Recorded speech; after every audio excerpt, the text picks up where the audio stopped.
Hello, hello, hello. Do you copy? Hello, hello. I forgot to do my bit. I forgot to do my bit. Oh boy, here we go.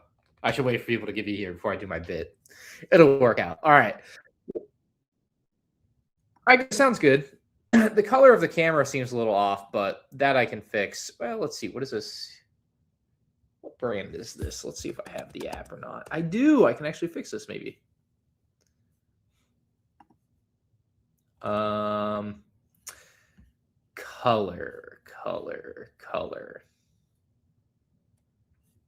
Maybe I cannot. All right, I don't think I can fix the color. Never mind. I'll try to look at it another time, but it just looks a little purple to me. Doesn't it look a little purple in here to you guys, or is that just my feed? What's up, everyone? Welcome in, Jim Blade. Welcome in, CPA Fall. Oh yeah, here's my bit. I was going to do this.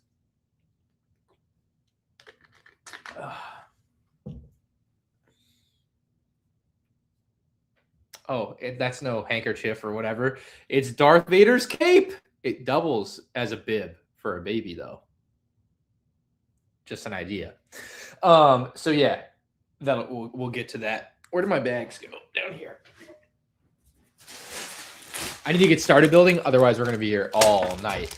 What is up, everyone? Color grading is just a bit on the cooler side. I wouldn't say purple. Yeah, I don't think there's anything I can do. Let me look one more time. I'm using the Insta360 controller. If anyone has any expertise with that and would be able to just like quickly tell me. Oh, color temperature, auto. All right, how's this? Is this better? Okay, we just got to find the right spot here. Yeah, it definitely looked weird to me, so I'm glad that we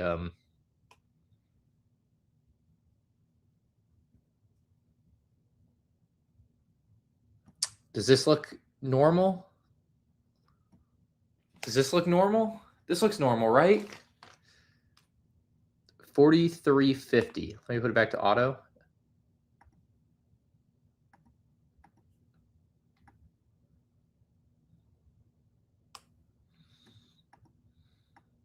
Ah, there's going to be some color in here. Okay. Wow, we're really learning a lot today. Color presets, default. How do I adjust it? Man, what a disaster. HDR. Oh no, we're not turning that on. Saturation up. I think turning the saturation up might have just fixed it, maybe?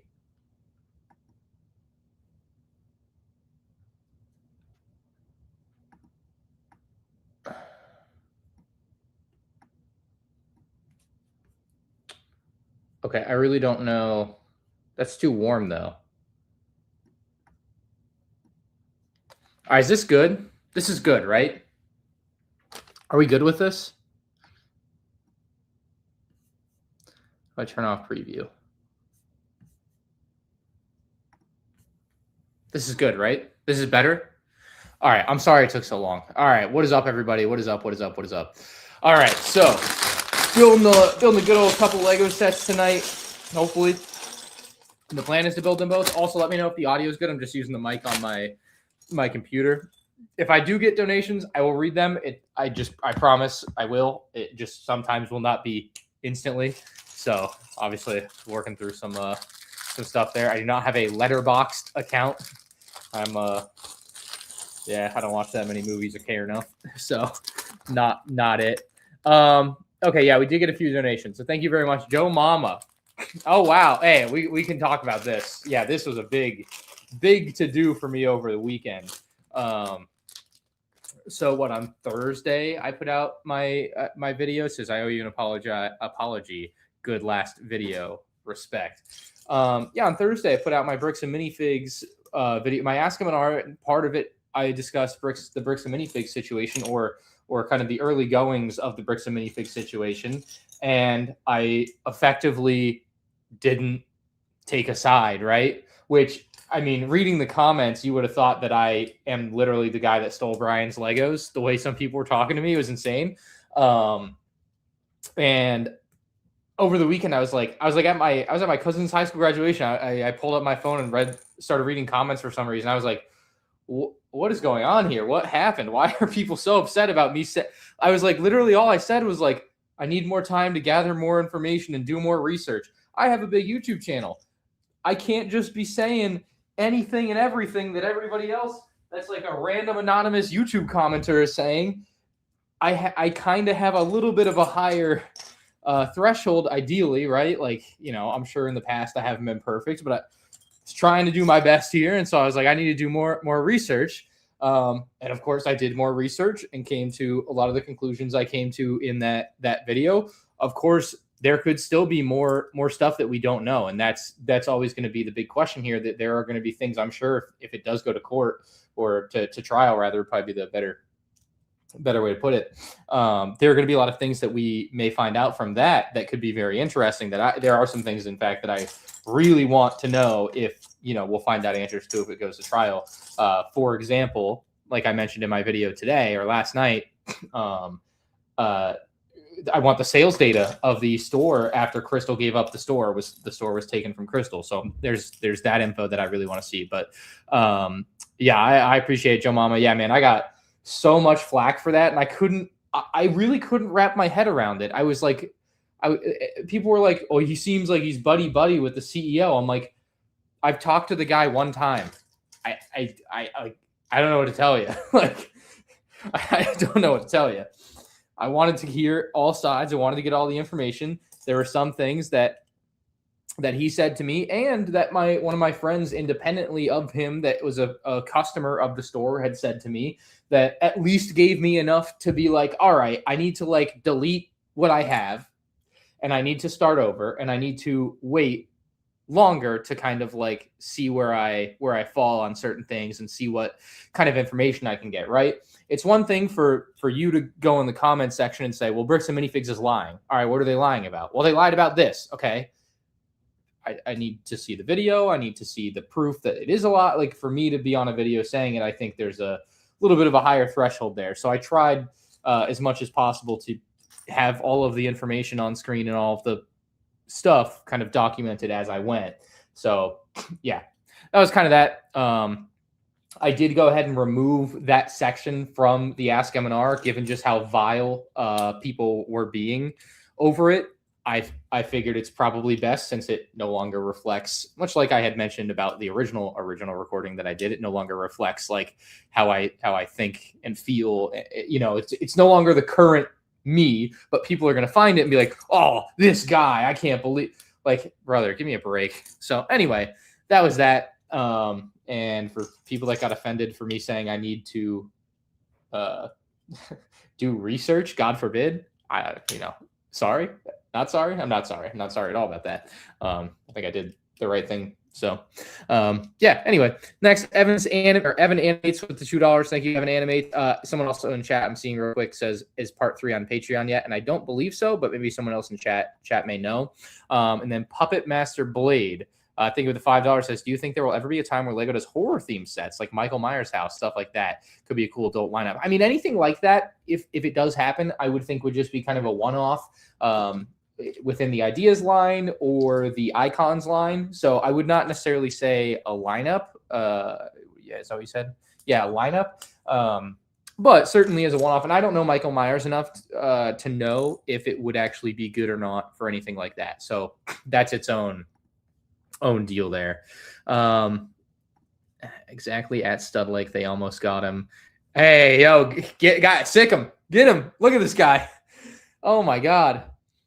No, it's kind of wild reading like the way people respond to anybody that's like literally me saying I need more time to like look at things. Some things made sense to me that I was told, and I want to research them and I want to know if it's true or not, right? And that's why. And then people were upset that I didn't share what I was told, and it's like, well, I don't know if it's true or not. I don't necessarily want to share. I want to research, and so yeah, I was like, cut me a break. Oh man, I could go on all day about it. I was like, just the way people like. I'm like, have I not done enough on YouTube for 17 years to have earned an ounce of trust here. Like, but it's all got to be, I'm sure it's just Reddit haters, you know how it is. So how much money is my Lego collection worth? You know, that's the one thing about Ben's video. I started his video, Hell Moon Jockey is hilarious. I started his video and he's like, it's the world's largest Lego Star Wars collection. And I'm like, mine might be bigger, maybe. So for what it's worth, I don't actually know the exact dollar amount, but a good number.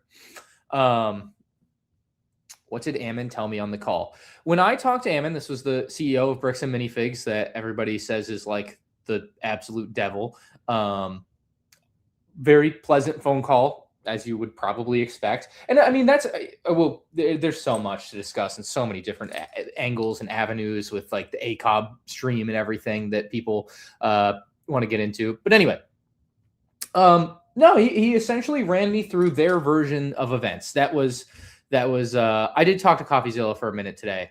And then I probably shouldn't, but I did talk to him for a minute. I kind of gave him a little like info from my end of what I had, and I hooked him up with somebody to actually help him, because I was like, you know, I'd help for free. He was offering like $50 an hour on Twitter to do like data and like go through the pictures of everything and like figure out what sets are which. And I'm like, I'd do it for free. I got, you know, kind of busy. So, but I had a friend who, I guess once it's all out, we can say who it is, because I don't know. But so I hooked him up with a friend of mine that I thought would be a worthy steed to take care of him. All right, so yeah, there's that. Where was I at? So yeah, he ran me through their version of events. That was what Eamon and I, Eamon kind of talked about. And I mean, I took notes the whole time. Let me pull it up. I don't necessarily, again, I don't think there's anything I can't share from this, but I also don't necessarily want to share anything that might not be true or whatever, one way or another. But he literally just ran me through their version of events. He's like, Crystal was the manager in Salem, bought the franchise in 2023, and then Brian comes into the picture during later 2023, yada, yada, yada. One of the things that he explained to me that kind of gave me pause, of course, was the thing about the consignment deal in the contract, where I suppose the legalese way to read it is that where it's talking about where everybody's seen like the thing and it's highlighted in yellow and it's like they can do consignment deals. Apparently that is not referring to consigning with customers to do like Lego sets and figures and things. It is a separate matter of services and not consignment products. So again, legally, maybe I don't know enough to say, but I mean, I would defer to their judgment on that, just frankly. If they say that's what it means by the legalese of it, sure. But certainly as a layman, that's very clearly not the way that it reads to anybody. So it's stupid to have it written like that. What I wrote in my notes was, and I had gotten a little bit behind on my notes when he had said that, so I didn't have the best understanding. I probably should have circled back to it, but it was like consignment services. I think my exact like note was like consignment services, meaning food things. So it was like for birthday parties, getting pizza places to go somewhere or something. I don't know what the exact example, I don't remember, but it was something to that effect. And so I was like, okay, so maybe they could have done consignment, or couldn't have done consignment or whatever. So I was kind of like back and forth on that and trying to figure out what the like real truth there was. But yeah, he told me, obviously there was a lot of stuff that came out in the lawsuit. I know I'll get to the donations. I promise. They're all on a list. I thank you. But again, I want to get through each train of thought before I get to the next one and topic. So go all over the place, I'm sure. But, anyway, so yeah, ran me through their version of events, told me some things that of course were in the lawsuit that we have since seen, or maybe you haven't seen it, but it's out there, including like the idea that Crystal was about $175,000 in debt to Bricks Minifiigs, which again, with their claims that it was being housed off-site and that the collection wasn't actually there, I was like, all right, I need to like look further into this and see what's real and what's not. And obviously, in my video, you can see what I was able to find. But yeah, so there's that. Just watched Cold will welcome in. But yeah. Let's see. I love smart play. Dude, shut up. Smart play. I love smart play. That's crazy. But anyway, so there's that. Evan Animates says, thank you very much for the $2. Says, did you see the new CMF with a waist cape? I talked about this like a month ago, and then there was another CMF with a waist cape like a year ago. It's not a surprise. They've done waist capes in Marvel sets. They've done waist capes in Dream sets since they got rid of them in Star Wars. It is not the minifig can't sit down so they can't have a waist cape thing. It's Lego Star Wars sucks and is bad and lies to its fans thing. So that's the waist cape deal with Star Wars. It has nothing to do with the minifig not being able to sit down otherwise. Well, the minifig could sit down anyway. I proved this in a video like years ago. Joe Mama, thank you for the $2 too. Says, are you going to Brickle Chicago? Sorry for hating. I don't know yet. I'm leaning, like, my personal thought is no right now. I've just, the last month of my life has been so ridiculously busy, and it's not slowing up right now. So for me to drive to Chicago and be there for 4 days, it's obviously a big commitment, right? As much as I'd love to go, there's that aspect of it. And you got to consider, I've done so many conventions in my life already that having a lull for 2 or 3 years where I don't go to a Brickle Chicago for a couple years in a row, it just isn't going to be the end of the world to me, because I went to conventions every year for a decade. Big conventions every year for a decade before 2020. So except for 2010, I went 11, 12, 13. I think I went to Brick Fair 14, 15, 16. Maybe I missed 1 year in there of conventions, but I'm pretty sure I did a convention every year for like a decades. Like I was either Brick Fair Virginia or Brickle Chicago every year. So I've done my fair share of it. So I'm, kind of in a break mode, but also it becomes a big commitment to drive all the way up there and do everything that comes with that. So it's not that I don't want to go. I'd love to go. It's the time is, it's time. So yeah, it's where I'm at. But go if you're nearby. It is a great time. You'll have a great time even if you don't get to see me there. 03 Gade, thank you for the $5. Says UCS Ewing when ship keeps popping up in new media, so I'm hoping they do a set soon. I think we'll see a UCS Jedi Starfighter as well. OG1 is too much money. OG1 is too much money, and the red will just crack and crumble on you. So there's that part of it too. But no, I don't. I mean, they did just Django Slave 1, so I mean, I wouldn't knock it out like that. They wouldn't do Obi-Wans, but I would be pretty surprised if they did Obi-Wans UCS Jedi Starfighter, like episode 2 style, before they did the interceptors from episode 3. Like I would actually consider that a really bad thing, because I'm very much usually in favor of like sets they haven't done before. So the interceptors they haven't done, the Starfighter they have, even if it is expensive on the secondary market, it's better to do the things they haven't than the things they have generally. And that's a case where I would apply that line of thinking. It's certainly not an absolute rule. Just because they haven't done some random pod racer doesn't mean they should do that over a new Sebulba's one or something, right? So there are, of course, exceptions to that. It's not hard and fast. But yeah, the U-Wing I think is fairly likely. I'm sure it'll show up more in whatever next season of Mando and whatnot. So I'm sure it's on their list of things to make as a UCS set. But of course, it's fairly limited how many UCS sets they can do a year, 2 or 3. So and of course, with that size of UCS set, it's going to be 1, maybe 2. So yeah. But yeah, I wouldn't be shocked to see it by the end of the decade. Jason, thank you very much for the $5. I love your vids. New here. Do you ever rebuild your sets? I'm rebuilding my UCS Falcon after my son knocked it down. Boy, oh boy, it's tough strategy. Your best strategy is probably, of course, to take it apart piece by piece and organize the parts by part and then color. That's probably the best strategy. I don't run into that problem usually. I'm fairly cautious with my Lego sets. So honestly, there's not been a lot of rebuilding sets around these parts lately. So not something I've been doing, thankfully, because as you say, it's challenging or it's tough. And so it's not my idea of a good time building something like a UCS Falcon without numbered bags. In fact, actually, I have so back in 2017, when the UCS Falcon came out, I did a drop test video on it. You can still find it on my channel, of course. Basically, I bought the UCS Falcon and I spent every dollar I had in the UCS Falcon. All right. So I had like content plan. I'm like, I got to make this work for my money. And I made three videos. I made my review. I made is it worth $800 video?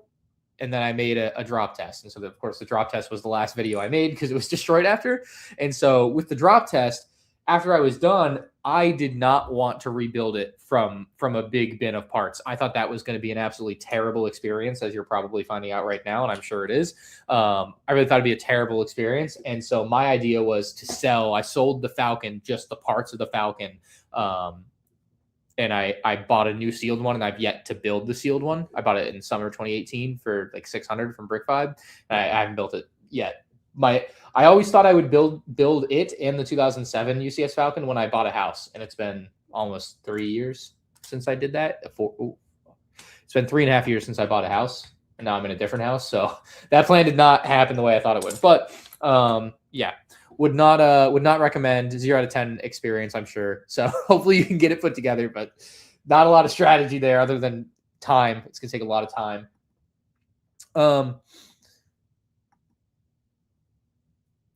Next from Mr. Beast. Thank you for the $5. Says, have you seen? Yes, this is something I wanted to bring up, and I saw somebody chat it in the normal chat down there while I was talking about something else. So I wasn't able to swing it, but right, I almost skipped a step. Anyway, so have I seen the CEO of Patreon's video? It's less than a minute long and fantastic on YouTube. He tells Bam to sue them. I did see it. I thought it was like a fake video, and so I had to Google the Patreon CEO. I was like, "There's no way this is real. This is like there's no way." Like the balls on this guy. And I looked it up, and it looks like the same guy. So I'm sure it's the real CEO. Nobody's obviously saying that it's a fake CEO. So, what a wild video to post for the people that can't find it or whatever. Maybe you can drop his name in the chat, because I think his channel might just be his name, but. He made a video, and he's like, he kind of baits everybody, where he's like, yeah, after thorough review of Reckless Ben's Patreon, after Bricks and Minifiigs made, I thought I disliked the upscale Vader, so what gives? I buy and review every set, my guy, good, bad, or otherwise. That's what gives. Maybe I'll like it more when I build it. Still going to review it and tell you it's bad if I think it's bad when I build it. So that is what gives. That is exactly what gives. But yeah, so he goes through the what do you call it? He goes through the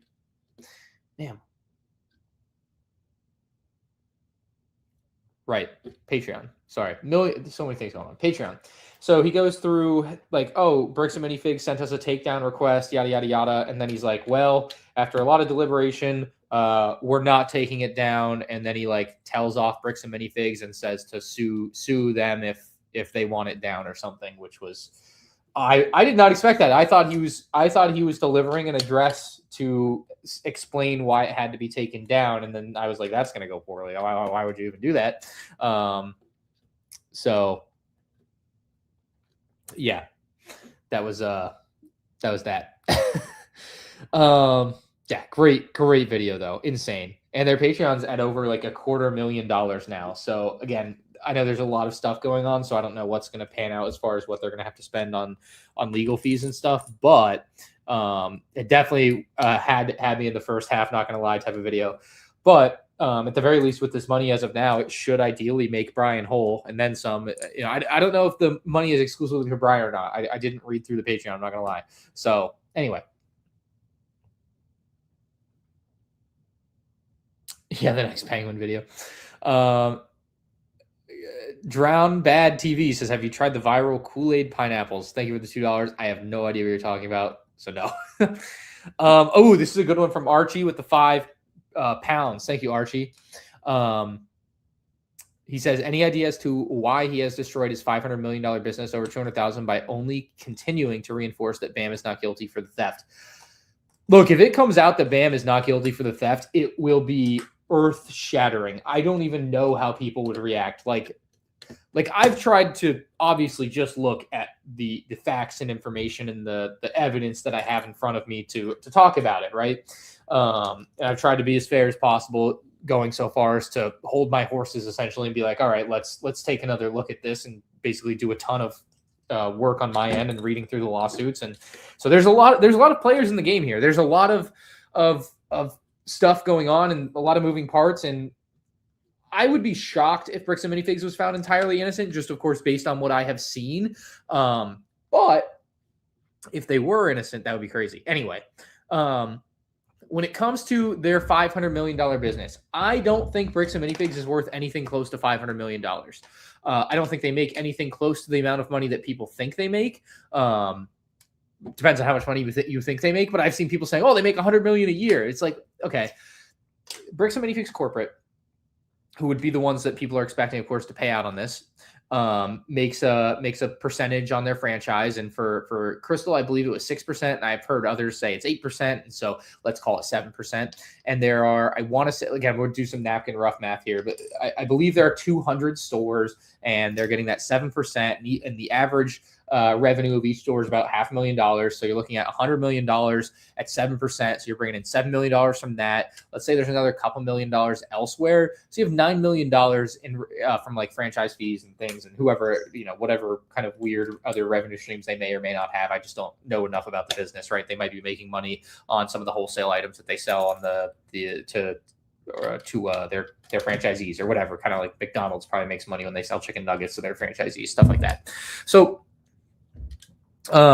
yeah, I need to pull up the real chat on my phone because I have like the paid chat. There we go. Now I can do this. This is cool. This works.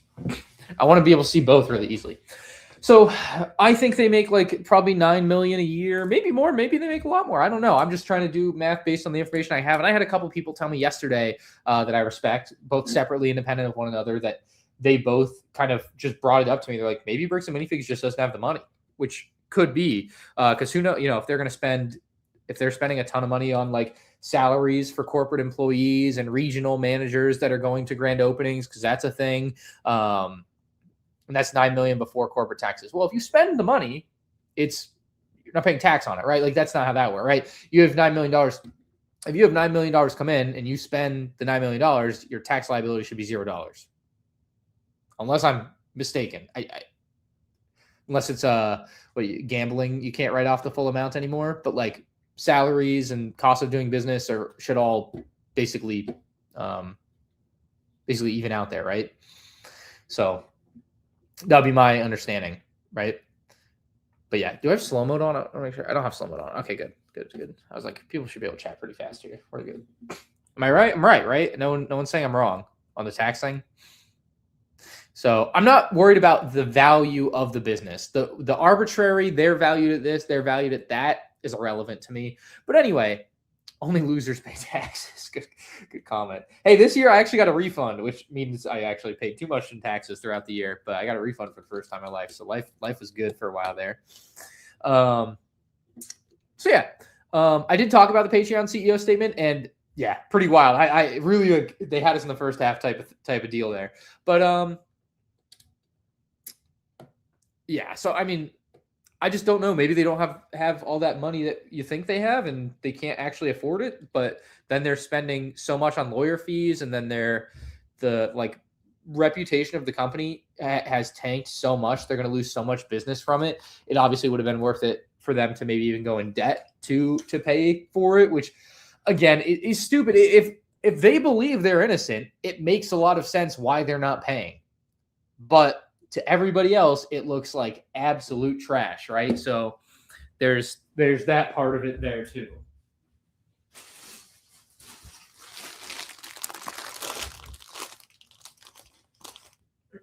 When do I build the Imperial Shuttle? Whenever I get it.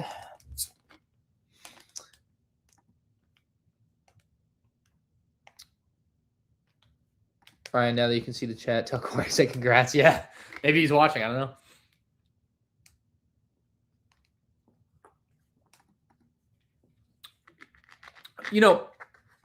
One of the things I told Eamon on the phone as the CEO I told him, I was like, the court, and this was last Wednesday, and I feel like last Wednesday it was nowhere near what it is now. But I was kind of like, the court of public opinion has kind of already decided. Like, there's no, may not be changing that. Oh, Lego has some, depends on what you spend the income on, but for the most part, yes, you should know. Plus, they're incorporated in Delaware, which has the most flexible corporate laws. There we go. Wow. I didn't even know they were incorporated in Delaware when they're in Utah. So interesting. But yeah, so there's that. All right, we got that. I would hope, much like I did to research for my video, CoffeeZilla is a very big YouTuber. That is going to have a lot of eyes on him. I would very much hope he's talking to everybody. I would imagine so. I think it'd be incredibly stupid not to, because I do think that all sides have some very interesting things to say. And even better for a video like CoffeeZilla, if you find that one person's story doesn't match up with the other, then you have a very interesting angle to come at it from and do the research and figure out who's actually telling the truth from the evidence that you can find. So I'm very curious what CoffeeZilla's video is going to look like, because I think he had said it was going to be out like yesterday or the day before. And I was talking to a friend of mine, and we were kind of, we were like, I wonder if he's not going to do a lot of research and just do like a dunk piece on Bam, because it's like the layup and it's easy and you can just say that Bam bad and get a lot of views, right? I genuinely think, and as I've mentioned many a times, I think this is a far more complicated ordeal than a lot of people are giving it credit for. Like, obviously at its core, Brian and his father lost their Lego collection, or whatever was left of it that they hadn't been paid for, and somebody sold it or stole it or lost it, right, somewhere under the Bam banner, and Bam needs to make that right. But everything else that has happened within that is insane, right? Did the original owner Crystal sell it, as Bam alleges in their lawsuit, I believe, or did the new owners have it and sell it? Did it get taken off site? Did it get stolen in a smash and grab? So to me, like, as simple as it seems to a lot of people, and some people are just like, oh yeah, Bam bad, Bam stole, Bam bad, right? I was like, there's so much to this that is so fascinating to me outside of the simplistic part of it. And then there's like the police and religious aspect of it, which I'm not even going to pretend to understand. I'm mostly trying to steer clear of those topics, because it's not something I'm an expert on. What I am an expert on is Lego Star Wars. And so I can look at Lego sets and talk about them, and I like doing that. But the other stuff, I just don't, a lot of it, I don't know the law on every traffic stop and how they work and yada, yada, yada. I'll get back to the like super chats in a second. He was offering $50 an hour for someone to do some data analysis on Lego Star Wars, which is correct. I actually hooked him up with one of my friends that I thought would be good for it. I talked to him and I was like, I would do it for free. I don't need to be paid. I already did it for free. Well, I guess if my video makes money, technically I didn't do it for free, right? But I spent 3 hours just like looking through that one video and writing down what sets were there, and then figuring out how many were there and how many were supposed to have been sold and how many were supposed to be there based on Brian's list, yada, yada, yada. So I spent 3 hours basically doing what he was looking for already. But I was like, he's like, oh, it's like minifig base plates and stuff. And I'm like, I don't want to do all that. So I hooked him up with a friend. So I think he's been at it, but yeah. Anyway, let's see. We are 3. Thank you for the $5, says Ryan, for Bam President 2027. Make secondhand Lego great again. That is crazy. I don't know what's going to happen. I know. I mean, I just wouldn't be surprised if the CEO has to step down and other things have to change and people need to be fired. Like, it is, I think, like, the situation with the community is untenable, right? I just don't think there's any recovery or real path for them in a lot of ways. Like, again, outside of them in court being entirely, completely exonerated by evidence that I haven't seen, then people might change their tune. I certainly would, right? Like if they're innocent, they're innocent. And the one theory I have that I was talking to somebody and I was like, this would be the one thing to me that explains why corporate has been so seemingly illogical, right? Again, we're only seeing cuts of things, right? Within Ben's videos, he cuts out a lot of things, and so there's a lot of the picture that we still obviously don't have, that would be ideal for Ben to upload like the full entire length video of everything and every interaction that he's had, right? That would be an ideal scenario, and then everyone can kind of peruse through every bit of information. But judging, of course, solely on Ben's videos there, it looks like, and corporate's actions since then saying, we're not going to do this and filing lawsuits and stuff. It's like the only way that it makes a lick of sense to me, the way that it seems like they're running things, is that they truly believe they're innocent and that they have been lied to by the store owners. So if both of the store owners did it, but they're lying and saying, hey, again, this is hypothetical, who knows, right?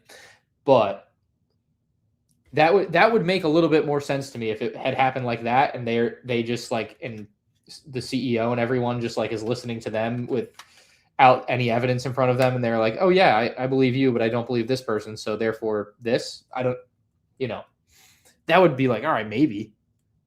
At least then it's like, all right, we can see how we got here instead of like, how did we get here? Unfortunately, I did read this comment, so I wasted my time. Joe Mama, thank you for $2. Says, can you collab with TOT soon? Love the trivia. Sorry. Oh, I forgot about the trivia. Man, people did not like me on trivia. I was too good. What are you going to do? So, yeah, no, actually, I talked to them today because I was like, I'm watching y'all's video. But the I want to do the next time we do trivia, I don't want to be part of the trivia. I want to do the I want to be the person that writes the trivia for them, and I want to make it really hard. So I want to do that. We talked about doing some podcasts at some point. They want me on, of course. So I said yes, just whatever, just let me know. So sometime soon, I'm sure. Hopefully this month would be good. But again, I've been just mad busy, but I can make some time, hopefully. So sooner rather than later.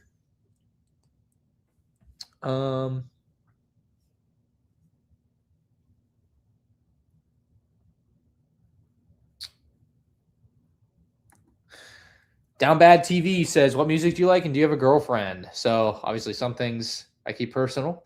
So where I live, relationship, a lot of stuff, right? But music I like, I'm kind of all over the spectrum, like really all over the spectrum.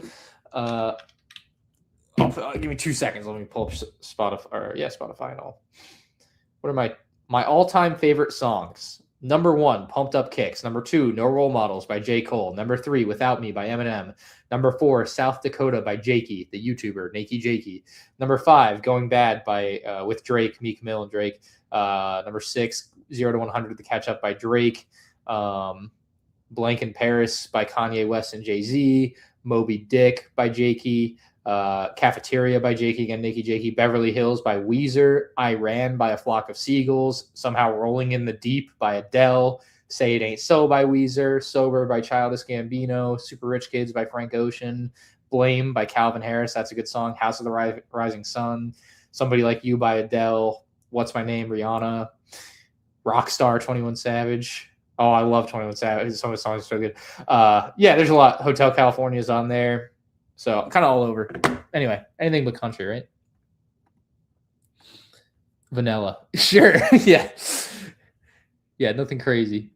No, it's Donkey in Paris. Have you guys seen the video, Donkey in Paris? It's a great song, Donkey in Paris. I haven't listened to that in a while, actually.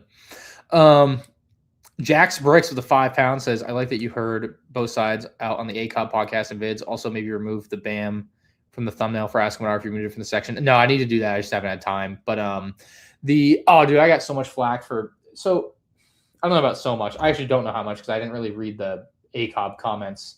But I was on the podcast when Matt, who's the COO of BAM, came on. And so he came on and I didn't know it was happening, right? I joined the pod. So that was the podcast where they had Crystal on at the beginning. And I was like, oh, I'll join and chat with you guys after I'm going to go to the gym and listen to you guys chat with Crystal. And then after she leaves, I'll hop on and chat with you guys for a little while. And so I did that. And then you can tell this is literally all in the podcast. At some point he's like, yo, we just got big news. We might have a guest, yada, yada, yada. I'm like, well, tell me who it is. Cause I don't know if I should be here or not be here for that. And so he tells me it's Matt. And I'm like, all right, that doesn't seem like anything too bad can come of that. And so I'm like, all right, let's, see what's up with this guy. And so he joins the call and I'm in the parking lot of the gym, right? Sitting there on my phone, and you can hear me ask Brent in the stream. I'm like, yo, I can't see chat. If you can pull chat up from time to time or whatever. So I can't see chat, unprepared, no prep, whatever. So I can't see chat. So I can't pull ideas from chat. I can't be like, okay, people want to know this, so let me ask this, right? So I just kind of chilled there. I probably just should have left to begin with, but yeah, no, I mean, either way I would have listened to it, but I at least got a couple of questions that I had in, but I was not prepared or ready. And I mean, Sean kind of mentioned this, but you cannot just be a complete a-hole to people. Not that I would have been otherwise, I guess, but you just can't. They won't talk to you. That's when people are a-holes to me on YouTube, usually I just block them. I'm not going to talk to them a lot of the time, or I block, and then they get upset that they got blocked. It's how it works. So, you kind of have to be nice, right? There's no reason not to be, if you're wanting to have a civil conversation, but of course people want you to yell at them and do this and do that. And it's well, that's not going to reflect very well. So, yeah. It was definitely very unexpected, very much a surprise. So yeah, my bad if I didn't do what you wanted, but everyone's got a different thing they want. Good question from Josh Downs. Let me get another bit built here. Josh Downs, think of the 10 bomb. He says, N1 Star Predator review. Don't forget. Don't worry. I started it. I did start it.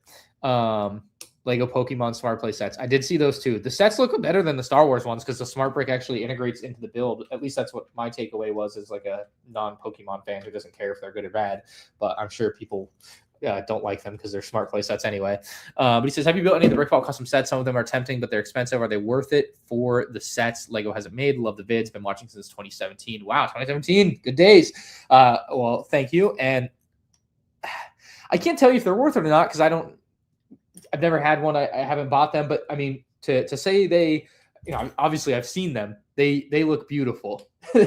So, I mean, I do think it is worth it to buy custom sets for sets that Lego hasn't made. So, I mean, maybe Brick Vault is the specific model that you want. And so you should go for that, right? If they're selling you just the instructions, obviously it's different. You have to go track down your own parts. I do think there's a lot of value in buying a kit, even though that's going to be more expensive, but you don't have to do all of the work and learn how to use BrickLink to get all of the exact parts and spend a bunch of time doing that. So there's a lot of benefits there. I mean, yeah, I like custom sets. A lot of them can be really good. Some of them cannot be. It just kind of depends. And you've seen me review some on the channel in the past. But yeah, I mean, I wouldn't shy away from it. Maybe if someone else has made a review of one, you could find and watch, but it's just not something I've ever had the time or ability to do. So yeah, but I would not recommend Brick Vault. They seem good from everything I've heard. So the designs look beautiful. There's always also, again, if you want to do more of the legwork and have to buy all the parts and not be able to just buy a kit, if you haven't heard, again, if you've been watching since 2017, I mentioned you have, but there's a website called Rebrickable, and on there you can find mocks of sets, and people sell they'll have the part list, and either sometimes it's free or sometimes it's $5 for the instructions. They're not always the absolute best instructions, but it gets the job done. You can get from point A to point B. And so you can build custom sets from there like that. And that's a good experience sometimes. So I wouldn't, you can look down that avenue too. That could be a little bit cheaper depending on just depending on the set and the parts and the availability and all that fun stuff. And maybe if you like the design more, you go with that, whatever. So, anyway, thank you very much, Josh. Appreciate it. Sobs says, with $5, the slop bricks are blank slop. Agree. What does the blank mean? Oh, I think I know what it means. 3 letters. I mean, I'm not a fan of smart bricks, so there's that. So I get this question all the time, some Lego nerd. I do not believe the two are mutually exclusive or should ever be framed as such. We should get great Lego Star Wars sets and minifigures with no exceptions and no compromises. You know, to me, I understand like the idea of the hypothetical, but I prefer not to answer it simply because I think it's silly to say, well, if we could get one and leave the other, would you? And it's like, well, technically, yes, it would make the figure better to fix one of the two things that's bad, sure. But realistically, they should just fix everything because they can. And in the past, things were better and now they're worse. So, yeah. I did see the Patreon video. It was insane. I do have a Whatnot stream scheduled for tomorrow. I'm also doing a Lord of the Rings Whatnot stream on June 12th, I think it's scheduled for. It's whatever next Saturday is, not this Saturday. But I had scheduled that like a week ago, and so it's ready to go. Basically, a lot of stuff is up for pre-bid on there. I have a lot of Lego Star Wars sets that I got in, Lego sets in general, not just Star Wars actually, but a lot of Star Wars ones too, that I got in to sell on commission. So Lord of the Rings is part of that, and we're starting with that. But it's so much stuff; it's going to be so much fun. So definitely keep your eye out for that because that's going to be happening next Saturday. I'll have an ad for it or something at some point, but haven't gotten there yet. Did I get Minas Tirith? I have ordered one. Yes. I actually didn't like this question from Sean. I don't know if I told him that or not, but he asked the CEO, like, I thought he spent way too long on it, really. Cause you're only going to have so much time with him and he's, you can only ask so many things. I just wish he had moved on from this topic.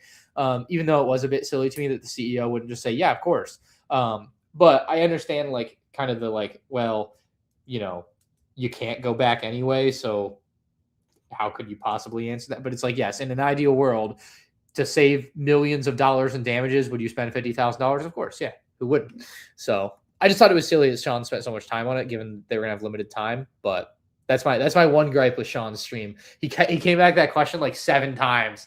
I was like, bruh.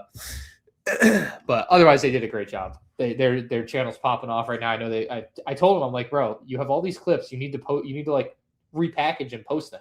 Like you've got Reckless Ben on there chatting, and you got the CEO and COO. You should absolutely post them, and then it'll get more visibility and all that fun stuff. So 1x2 plate tile. Oh, this is fun. I think I used the wrong piece somewhere.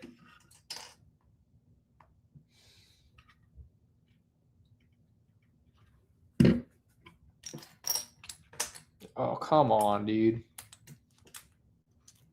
Did I make it on the other side?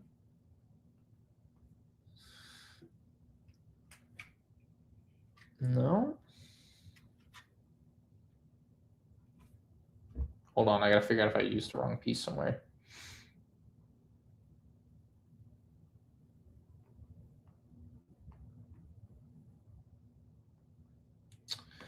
Bro, come on. Okay, white, black, white. I used the wrong color. Yes, I did. All right, beautiful. Figured it out. Sorry. Hello there, Productions. Thank you for $2. He says Shore Trooper color swap on ATRT driver helmet. So I don't know if all the pieces exist in tan, or maybe there's a couple other maybe there's a little sand blue here and there that you need, or gray. But maybe they do. Either way, what was interesting about this set is the sticker sheet has the stickers on a clear backing.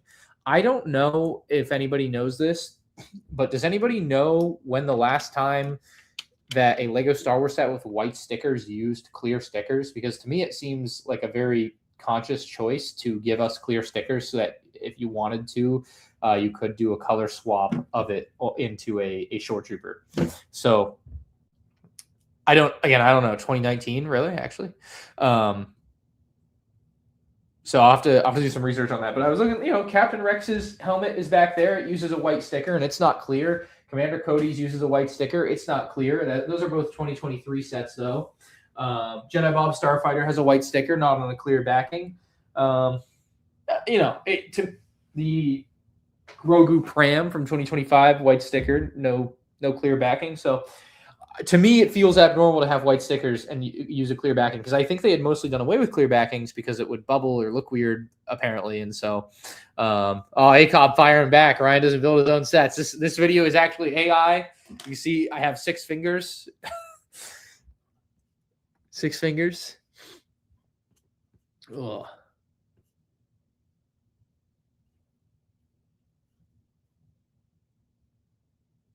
Yeah, I would imagine it's intentional. Yeah. Backroom is going to be 10 times better than Mando. I hope so. The Ghost from 2023. That doesn't count. Oh, yeah, you're right.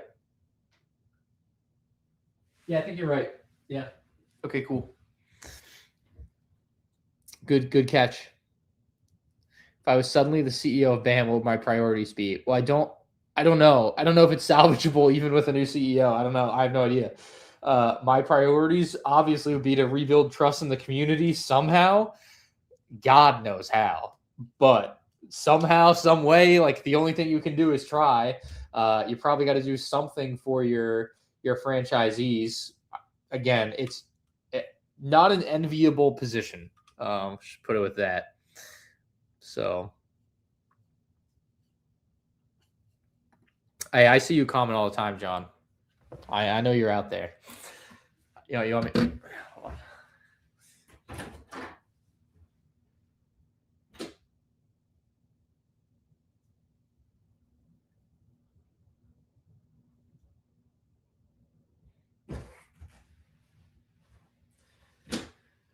One day will be your day, John. One day it'll happen. One day. A rebrand. Wow, I hadn't even thought about that. That's a good idea. Minifigs and bricks.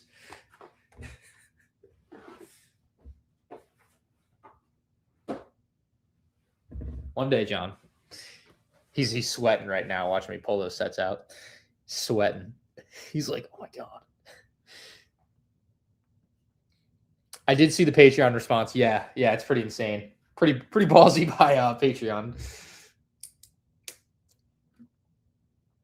I might do an Imperial Army someday, but I don't know if I'll have time this year. Do I think the BAM CEO will step down? I believe he and his brother own the business. So, the way I would view it, if it was me, and it was MandRproductions, I'm going down with the ship. So whatever it is, I'm going down with the ship.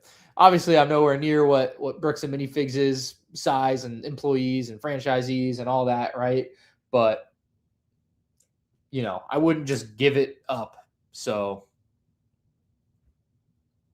I don't know.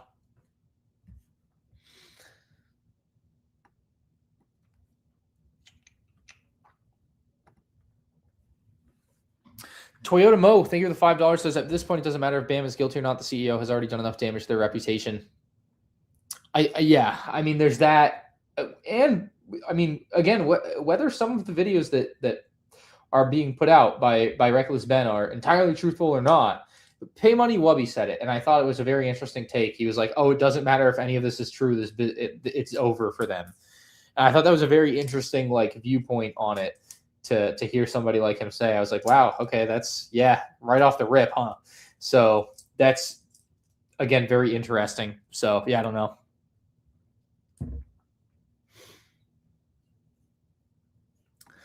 Holocron Breaks with the 5 says, did you buy / will you review Minas Tirith? Thank you for the 5. I did buy one. I kind of intend to review it, but I also did buy one as a giveaway for my Lord of the Rings Whatnot stream on June 12th or whatever day, 14th, 12th, whatever next Saturday, not this Saturday is. So I did buy one. It should maybe be here tomorrow. Actually, I don't know. I haven't really checked the shipping. It's just going to show up one day and I'll have it. I'm not in a rush, obviously. So Yeah, I did buy one. One's on the way, and I can get another one to actually build and review. But I think Chris was going to buy and build and review it for me, and then I was going to pay him or whatever. So there's some deal that we had kind of half agreed to. So I don't know what's happening there, but it may or may not happen. I don't know. UCS MandR review. Yes, that's the next review I will do. Eden, thank you very much. Does any plans for new MandR shop custom figs? So right now, we're working on a few, but it's my main guy that was supposed to be running MandR shop stuff quit on May 3rd. So I've been kind of like trying to deal with that and get a lot of stuff organized there. And so, yeah, I mean, should be kind of soon, but I don't know. Yeah, I don't know exactly. Tips and Bricks de-influenced me. That's funny. But yeah, I don't know. I don't know exactly when or what. But yeah, I've been like customer service even has been a ton of work, and I've been behind on that. And like I said, May has been the busiest month of my life. So, and it still feels like June is going to end up being the second busiest month of my life. There's no end in sight. And this is why I don't always have time. I mean, I really don't have time right now to build these sets, right? I could be reviewing the UCS N1 Starfighter while somebody else built these, which is why I don't always build my own sets, because it's not a good use of my time. This is one of the most basic tasks required of my business, and so it's very easy to hand off. So that people lose their mind. But yeah, no, I appreciate it, Eden. But yeah, I don't know exactly when or what.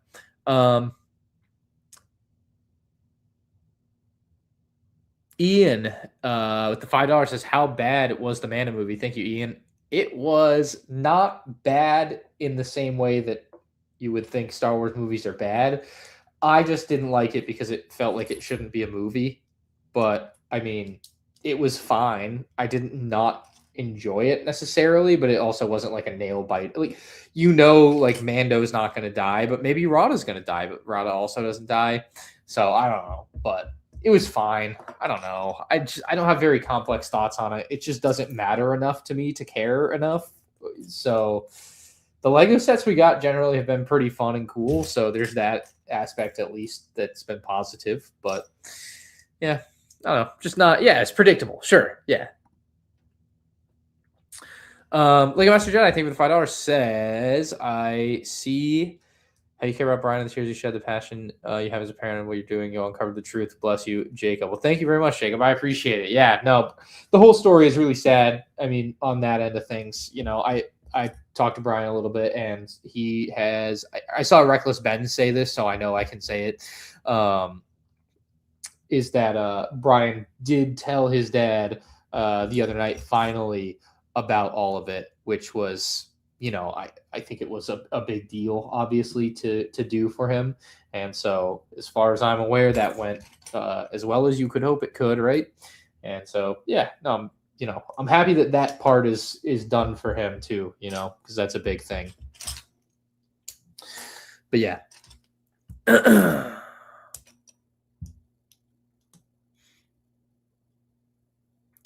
So I think the new AT-AT we have, AT-AT will have a smaller inside because of the little ship. Well, I mean, inherently, when the ship is in there, it takes up the space that is the inside. So it won't have a smaller interior because of the ship.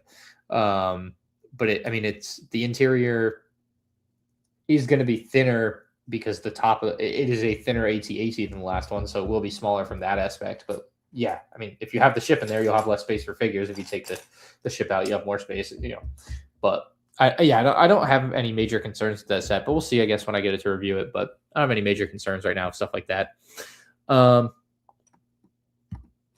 Master Chief, thank you for the 5. Or Master Machayer, I think the 5 says, I'm not only addressing paid comments, but I did get a lot of super chats, so I'm trying to at least I'm not even gonna. Anyway, an adult with no Legos wants to get a Star Wars budget with $300. Wow, you have no Legos and you want to get into Star Wars with $300.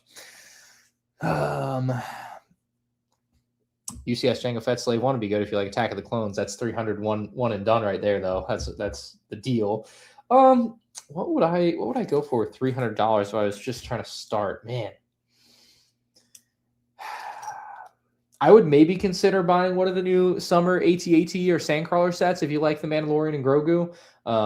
That would be a consideration, again, if you like those specific things, to at least get an AT-AT or get a Sandcrawler, even though they're not maybe the definitive version of those things. And that's going to run you about half to 2/3 of your budget there. The Venator MIDI scale set is one of my favorites if you like Revenge of the Sith, and that one's $80, and maybe it's on sale now, I don't know, but $80 for that. Retail price is going to be a really amazing set to have regardless. What else would be good here? Imperial Shuttle, I don't know. The Razor Crest is pretty nice, $150, expensive but nice for the Razor Crest. I really like that one, so that one I would also consider. So I don't know if I can break it down exactly to your budget off the top of my head, but there's at least some sets there that might be interesting. UCS TIE Interceptor, I don't think I'd recommend that one personally. I mean, if you really like TIE Interceptor, of course, always Master Machair, go for it. But yeah, I don't know if I would jump on that one if it was like one of the only sets I was going to have to start my collection. My predictions: if the UCS Super Star Destroyer is true, the bounty hunters will be in it. Is that kind of the prediction you're looking for? I don't know. UCS ATST, that's a good one. I forgot about that one. Yes, UCS ATST. If you like that, that's an easy one to get. It's a very, very good set. So can't complain about that. But most part, the smart. Yeah, I would definitely start with the Smart Play line. I think you'll find it really cheap at Walmart any day now. Maybe might want to try Ollie's bargain bin in a couple of months. Joking. Did I see the Backrooms movie? No. Bunny Jedi Starfighter, very nice. Have to Jango Slate 1. It is a good build. It is a very good build. Absolutely very good build. Happy Canuck. Think of the 5 Canadians. Wow, of course it's a Canuck, Canadian dollars. Stay hydrated, got Minas Tirith, but it was a hassle. I heard it was a hassle for the store. I didn't know it was a hassle online. Payment portal crashed on their site. Side note, growing Arthur Morgan mustache refurbished. Is that the twirly mustache? Is that what Arthur Morgan mustache means, chat, fellas? Studs? What does that mean? Somebody's got to know what that means. I'm not a mustache guy. I don't know if you've gone to my videos from like 3 years ago. I did No Shave November one year. Never again. I looked absolutely terrible. And some people were like, "Well, Ryan, your mustache actually looked good." You don't have to lie to me. Like, it's okay. Has anyone in chat seen the Pokemon Smart Play sets with One Piece? Can't tell if it's real or not. I have no idea what he's talking about. I don't think so. Bag 4 is coming up. We're on bag 3 right now. You guys gotta wait. You gotta wait your turn. It's not bag 4's time yet. Gotta wait. Patience. All right. Well, welcome back to the chat, Cole Nelson, guys. Everybody, give a big welcome back to Cole Nelson. I have not seen the Michael Jackson movie. No, probably not planning to. I don't really see a lot of movies like that.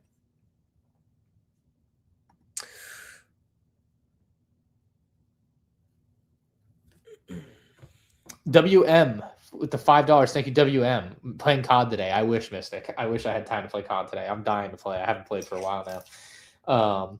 But anyway, he says, do you think the sets you bought from Brian are way up? I suppose he means in value. The lore attached to them is insane now.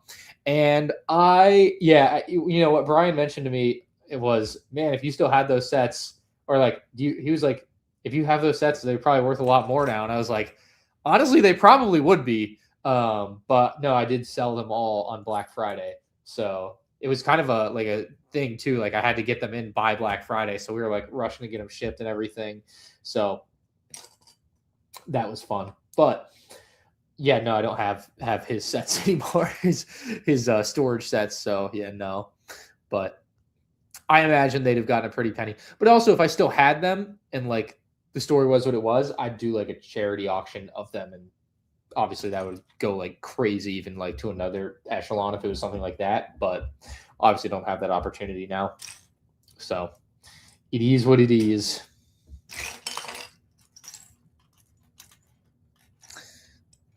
How good do you think Wemby could become top 20 ever? Oh, that's a great question. I actually don't know. I don't know. He seems very good. I think I need to watch him for a couple more years. I probably the most I've seen him is playing the Celtics once or twice, and then what do you call it?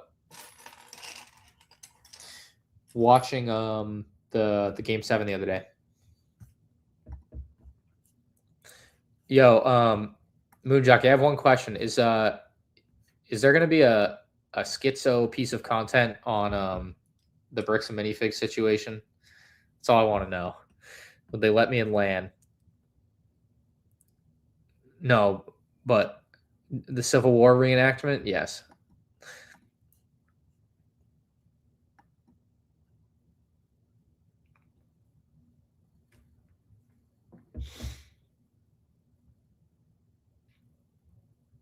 Are you telling him to make one? Fair. Yeah, you should definitely do that. I'm sure he would have an insane off the rails video. We're working on Duck Bricks 2. Oh, that Duck Bricks 2. I thought you meant like a Duck Bricks 2, like he made another video about Bam Duck Bricks video. So that makes more sense now. Now I get what you were referring to earlier.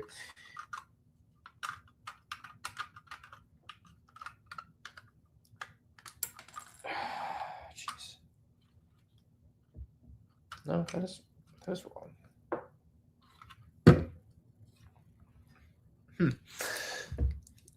When are we hopping on Battlefront? Bro, I haven't played Battlefront forever.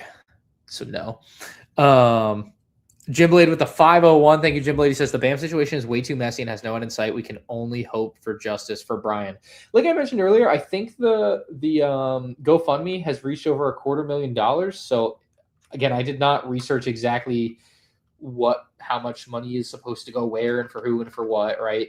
But it seems like enough money to make Brian whole and then some, and then cover any legal fees or some legal fees or whatever the case ends up being for Reckless Ben and maybe even Brian, right? Because I believe he's named in their lawsuit. So, there is that at least is good. But as far as like the justice system figuring out who is guilty for what, I am very interested in seeing all of that play out because I think there are a lot of questions to be answered. A lot of questions to be answered there. But yeah, thanks, Jim. I appreciate it, man. Let's see real quick. Who else got jump scare with an ad midstream? I put it on balance, so there shouldn't be too many ads, but I also just turn them off. No, I don't know if I don't know. I gotta figure that out. 280K at the moment. That's actually crazy. That is crazy. I remember seeing, I'm very finger on the pulse, of course. So I remember seeing it early on. It was like not that high. And I'm like, I don't know if it's going to get there, but it has gotten very much there. Oh, best Star Wars movie to me I like Revenge of the Sith the most. Empire Strikes Back, obviously, great movie. The ads that mute the stream are so frustrating. Let me see if I have a button for that or not. I hate watching Twitch streams and ads pop up, so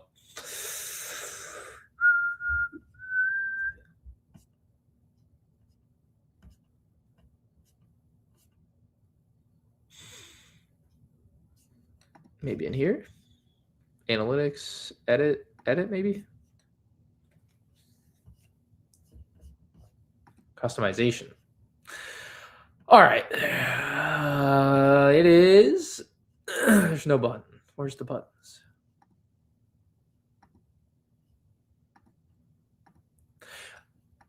I put it on manual mid-roll ad mode. So I have to click run ad for an ad to run.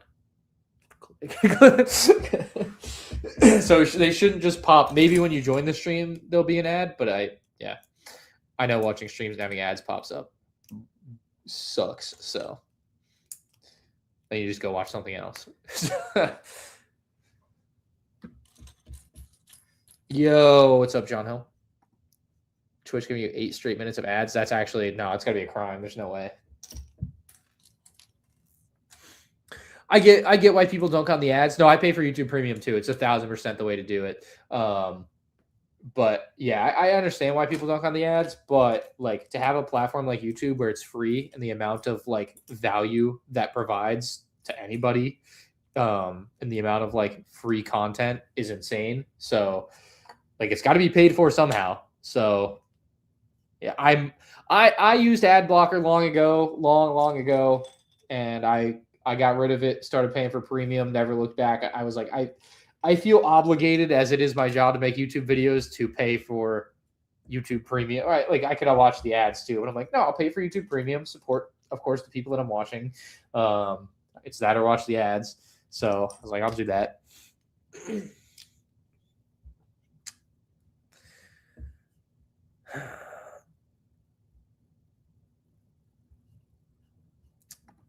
I believe the ATT is retiring at the end of the year.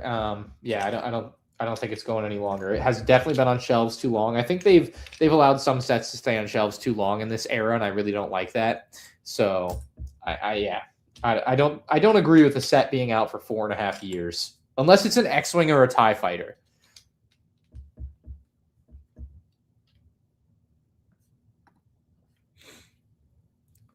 No, yeah, I mean that's the thing with YouTube Premium. I know that like the videos I'm watching, they're getting paid as they should for the time that they put into the videos or whatever, you know. So it's not doing all the stuff ain't free. So it is nice.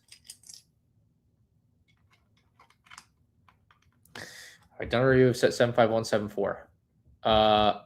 That's a modern set. Is that the Knights of Ren transport ship? No, that's 184. What is 74? Oh, the Desert Skiff. 75284 is the Knights of Ren transport ship. So yeah, the Desert Skiff. I don't. If you don't see it, I didn't review it. We'll just go with that. Let's just go with that.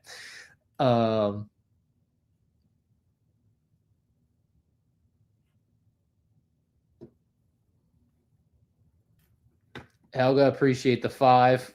Probably gonna pass that topic up though. Thank you. Some Lego nerd and video games. Thank you for the $1 Canadian. Pop the Bounty Collector. Thank you for $2. How can I work for you? It's an interesting question. Ideally, live near Orlando. That would be kind of the first easy requirement there. So yeah, I hired a couple guys. They've been helping me do shipping and putting together figures and organizing figures and all that stuff with Whatnot and MandRshop.com. And you wouldn't believe like the amount of work that we just have to do. And it's like they can work for 8 hours in a day. And it's like, all right, well, it still feels like the same amount of work. So yeah, but no, they've been great, and I'm trying to figure out what makes sense for me. So there's a lot of that going on. But if you do live local to Orlando, send me a DM on Instagram maybe, and we can chat. And maybe it's a match, maybe it's not. But I've been kind of exploring my options a lot, basically. So yeah, kind of where I've been. Hey, thank you, Travis, and the main chat. Appreciate it. Perp says, thank you for $2. Why didn't anyone ask about Kai McAllister, though? I assume you're talking in reference to like the ACOB streams. Again, you got to think with ACOB, right? They didn't do a ton of prep work, which, you know, for what it's worth, they're Lego fans like you and I, and they didn't have all the time in the world to do prep work. Sean had a commitment to go see the Michael Jackson movie right before the CEO interview and stuff. So, you know, there's other things in life for them. So maybe, you know, it's just one of those things that, yeah, of course, we wish we could have asked some different things. I'm sure maybe the opportunity would arise elsewhere in the future. Perhaps it wouldn't after Bam has seen like the reaction to the streams. I'm not really sure. But yeah, what's up, Stud City? How's it going?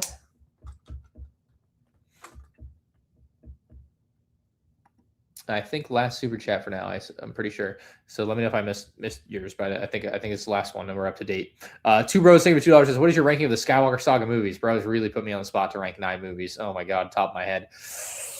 All right, number 1, Episode 3, Revenge of the Sith. Number 2, Episode 5, Empire Strikes Back. Number 3,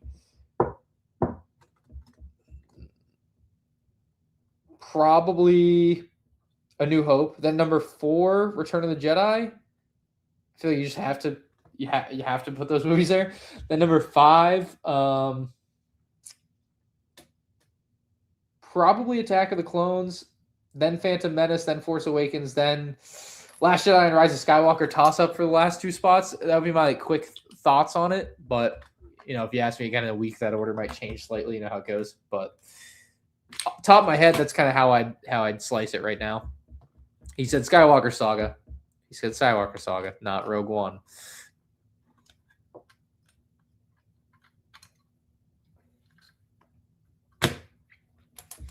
But yeah, Rogue One would be up there. Solo, I would put fairly high too. I really liked Solo. I really don't understand why people don't like Solo. Solo's a good movie, but Last Jedi Rise of Skywalker, because Last Jedi ruined everything. Oh, Last Jedi Under Rise of Skywalker less fair, but also Rise of Skywalker, having Palpatine return is the dumbest thing. But yeah.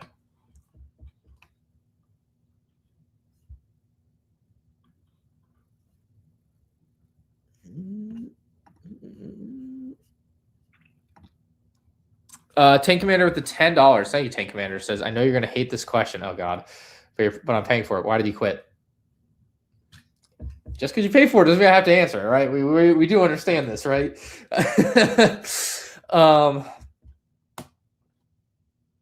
I don't even fully understand, to be honest. So, yeah. I mean, honestly, I don't really care to talk about it. I basically quit May 3rd, no notice, with a text message, and I've been working hard to get my business straight, and that's been my focus. And honestly, I haven't had time to be upset or care about it too much. So that's honestly where I've been at. It's just not my problem. I mean, it is my problem in a way, but it's like, yeah, it sucks, but like, I don't know, what are you gonna do? Like, that's just like life goes on. You gotta like put your head down and keep working. Like, it's not, doesn't do anything else for you to like worry about it. So anyway, that's the end of that topic. I'm sorry. It probably does not your favorite answer, Tank Commander, but that's what I got for you. Cameron, thank you for the 5. Says, with all the negative PR that BAM is getting, will places like Orlando Brick Co. explode in popularity? Thank God I read the last 2 words of that sentence. I don't know about explode in popularity. Hey, thank you very much. Where did that go? They said they can see my biceps got bigger, and then that comment disappeared. Well, thank you. Did somebody delete that? Nah. Let's go to the stream. Hold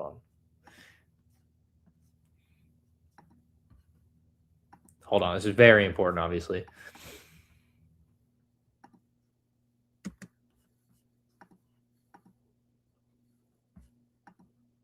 Where's all chat? There we go. All right. Joe, anyway, so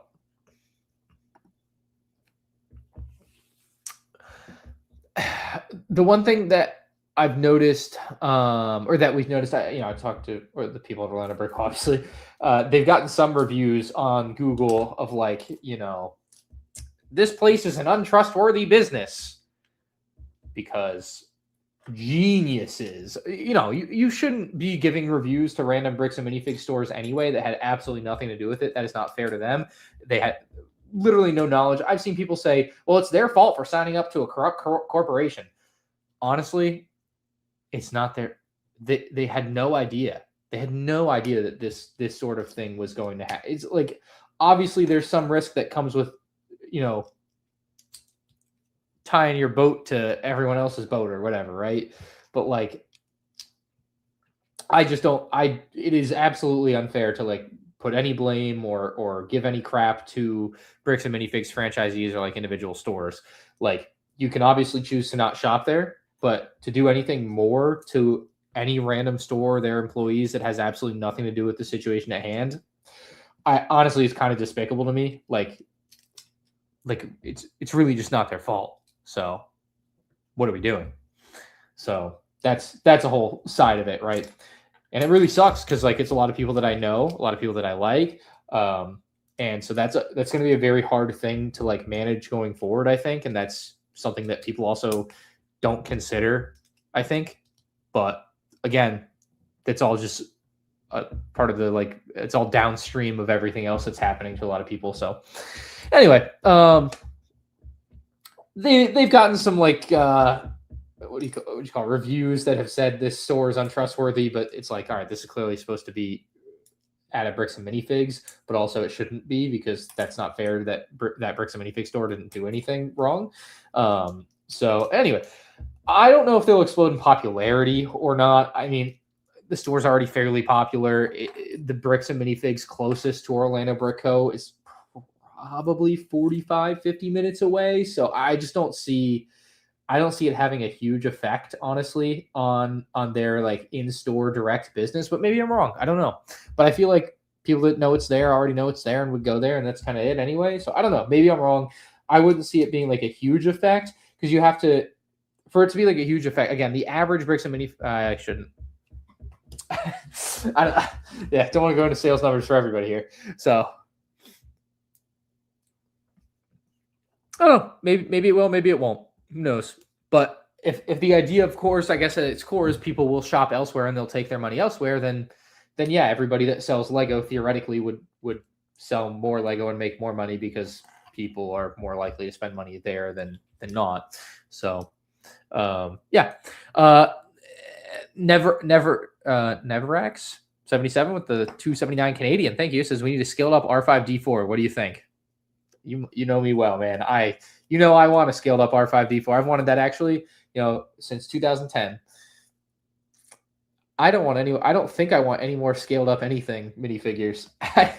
I don't know. I'm not on board with that. Some people do like 3D printed ones on Whatnot though. Maybe that's something you could look into. Maybe they would do that one for you if that's actually something you want, because there's basically no chance Lego would actually ever do that. Or you could do a mod. I mean, are you talking like a minifig scaled up or like R2 buildable character scaled up, which you can't really see here, but you know what I mean? Buildable character R2.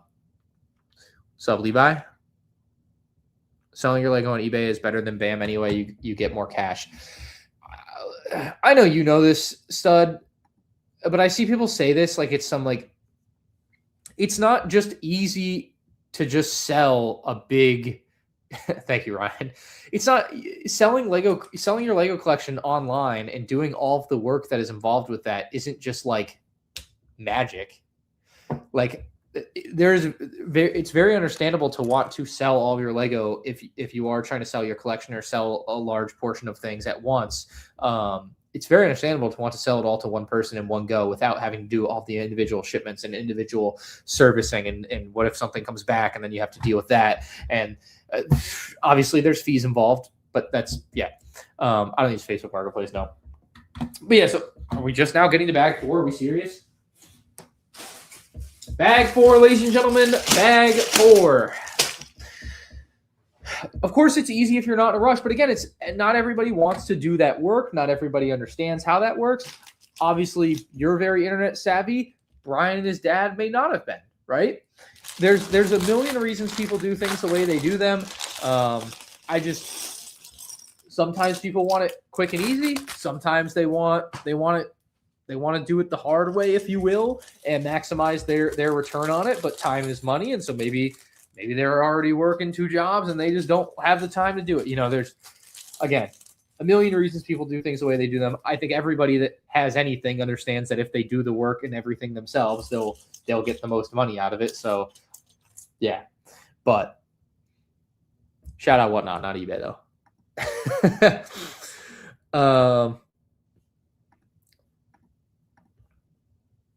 Dreamwalker, very interesting comment, says, I think everyone is screwed in this situation, unfortunately. I don't entirely disagree. Obviously, Bricks and Minifigs is absolutely hosed. Absolutely hosed. Their reputation is in the dumps, and anything short of Jesus Christ returning is probably not going to fix that. Obviously, the effect on sales is yet to be seen. Yeah, no, of course, yes, done. But if it's one item, of course. But like, again, it's just some people want it quick and easy, and yeah.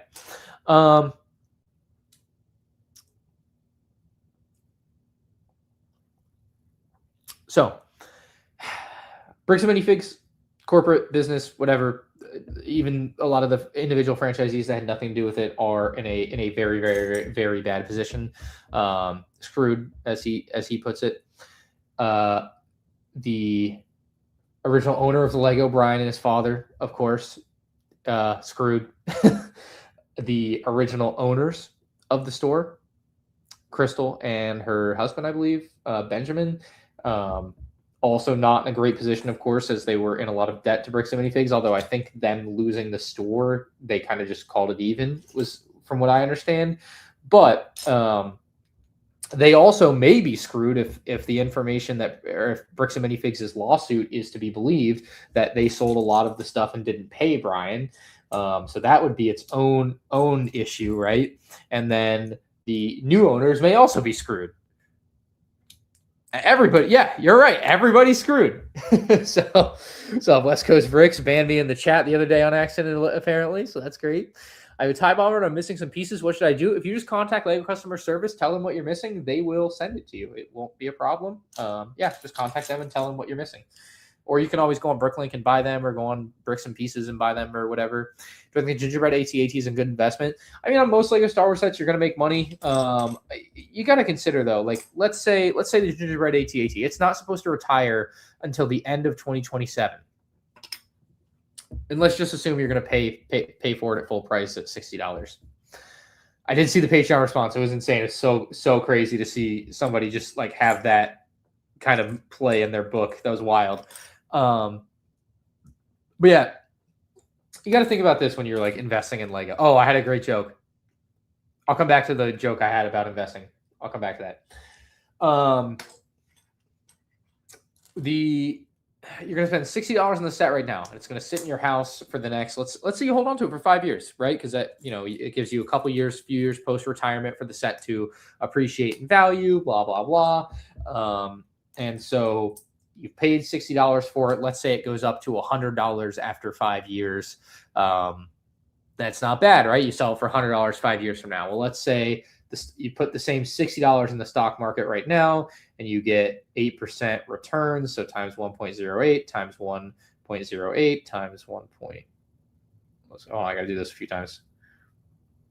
3 times 1.08, 4. So if you get 8% return in the stock market for 5 years, you're going to go from $60 to $88. But your AT-AT is worth $100, right? So you're actually making more money. Except depending on where you're going to sell it, you're not, because you're gonna have the time to list it and sell and like get it there and write the description, all that stuff. And then depending on the platform, you're going to pay a lot in fees. Then you're going to have to buy a box for it and print a label. Everything costs money. Drive it to the post office, whatever, right? So you might, and it depends, of course, on what the set is worth 5 years from now. If the set's worth $300, well then, yeah, of course you made the right decision. And that's kind of the whole thing with investing, is in a way getting lucky, but also like being smart enough to make the right decision. But some of it's just going to be luck at the end of the day of like, hey, I thought it would be a good investment, and it was. I got that one. So you just don't know what it's going to be worth. And so yeah, could it be a good investment? Sure. Could it be a bad investment? Sure. Could it be a break-even investment based on the stock market? Sure. Right. And you got to consider how easy the stock market is, and especially when it gets to like managing, like if you want to buy 100 gingerbread AT-ATs, like, well, if you're going to make the same amount of money, it'd be way easier to put all that same amount of money in the stock market and just do that on an app and click a few buttons than buying 100 of a Lego set and having them sit in your house for a year, for 5 years, taking up space, and then go through the trouble of selling them. So there's that. And then also with stocks, long-term capital gains tax should be I don't know if that actually pertains. Like if you sell a Lego set that was an investment for 5 years, you don't get like long-term. I should ask my accountant that, but you don't get long-term capital gains tax benefits, right? So you're going to lose more on taxes, assuming you're reporting it, I guess. But so there's a lot of considerations there. People always want to boil down, Lego investing, bad. It's like, all right, well, it's a thing, and people do it, and actually, factually, the more people that do it, the cheaper Lego will be later. So there's that. But yeah, no, I actually do watch, maybe not unfortunately, I do watch a lot of Dave Ramsey. I've watched a lot of Graham Stephan and a lot of Caleb Hammer for the past few years. And it's helped me definitely make sure that I've been financially responsible. So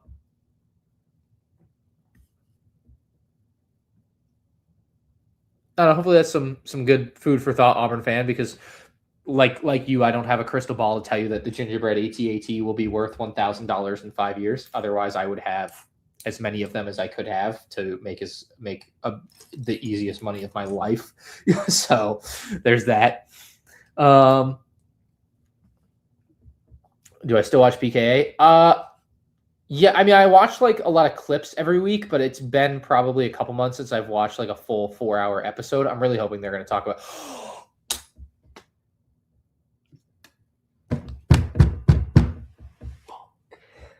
All right. So I knew a guy, the gamer from Mars. He helped me. He helped me in my time of need, bro. The one time I lost my YouTube AdSense, he helped me get my AdSense back. And I remember, this was during the whole process. He ended up on PKA for one episode. His name is Art, the gamer from Mars, and and I was like, holy crap, bro! I've been watching this podcast for like 10 years. It's my favorite podcast. Like, I can't believe you're on PKA, bro. This is insane that I know somebody that's on PKA. I was like, there's no way. I was so excited. And then he's like, well, let me know if you want to be on PKA. Maybe I could throw you their way, and if they want to, whatever. And at the time, I told him no. This was maybe a year and a half ago. I really didn't think I would be a good guest for that podcast. As much as I know a lot about Woody and Kyle and Taylor and all that, and I've enjoyed their show for a long time, I just don't think I'd be a good guest for that podcast, or would have been a good guest for that podcast. But for this situation, bring me on for an hour. I will happily run them through and talk about I would love to talk about the Lego drama on PK. Oh my God, that would be so much fun. If there was ever a time that would be fitting, this would be the time. Bro, I would love that so much. Oh my God. Yeah. So maybe. I don't know who I need to talk to, but this week's episode's probably not recorded yet. I don't know who I need to talk to. I need to hit up Chiz probably doesn't still do. I don't think Chiz still does it. They have another guy, Josh or something. Well, I go on financial audit with Caleb Hammer. I doubt I would. I don't know why they would have me on. Not to toot my own horn, it would just be like, wow, look, this guy's fairly financially responsible, doesn't waste too much money on dumb crap, doesn't have ridiculous 500% loans, doesn't have a car loan, only has a mortgage, yada yada yada. Like, it's not an exciting episode. So no, I don't really have an interest in that, to be honest. So as fun as the content is, but what makes the content fun is seeing like idiots go on there that have no like idea how to like use a credit card.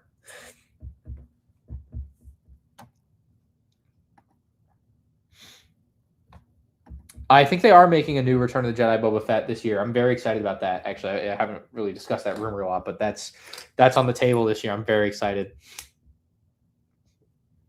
Taquitos, DoorDash, Starbucks. Yeah, he's so funny. Yeah. Oh my God. The things people do on there, it's mind numbing. It's mind numbing. It's so funny how you can just have a YouTube channel built around people being like so ridiculously financially illiterate. It's so funny. It's so funny. It's kind of sad in a way because a lot of it should be taught in. I've obviously this is like a pretty common like opinion, but like a lot of it should be taught in high school. Like it should be a like mandatory class that like, hey, during high school in one of your 4 years, you have to take like financial education for a semester or whatever, and it just runs you through the basics of life, things like that. How interest rates work. That would be probably very helpful to a lot of the population. So I hope the Spurs win. I don't know if I can call it a prediction, but I really want the Spurs to win. Yeah, I sold off my Black Series collection, not last Black Friday, but the Black Friday before and whatnot. I want to say altogether it sold for like it was not a lot of money, maybe $1,000. I definitely lost money on that one, that little adventure. It was a fun adventure for a time, but yeah, nah. Have not kept up with it since. I'm very happy to have rid myself of that because it was literally just boxes. And I've got Lego sets like that is effectively just boxes, but with Black Series, with a lot of Lego sets, I do intend to open them someday, as I get to them. So there's that part of it. With the Black Series, I'm like, I'm not opening these. Like, what's the point? Then I just have an action figure. I think that's stupid. So I'm not an action figure guy. You know what it is.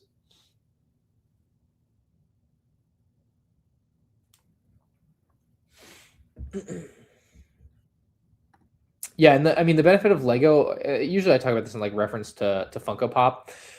The benefit of Lego is its reusability. So, and a lot of the value of it is the reason that it retains value is that it is reusable in many different ways. In that, if this ATRT driver helmet is otherwise unpopular, nobody wants it. Well, the parts still hold a lot of value and can still be sold individually by a brick linker, and so the set doesn't become worthless. It may not be expensive or valuable or whatever, but it would be still inherently worth more than an object that literally is only this thing and cannot be turned into something else. That is one of the biggest benefits that Lego, by its nature, has. Okay. Anyway, let me catch up with a couple donations here. The Colin with the $2. Thank you very much.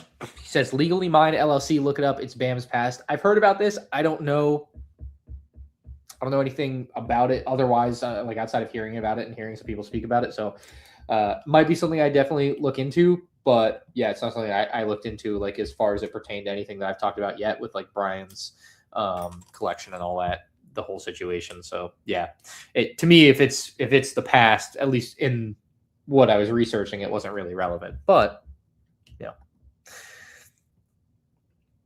Elemental Exposure, thank you for $2, says, thanks for the great content. How's the new helmet?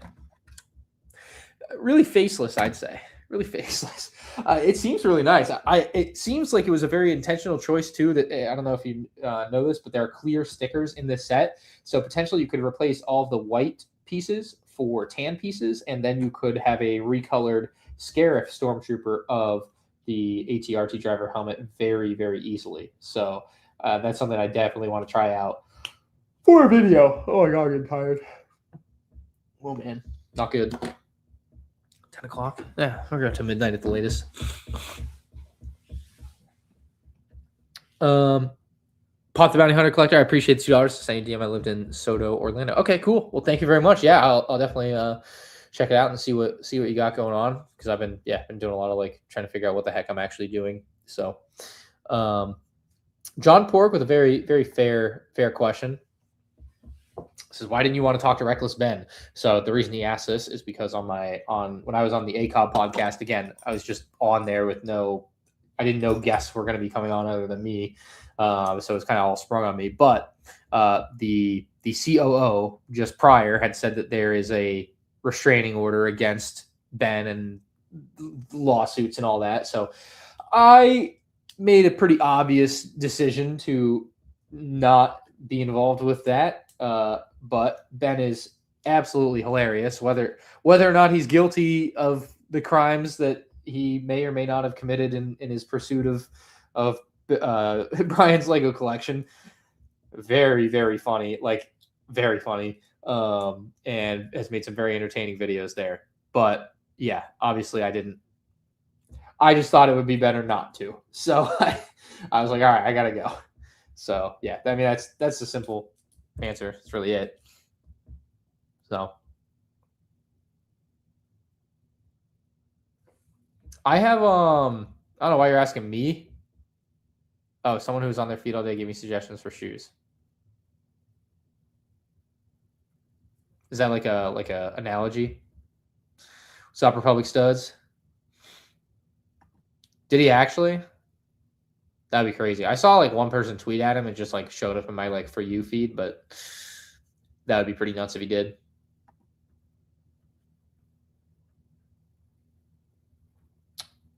I wouldn't know. I'm not watching the Patreon. I have no idea if we're on for tomorrow. We have a thing tomorrow, do we? What time? Tell me what time. Obviously, I've been very, very, very busy. Just tell me what time right now. Is this like a phone call where you're just gonna call me on the phone call, or do I need to like sit down on my computer? Will I collaborate with BAM? Huh. Look, man, it's a really crappy situation because I really like a lot of the stores, and I like a lot of the owners of said stores. And obviously I've done I very recently in January did 2 grand opening 11. Okay, are you gonna call me on the phone though, or do I have to like look for this call? That's what I need to know. If you're just gonna call me on the phone, I'll answer, and whatever you're gonna talk about, I guess we'll talk about. So yeah, that works, but just let me know. Anyway, yeah. So it's a crappy situation from the standpoint of like, yeah, I like a lot of the stores, I like a lot of the owners, and I've had a lot of great experiences there. And don't get me wrong, like I would like to go back to the stores and go back to Palm Beach Gardens, Bricks and Minifigs, and frankly, even if I don't record it for a vlog, I might. Right? It's still a cool store. But the yeah, as far as like doing like advertising, I feel like that's pretty off the table at this point. So I have not reached 1 million insiders points. BAM is just being a bunch of silly heads.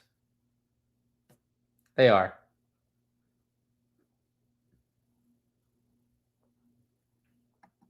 LifeBricks got fired like 3 months ago or something. You'd have to ask Tyler, but yeah. Thoughts on the AJ Brown trade? I mean, what? Good, great, amazing, fantastic. I'm so excited. I want to buy a jersey, but they only have one jersey up right now, and I don't want to buy the like plain Jane bottom tier jersey. So I'm gonna wait and see what else comes from that. So what's up, Schizo? I hope you do what Moon Jockey says and make a video. I'm sure it'll be very unhinged.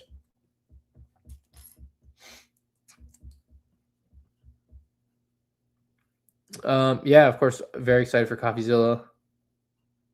A double MTT mock? No, like plans currently, but definitely not off the table. I wouldn't say I wouldn't do that. See you later, John. Thanks for hanging out, man. I have never bought the Ninjago blacksmith shop. No. Am I still moving house? I moved last summer. Yeah, I bought a second house last summer and moved. Yeah, so that already happened. I don't know what I upload. I was pretty bad with the vlog stuff, so I don't know what got uploaded and what got. Again, you'd have to ask Tyler why he got fired. That's his story to tell. So I'm gonna leave that one there for you. So anyway, someone already made a double MTT. Well, yeah, I do like a building alternate builds type of video and build whatever they had made and see if it's any good or whatever. That would be kind of what I'd do. There's no way I'd have the skill to build my own double MTT. You got to know that. I am no mock expert. I have not had any time to use the UV printer. Absolutely not. That guy was hoarding the collection. He didn't need it. This was my joke. You've reminded me. Perfect. I would like. This is my like. If there was a roast of Bricks and Minifigs, this would be my opener. I would like to congratulate Bricks and Minifigs on doing something I thought was impossible. They got Reddit to defend a Lego investor.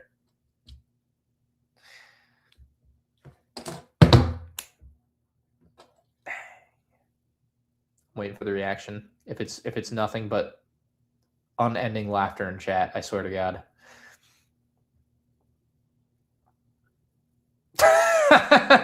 You should do that. That's a really funny idea. That's an original take there. I heard you say that on Whatnot. Yeah, is that not good? Because it's kind of true. They're so. At least they have some morals over there on Reddit. At least there's some. At least I mean I haven't gone on Reddit and looked through every post and seen what people were saying, I suppose. But I was on like in the first couple of days, I'd heard that r/Lego was like deleting all the Bricks and Minifig stuff. So I looked into that and they were, and it was wild. I was like, this is insane. So the Reddit mods were like covering it up for a while, and then I guess now it's, I don't know if it's a free for all now or whatever. Not just Reddit, but also so Patreon was also covering. I mean, not covering it up at the beginning, but you know, Morals is an interesting take. Will Galactic Marines drop in value once the polybag releases this summer? Lego Doctor Studio, tell me how much a Galactic Marine costs right now. Just type that in chat for me, and then I'll tell you. Tell me how much a Galactic Marine costs right now, because I'll tell you. I'll give you the lowdown. I've not watched Invincible, but I've seen clips of it on Instagram. I would like to watch it, but again, it's an all time thing, right? According to the internet, I have to spend all this time building my own Lego sets, so I can't watch TV shows. I can have no fun. Not to say I'm not having fun building a Lego set, but 20 bucks, 20 to 25. Okay. At the absolute max, unless something like crazy happens, at the absolute max, the Galactic Marine on my website will cost $14 for one. So, I mean, you can look at all of the foil packs on my website. The pricing is going to be very similar to those. Again, it may fluctuate. It may be $13 for one. It may be $12 for one, and $10 each if you buy 10, or $9 each if you buy 10. It all comes down to how much I have to pay for them, and then how much the tariffs are, and how much shipping is. So all of that obviously gets factored in, but I'm going to buy them wholesale or in bulk or whatever, however you want to do it. But the yeah, they'll be on my website. It'll be like a couple months before they're actually there. But if the price was $20, I would say at worst I'll be selling them for half of that at quantity. So I wouldn't buy a single Galactic Marine right now if I was any of you. I would actually, I mean, the obvious strategy is sell all of your Galactic Marines right now that they're $20, and you know they're going to be $10 to $14 in 2 months, and then you just buy back what you had and you make $30. Is it arbitrage? Lego arbitrage. That's, oh my God, I just created a demon right there. That's going to be a problem. I should make a whole video and be like a serious investor guy. Be like, today we're going to be learning about Lego arbitrage. This is when you know that a new minifigure is coming to market, but the market hasn't caught up to the oh my God, that'd be awesome.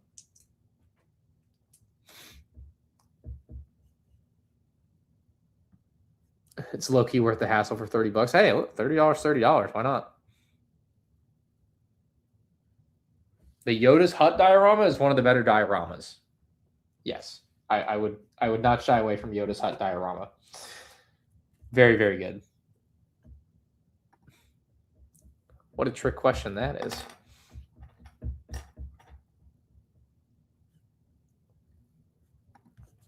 What was the conflicting evidence you mentioned in favor of BAM?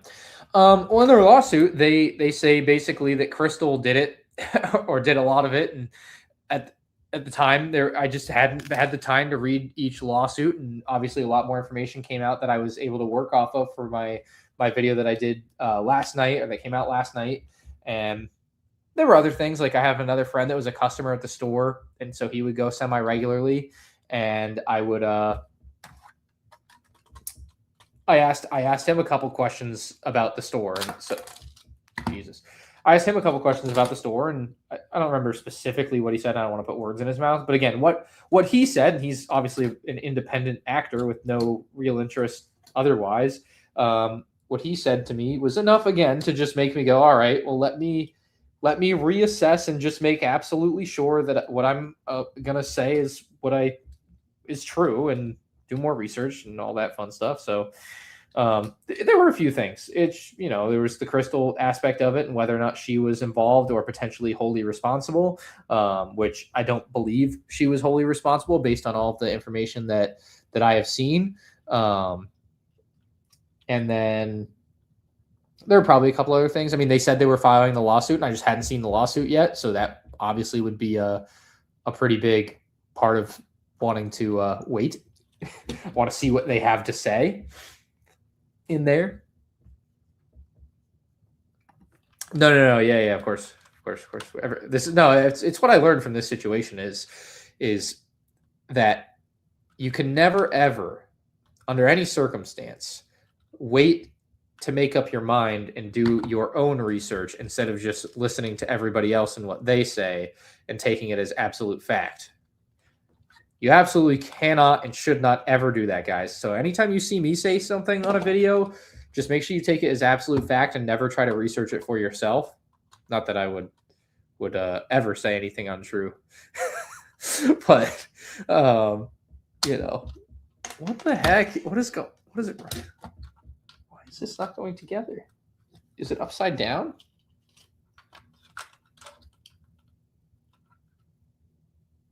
Okay, that is not supposed to.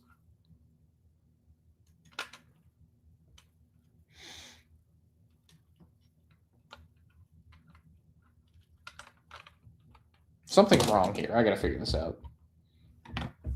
What the heck, bro?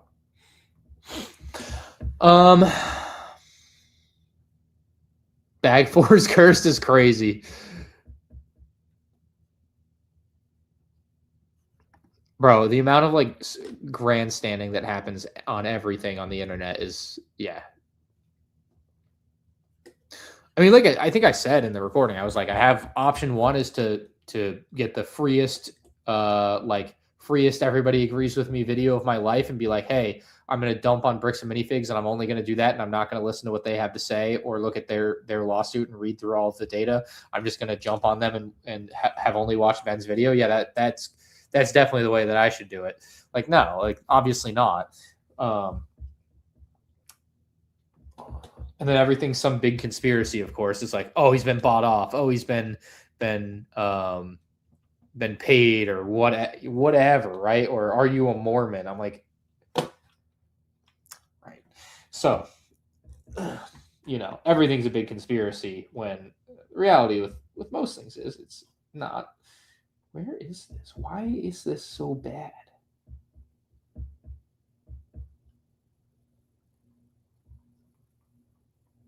I have to have built this. I didn't.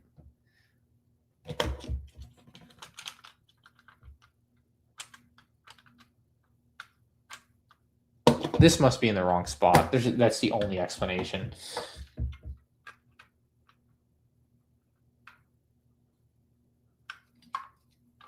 Aha! No, not aha. Bro, what?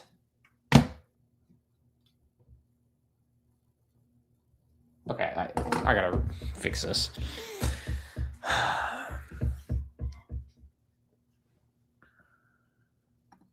There's not a lot to say about the AJ Brown trade other than I am very excited about it. And I really think he's going to be a great player for them. I'm super stoked. I'm probably maybe going to buy a jersey. So pretty excited to maybe get some new closet wear. But yeah, no, really great player. Very, very exciting to get a good player like that, obviously. So, okay, I think I fixed my issue. I think I know what I did now. Yay. Now it won't break every time I try to attach it. I was like, there's no way. That doesn't.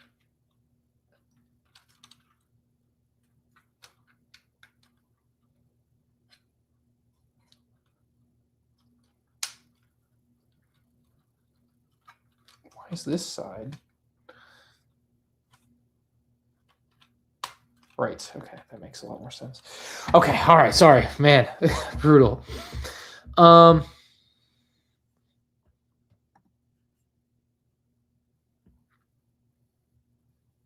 did order Minas Tirith online, so I'm hoping it shows up. Wiley, hopefully you're still hanging around here with the $10. He says, and thank you, Wiley, as always. Let me grab my next bag, actually, before I read your whole comment.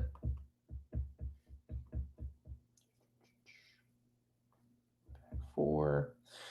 Bag 5. All right, next.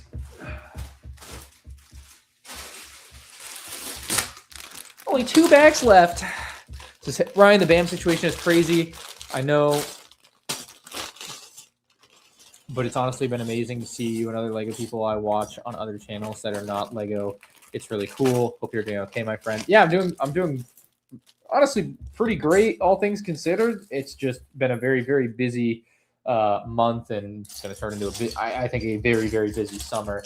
And I think in the back of my head, I've known since the beginning of May that it's going to be until the end of the summer for me to get on top of everything that I want to be on top of and get my ducks in a row. You know, there's a lot going on, a lot of good stuff, right? I've got a lot of good work to do and some very fun this and videos and whatnot streams, but everything takes time. And so it's, yeah, again, it's one of the main reasons that I usually have somebody else build my LEGO sets. Cause this to me, right, is time that I could have spent either at least relaxing after working all day otherwise or whatever. So that's why I usually will brush that off.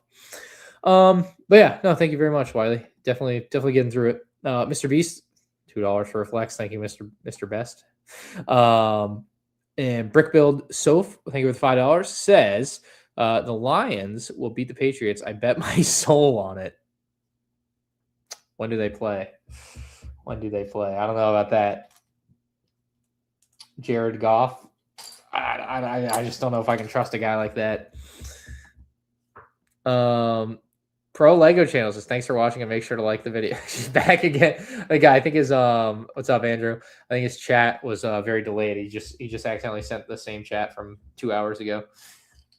That's crazy. Derek, what's your take on the situation? How do you feel?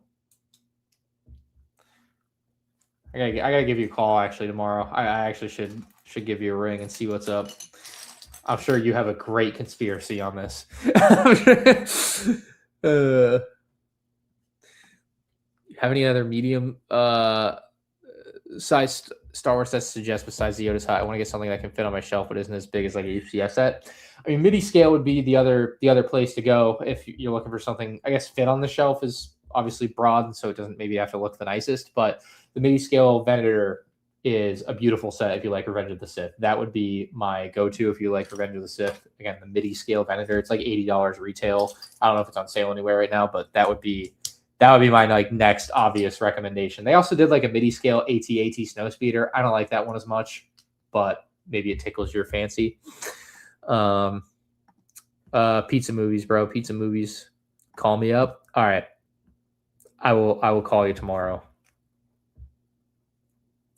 Remind me tomorrow at 2 p.m. to call Derek. All right. Expect a call at 2 p.m.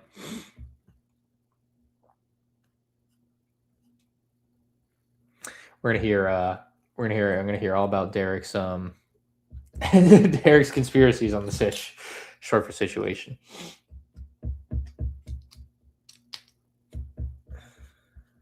I did see the Patreon CEO video. It's hilarious. Age Future, thank you for the $10. Okay. Oh man, same exact question I just answered.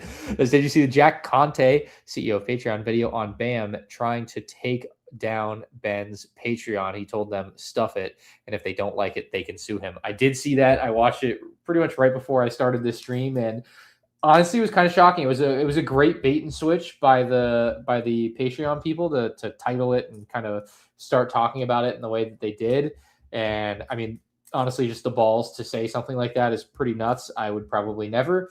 But yeah, pretty insane to see like, again, it just adds to the craziness of the situation, right? Like everything is popping off from every corner of the internet, it feels like. So yeah, it's pretty wild.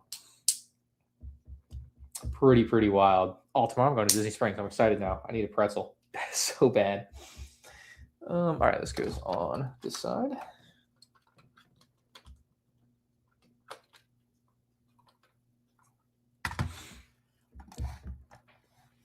Another day, another hack. Day with $5 says, I'm excited to visit Orlando Brico next week while in Florida. What other Lego resellers do you have out there I can visit? Where, and I guess my question would be where, just type in the regular chat. Don't send another super chat to say it, but where in Florida are you going to be going or be able to go?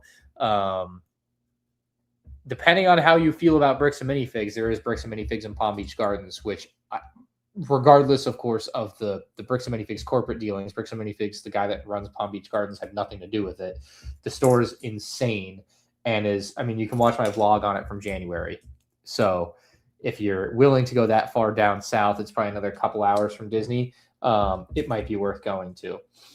But again, a lot of drama with Bricks and Minifigs. People don't want to support any of the stores because some of the money is going to go to corporate. So that's going to be an aspect you have to consider personally. But I mean, the store, again, regardless of all the controversy, is one of the craziest Lego stores I've ever been to. Then we have Legoland, Florida, which is probably 40 minutes of, I think the BAM franchise owners know, Luke, that it's a problem. Anyway, obviously they're not going to be discussing that publicly. So Legoland's like 45 minutes or so from Disney, depending on traffic. Could be a lot worse. But Legoland has the like big shop, and it's got the like pick a brick store, and it's its own cool experience. Obviously, if you go and you want to spend the day there and do all the stuff, it's going to cost you like $110 for a ticket. I don't know if it's gone up this year, but it's kind of ridiculous. They want like Disney prices for like definitely not the Disney experience, but as a one-time thing to do, it's kind of cool. The caveat there is you can do a shopping pass, which basically means you pay. I feel you. Okay, you probably know about a shopping pass, and I won't go into that. I mean, yeah, there's some Bricks and Minifiigs around. That's one. There are a couple stores down around near Tampa, but I don't know the names of them. So you'd have to like look up Lego and just look on like Google Maps and see what you can find. But that's how I found places. Oh, it's in South Orlando. It's near Disney. It's called what's it called, guys? You guys know it. Come on, guys. I went there in some vlogs. It's got like white shelves and it's super clean looking. What's it called? Come on, Derek might know. Derek, are you here? Anyone help? This is another store you should definitely go to. Come on. Downtown Disney has a Lego store, of course. What's it called? And the deal with the Lego store, though, is it's really just the same Lego sets you see anywhere else. So it's what is it called? Oh my god, not Toys R Us. Come on, bro. Daily Brick. Thank you, Bradley. I really appreciate that. Daily Brick. Yes, that store, very cool, down in South Orlando. They always, or at least like last time I was there, had a really great inventory. So. And that's a close one to where you're going to be anyway. So I would absolutely recommend going to that store and seeing what they've got going on. And then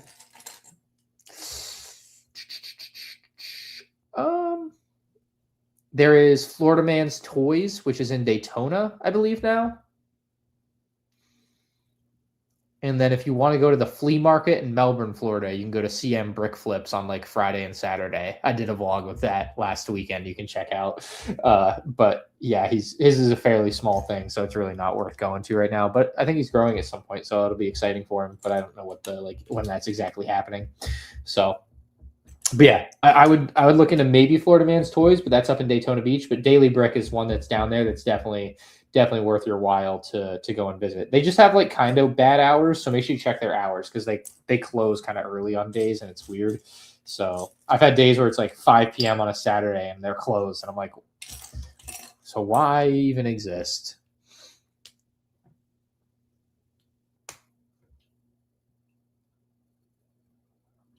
How does Brian have the biggest collection, or is yours bigger? He does not. They didn't have the world's biggest collection. That was a bit of a good old fashioned hyperbole, I believe.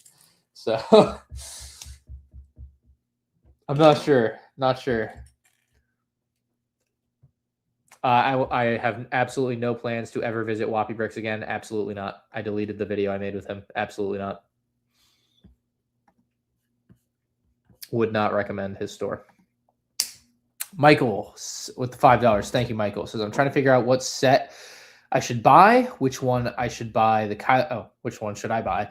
Kylo Ren's TIE Fighter, Snowstorm Room, or Yoda? Kylo Ren's TIE Fighter. Kylo Ren's TIE Fighter. Kylo Ren's TIE Fighter is sick. The only deal though, if you buy Kylo Ren's TIE Fighter, is ideally don't put it in like a spot where it's going to get dusty. So. I have personal grievances. I don't need to air it out. I just wouldn't recommend the store. Don't recommend doing any business there. So that's all. No further drama to be had. Just don't recommend it. It's that simple, right?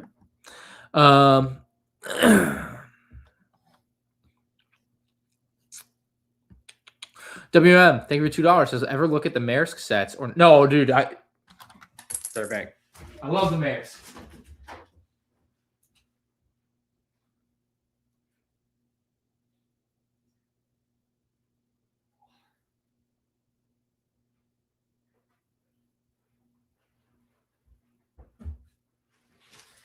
I bought this when I went to Brick World Chicago in 2018 or 2019. I think 2019.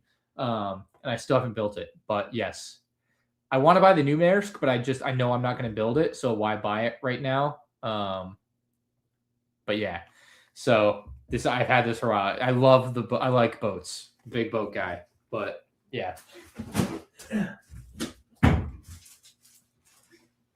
I do like the Maersk. We got Pat. We got Tyler. Tyler, people had some questions for you earlier. I don't know if you want to, but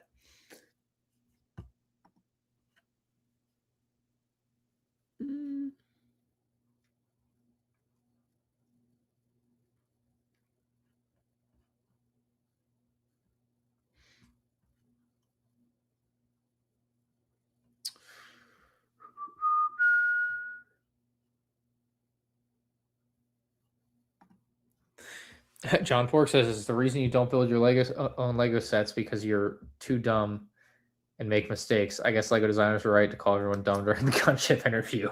No, it's a time deal. But yes, definitely that.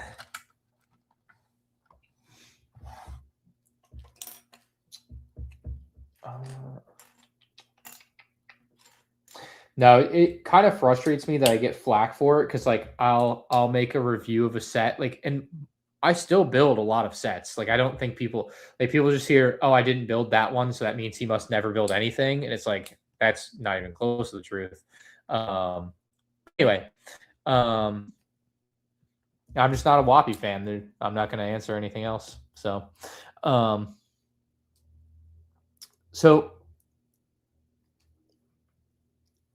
yeah, I'm like, I'll like make a review of a set and like I have every detail, everything that I could want in there, and then I'll watch, let's say, a land member review of a set, and they don't. It's like there's no way this person built this set and didn't catch these details on the thing. So it's people either are just terrible at reviewing Lego sets, or they didn't build the set, but they're not honest and just upfront about it. The idea that sometimes they don't build it, like I don't know what the deal is, but either way, like missing some of the stuff that I see missed in some of these reviews sometimes is kind of wild. Nothing to do with Kyle Cooper. Absolutely nothing to do with Kyle. Again, I'm not. Yeah. It is a shame. I agree. I didn't know. This is crazy. As soon as I can get it done, Maria. As soon as I can get it done.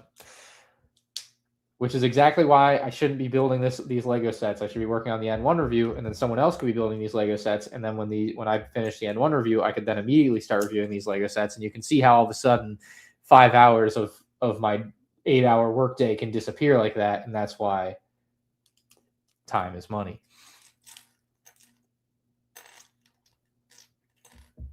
I just feel like he disrespected me, and that's all. So that would probably be the simplest way to put it. Again, I don't need to give every detail. I just decided I don't want anything to do with it. Easy.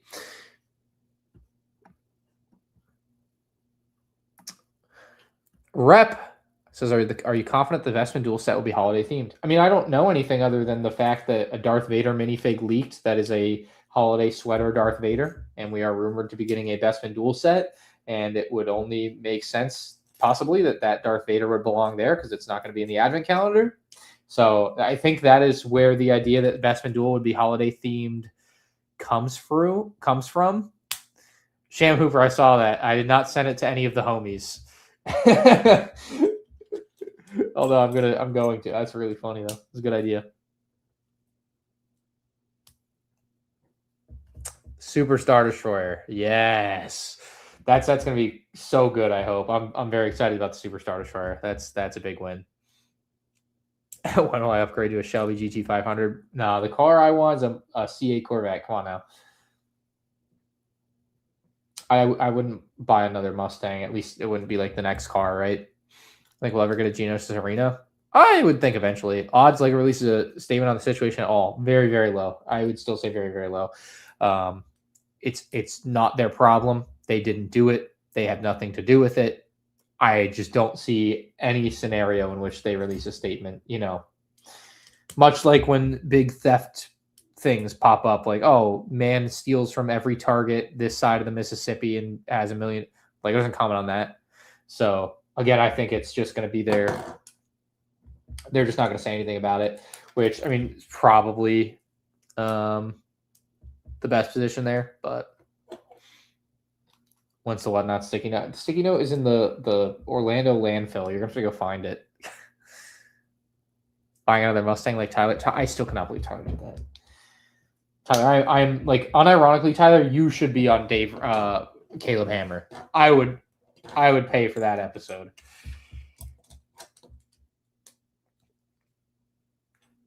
I mean, I can see exactly now. He's gonna.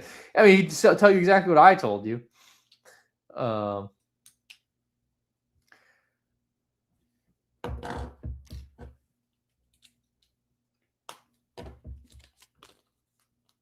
I would love to see the reaction. I see the King Aragon selling for like 140. Is that one of the figures in the set? I don't know all the Lord of the Rings names like I know Star Wars, so you're gonna have to treat me like a toddler here when it comes to that.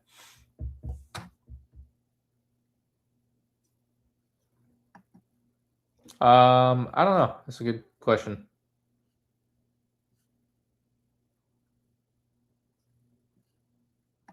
What's up, Jedi Sam? Oh God. Now we got him. We gotta sign him up. How do you get on Caleb Hammer? What's Tyler gotta do? Oh my God. Lego YouTuber. Oh, I gotta find a way to make this happen. Holy crap. You know, I got connections. Man, I gotta find a way to make this happen. Cooper, screenshot that. Now we got to figure out what we need to do to get Tyler submitted to get on Caleb Hammer's show.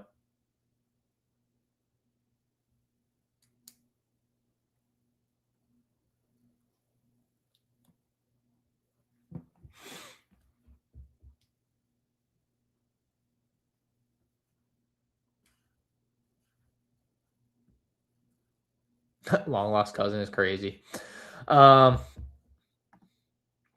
John Pork, thank you for the 2 pounds. Says didn't mean it like that. Or your reviews are great. Oh, yeah, it's cool. But thank you. I try to make good reviews, you know. And then people watch the reviews and then they're like, he said this was bad, and he's nitpick. It's a review. I'm gonna say things are bad. I'm also gonna say things are good. Cry me a river. But thank you, John Pork. What do you say here too? What do you think we're going to do? New Count Dooku? I mean, I would assume within the next year. I mean, it's been a long time coming for Count Dooku. Queen Amidala is a little bit more wishy-washy because it requires 2 molds to either be brought back, which very likely don't exist anymore, so then therefore remade or redesigned, and that's going to be expensive, and they probably don't want to do that, yada, yada, yada. So who knows on that. Darth Revan, again, there's got to be a set for him generally, and again, I just don't see it. So that's another tough one. It could be a long, long time until Disney eventually hopefully makes like Old Republic content. And then Jar Jar Binks, that is one we just have not seen since when, 2015. So hopefully soon on that. That's been a while. That's actually kind of crazy that they've just forgotten about Jar Jar like that. Wow. Jar Jar was like a staple of Lego Star Wars for a long time, and then he's just been kind of forgotten. So we'll see on that front, but I don't know. Oh, shoot. I missed pieces. That's great.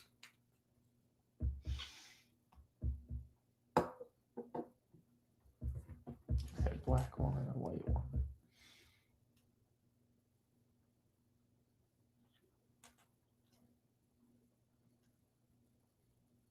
Okay. Well, that'll be easy enough to find.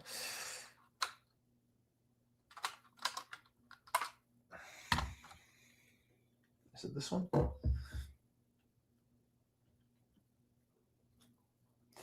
Oh, come on. Which...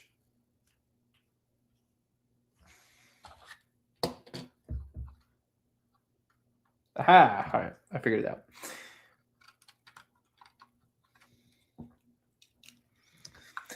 I thought a UCS Ghost would happen already, but maybe the next Ahsoka season, so maybe next year, UCS Ghost would happen. I don't know. It's just one of those things that seemed like it was going to happen with the Ahsoka show having their first season and it being kind of back, if you will, and then it didn't. So who knows? Again, they can only make so many UCS sets every year.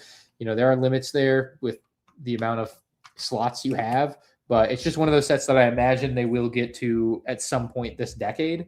That'd be my best guess. But, you know, which exact year, who knows? But yeah, the problem with UCS compared to like everything else is there's only so many UCS slots. So very, very, very limited, which is why I was happy that they brought in the third one last year. So I don't think this is happening again this year, but it would be nice. Murphy's Bricks, thank you for the 5. Says, what's your take on a UCS Kylo Ren's shuttle? I think it's fairly unlikely. I think they did the MIDI scale one, which having a MIDI scale doesn't mean you're not going to get a UCS, but in some cases, take the home one Mon Calamari Star Cruiser. Like, we're not getting a UCS version of that, and the MIDI scale kind of fills the void for anybody that wants that. And so I look at Kylo Ren Shuttle in that vein of like they made it as a MIDI scale set and it kind of fills that void. But I would say if there's ever any other like new major Kylo Ren content or resurgence of the fandom for it, I then, of course, would not be surprised. And it's certainly a set that I would love to see because I like the shuttle a lot. I think it's one of the cooler sequel ships, and the set that they made in 2019 is fantastic. But I really think the odds of something like that are really, really low. But I really like the idea. Don't get me wrong. Really like the idea. I just don't really foresee it happening. Right. I got to remember to talk about this not having a minifig in the review. Oh, it's so stupid. It doesn't have a minifig. I hate it. I keep forgetting that. So cheap and nasty by Lego. So cheap and nasty. Do I eat 3 meals a day? I usually skip breakfast. Usually skipping breakfast.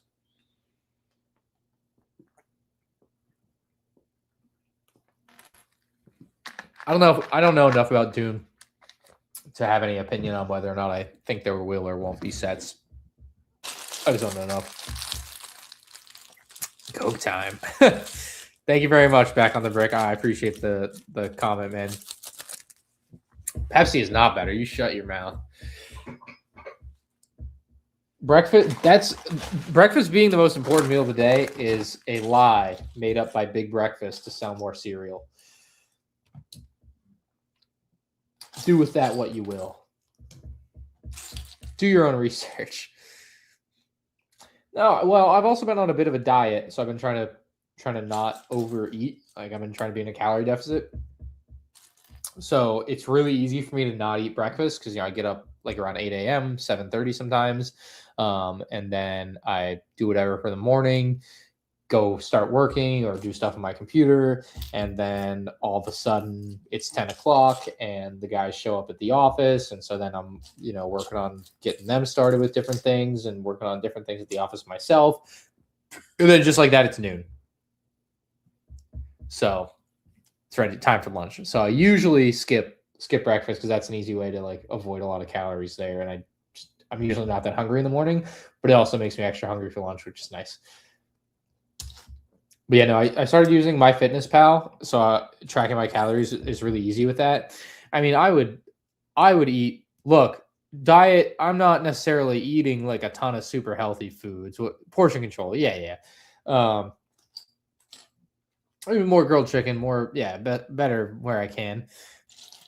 I got a snack right here, so I do snack a bit, but it was out of hand. Like, I would eat like a bag of candy like every day or every other day. And like, I would just go to the gas station and buy them.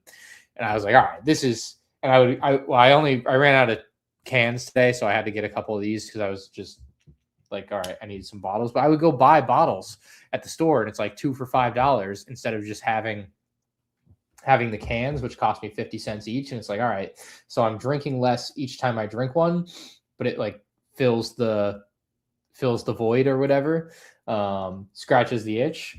So it's much better now. We're much better now. I've eaten like hardly any candy for the last like 3 weeks. So I have lost like 6 pounds. I can't tell how much muscle I've gained yet, but I've been like lifting at the gym 3 times a week. So I probably, I cook, but I'm not I have like a frozen protein pizza and I cook that, or I have chicken that it like what is it called? Target, like pre-cut, pre-sliced grilled chicken or whatever that's frozen, but it's pretty good. I'll just make that in the oven or whatever. So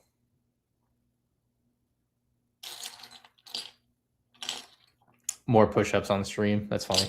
On Twitch.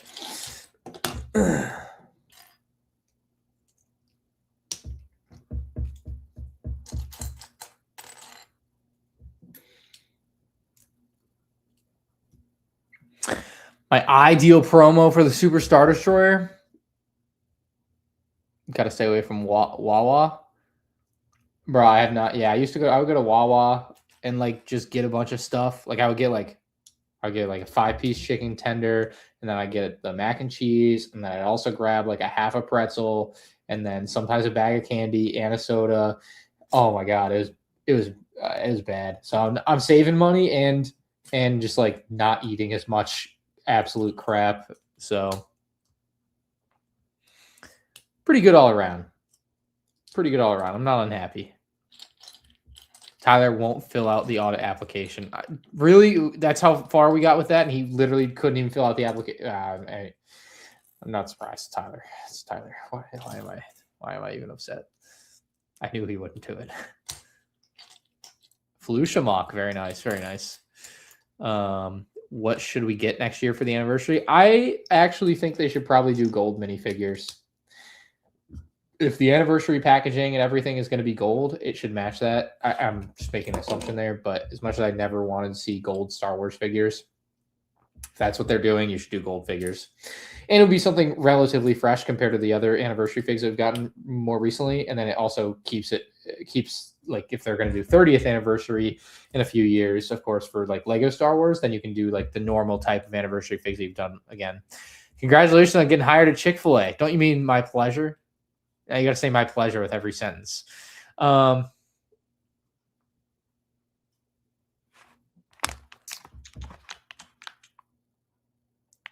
That's that's crazy, Cactus. That's crazy.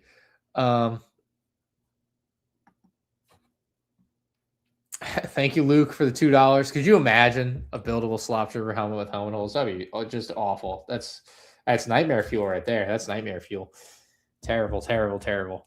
And then I think he double sent the same one. I'm not sure. But thank you, Asa. He's with $5, maybe twice. He says, imagine a new young Ben Solo minifig like what we saw in Lego Star Wars Leia's flashback story, or a new Mon Mothma or a Queen Amidala minifig. Yeah, I mean, I'd like to see a lot of that stuff. Mon Mothma from if they did the like hauler, what's it called? It's not like an AT hauler, but it's whatever Luthen's ship is. If they did his ship, you could throw like a Mon Mothma in there and it would be fantastic. Young Ben Solo, I'm assuming you're talking about like young like kid Ben Solo, no, not Ben Solo. Oh yeah, Ben Solo, not Han Solo. I was thinking about the kid Han Solo minifig from like the DVD. That's what I was seeing. Young Ben Solo in a Lego book. See, that's a good idea. That could get in there. And Queen Amidala, I kind of discussed earlier. Again, the problem with her is just the molds and everything you got to have with that. And so, yeah. And then fitting her in a set. I mean, the one set she came in, the build had, no spot for her, which is fine. They should do more of that because having more figures like that is a great thing and it adds to sets and whatever. But, it's hard to find a set for her to fit into. But yeah. By the way, my name is pronounced Asof. Okay. I got you. Well, thank you very much for the super chat and the comment. I would love to see a lot of this stuff. I'm really surprised it's taken them so long to get to like Queen Amidala again. That seems like a pretty basic one to me, but I don't know. Again, the molds are the problem. I get it, but I don't get it. $1 billion company. Fondor Hallcraft. Yes, I don't know why I was struggling so much with that one. Amidala was in Rebuild the Galaxy, so not too unlikely. Again, I don't think anything like that has a bearing on the figure getting made or not made. It's not. Yeah, it's a show. I don't know. It has nothing to do with it to me. I don't think they're going to make any more Rebuild the Galaxy sets, so even if she did appear, she wouldn't appear in a set from that. The Bricks Minifiigs situation is crazy. It's insane. It's insane. Cooper, big Phantom Menace fan. That's the first I'm hearing of this. I picked up the Big Fig Vader today. I just finished building it before I saw a stream of a live build. Well, I don't know if I'm going to get into building it. It's taking me 2.5 hours to build a helmet set, which would mean it's going to take at least 3 hours to build that. and it is 10:30. So I think we're building one set, not two. And I'm going to have somebody else build the Darth Vader. I think that's what's going to happen because I don't want to spend 3 more hours building the Darth Vader. And I know this is hard to believe, but I can review the Darth Vader without having built it myself. I will still be able to tell you all of the same things I would have told you otherwise. I did Oki. Yeah, I mean, the simple opinion here is it's insane. It's pretty wild to just like have the balls to do that. So I don't know. You tell me what you think, honestly, but like I cannot believe they did that. Really, the bait and switch too. It's the whole setup of it and everything was wild. So again, it's just kind of adding to the lore of this whole situation. And yeah, not again. Bricks and Minifiigs may win in court against Reckless Ben. They may have a very fair case against him for some of the things that he has done in pursuit of getting Brian his Legos back. That may be the case. I'm not a lawyer, so I don't know what the likelihood is. I can't, whatever. But where they absolutely will not win here at this point is with the court of public opinion. You've got a guy in Ben, and even if what he's doing is against the law, some of it is really funny to people. And no matter what, with that being the case, people are going to gravitate towards that. And you're just not going to win that battle, right? Like I said in my videos, like they're not going to win the battle. I think some people thought I meant like in the court. I was like, no, they very well may win in court. He may have done a lot of things that were against the law or whatever. You know, who knows what'll come out of that. But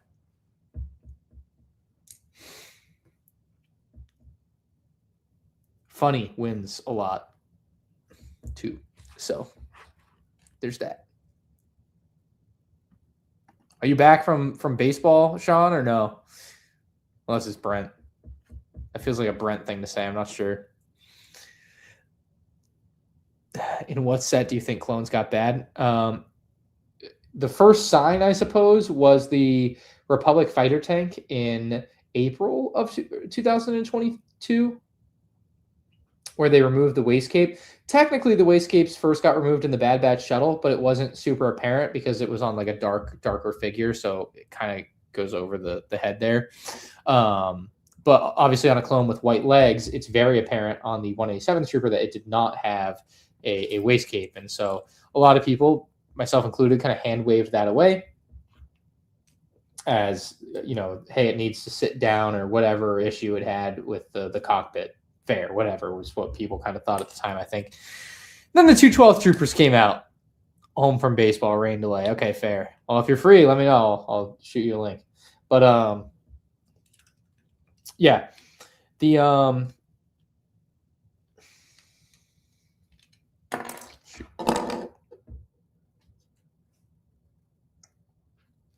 there we go.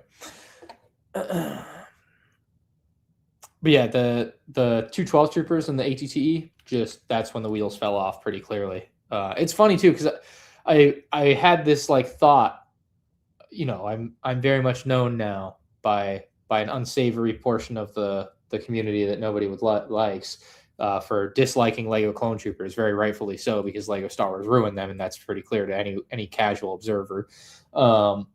And with that in mind, I was like, you know, for all the flack I'm getting for saying that I need to wait to like make a decision on this BAM thing and I need to do my research, I'm like, people are like, oh, you just hate on all this every day. I'm like, well, when Clone Troopers first got ruined, you go back and watch my ATTE review, you would be shocked how easy I am on how horrendous that figure is. That helmet is just atrocious. One of the worst things they've ever done.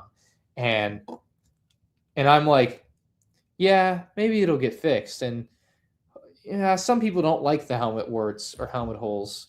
And we'll see how this, it was very like, I don't know yet. And now we know, right? So same kind of deal.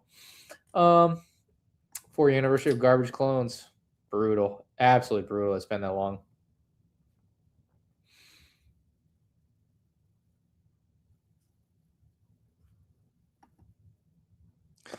Look, man, I love the Palm Beach Gardens location. You know, I love it. So I hate that it's going to be part of the collateral damage that's happening. You know what I mean?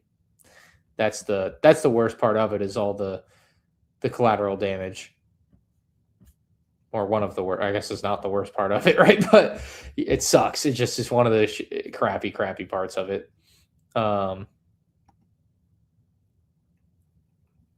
Ace off, thank you, Ace off, very much. And yes, Kid Ben Solo. Manuel Mori for the $2. Thank you, Manuel Mori. Says 200 for a Sandcrawler. For Sandcrawler is crazy. I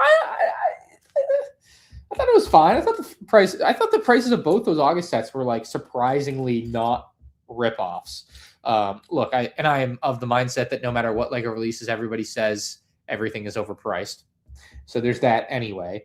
But I mean, I genuinely think those two sets are pretty fairly priced. So I mean, if you don't, I get it. I know there's always going to be a differing of opinion, and the value of a Lego set in a lot of ways is very subjective. Like price per piece and price per gram, or like the ways you can kind of make it into a science. But even that's not going to be perfect, and they each have their own issues. But it is going to be very subjective. So if it's not worth it for you, of course, waiting for it to go on sale and whatnot would be the way to go, if you want it anyway. But yeah. No, I actually really do think those sets are much more fairly priced than like the MTT or the Turbo Tank, like shockingly so. Like it's kind of crazy. So there's that. Thank you, Shamir. I appreciate it.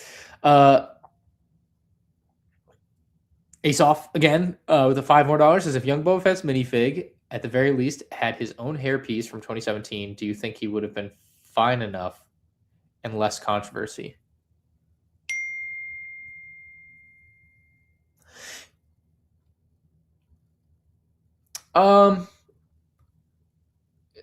Again, this is I kind of see this with a lot, like when people ask me, would you rather fix this or that? And it's like, well, both things can be fixed. They're not mutually exclusive.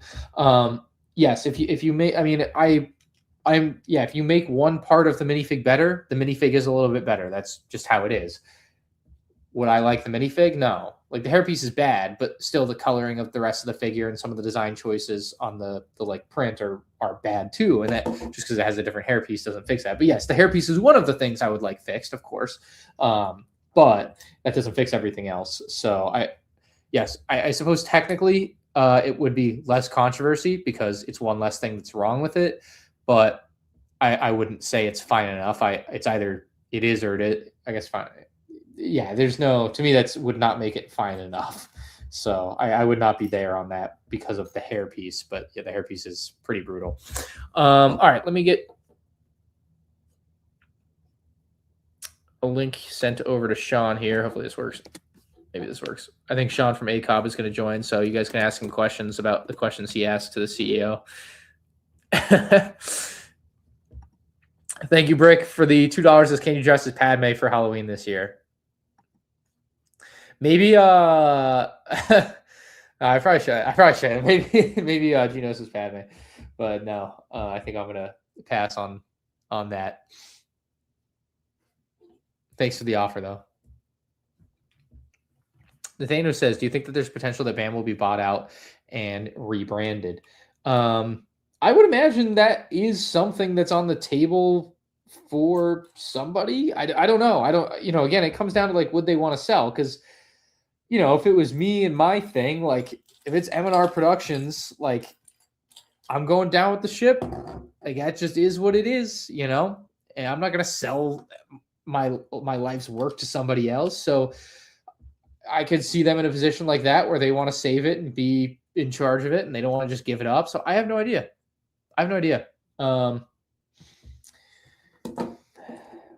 I'm sure there's people that are much smarter than me and know more about like crazy business dealings like this that would have like better input on that. But like, it would be a way that they could turn things around. Certainly, that's where I would be. But I really don't know if they would actually do that or not.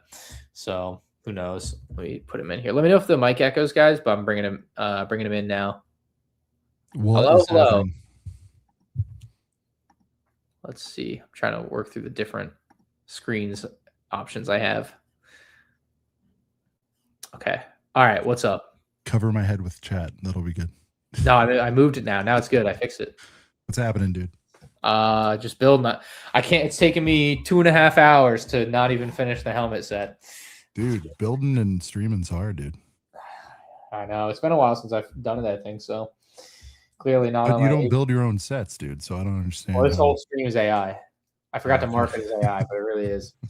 This is Sean from a couple of Brickheads.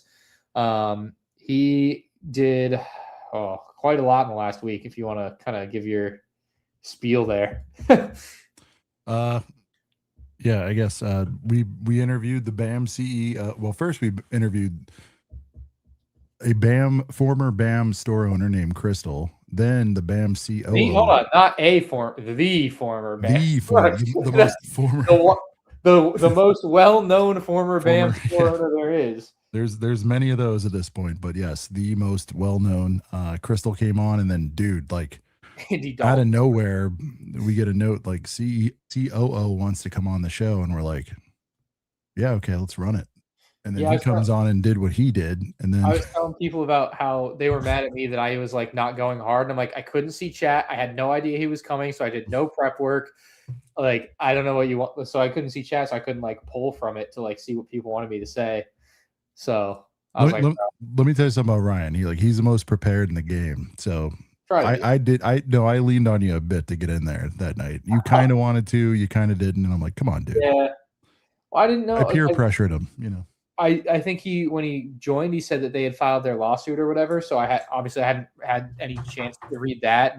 Like there was a lot of stuff I still didn't know or have things that I knew if I had the opportunity to talk to him now, might be some more. Oh, Rod, do you want to join Rod? Dude, yeah, let's get the crew, let's get the study the film crew together. No, but I mean, yes, get Rod in, but no, what I was saying is, dude, you've seen it real time.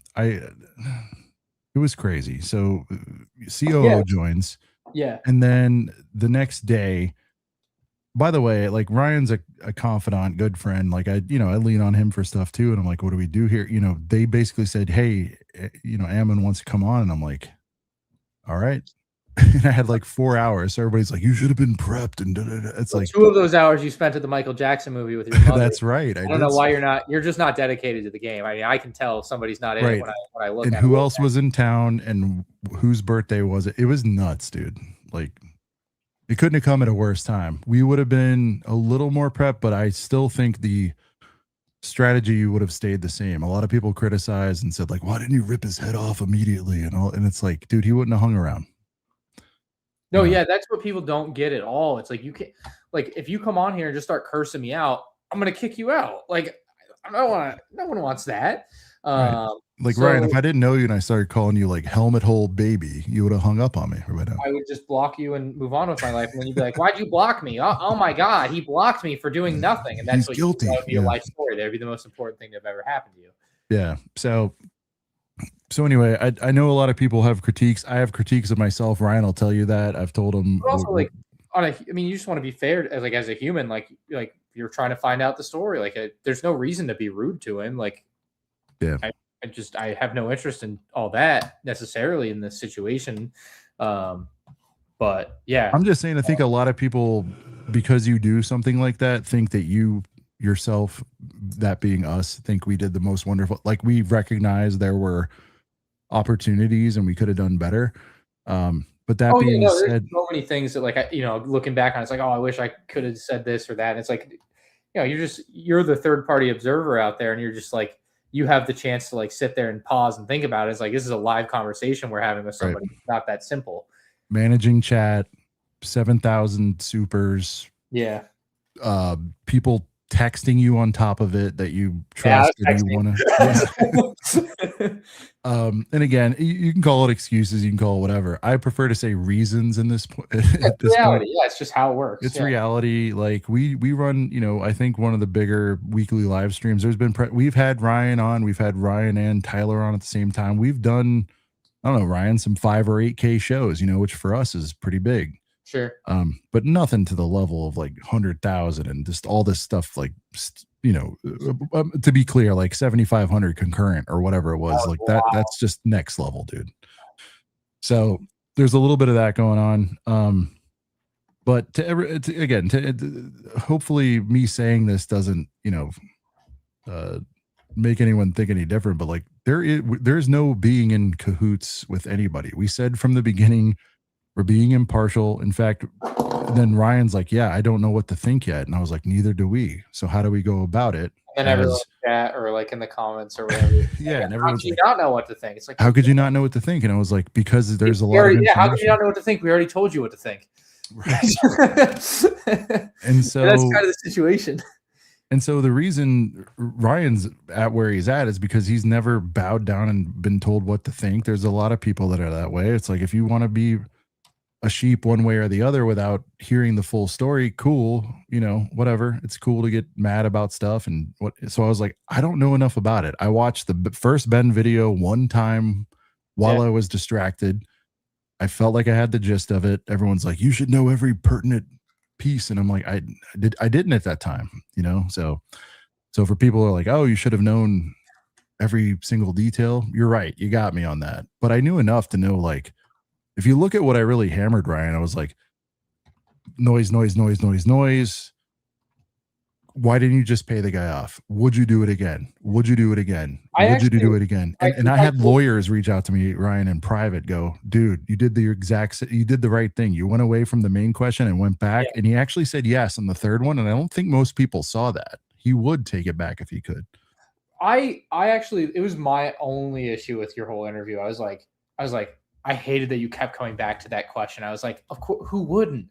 And I didn't understand why he wouldn't just say yes, other than like obvious. Oh, we got a guy. I didn't understand why he would say yes. There he is. Just like, yeah, of course you can't go back and redo it. So what's the point? It's like a question that like has a fairly obvious answer, but like, what does it matter, right? Can I tell you why I did it, Ryan? It bothered me. Yeah, I would love to know. It bothered me because I gave him, and a lot of people said I gave him outs, which I 100% did. And again, that's one of the things I would have fixed. I would handcraft outs, and I really wish I didn't. But you know me, I want everyone to be comfortable and have a nice time. That's my nature. But the third time, I'm like, I'm not going to give the outs. I'm just going to say, like, you know, he even brought up, like, hypothetically someone gets run over by a car. I go, all that aside, like, would you do it again? It's costing you a lot of money, blah blah blah blah blah. He's like, yeah. And that's all I wanted to get, just to see if we could break through somewhere, you know, at some sort of compassionate level. What up, Rod? What's up, guys? I'm trying to see if I can. I'm just getting my layout set up back here so I can see the comments as well. Yeah. I don't know. That one's important to me. It's like, for the sake of your franchise, like, that's what everyone's talking about. To me, it's like, pay Brian, repair things with franchises. If there is some internal stuff going on, then sue behind the scenes on that stuff. And it's just, I don't know. It's such an easy playbook to me. And before anyone says, like, you don't understand what it's like to be, I've been in corporate. I'm old. I've been in corporate for 25 years. I've seen these things happen. Usually you settle, you know, 9 times out of 10. So anyway, and nobody hears about anything. Yeah. Usually, yeah, you're right. Undisclosed amount, yada yada yada. Like your coach should have settled that before it got so bad. Okay, all right. We don't got to talk about Mike Vrabel like that now. Shout out to Vrabes.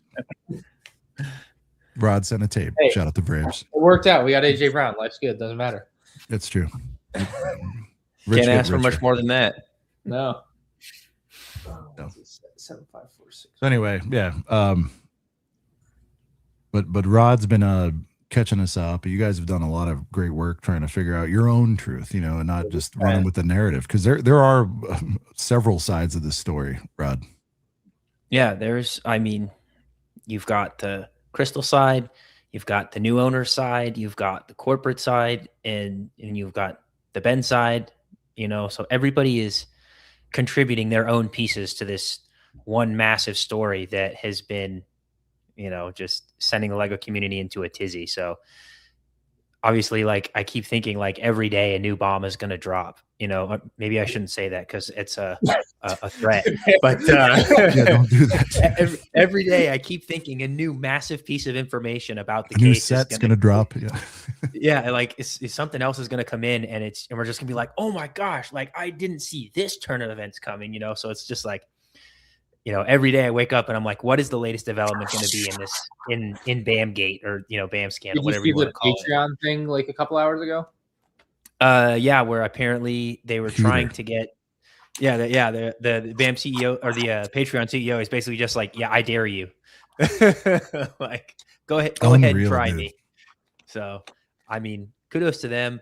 I mean, obviously the for anyone who hasn't seen the lawyer videos, the what is it, Lawless Masses, I think is his channel name. For anybody who has not watched those two videos and he just put out a second one like yesterday or the day before, I would highly recommend going and watching both of those, because he dives into like the practicality of the legal maneuvers that Ben is engaging in the first two videos. And then in the second video, he's providing some review about, the claims that both sides are making in their lawsuits. So he does a really good job of explaining some of that stuff. So for anyone who, still needs extra context, I would highly recommend going to see those, because, he's talked a lot about, especially in this most recent video, he's been talking a lot about, what he thinks based on both of the lawsuits are actually going to be able to stick, and what things he thinks are eventually going to get dissolved because there isn't really any teeth to it. And, based on some of the analysis he provided in that second video, both sides, have some very legitimate claims. And, as he puts it, he's like, there's a lot of teeth to a lot of the claims that they're making both ways. So, I don't know if I don't know exactly how it all works, but it seems like there's a very real chance that like BAM could win their lawsuit against Crystal, and Crystal could also win her lawsuit against BAM, because they both have stuff going for them. Yeah. So it's like, Yeah. Crazy to think all like this how this for could for a tie No, game. but- It's like a exactly. But Ryan said it at the outset, Ryan. I mean, even before your mind was made up, and I know you're still processing. I mean, if stuff. new info comes out, I know, yeah.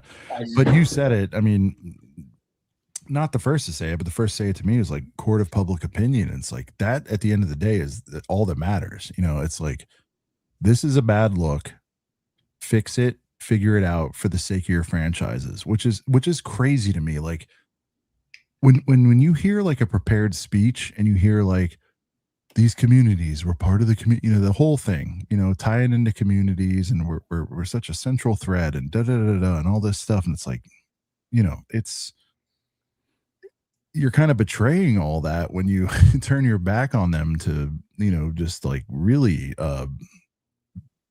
your logo's on the door. Like I keep saying, your logo's on the door.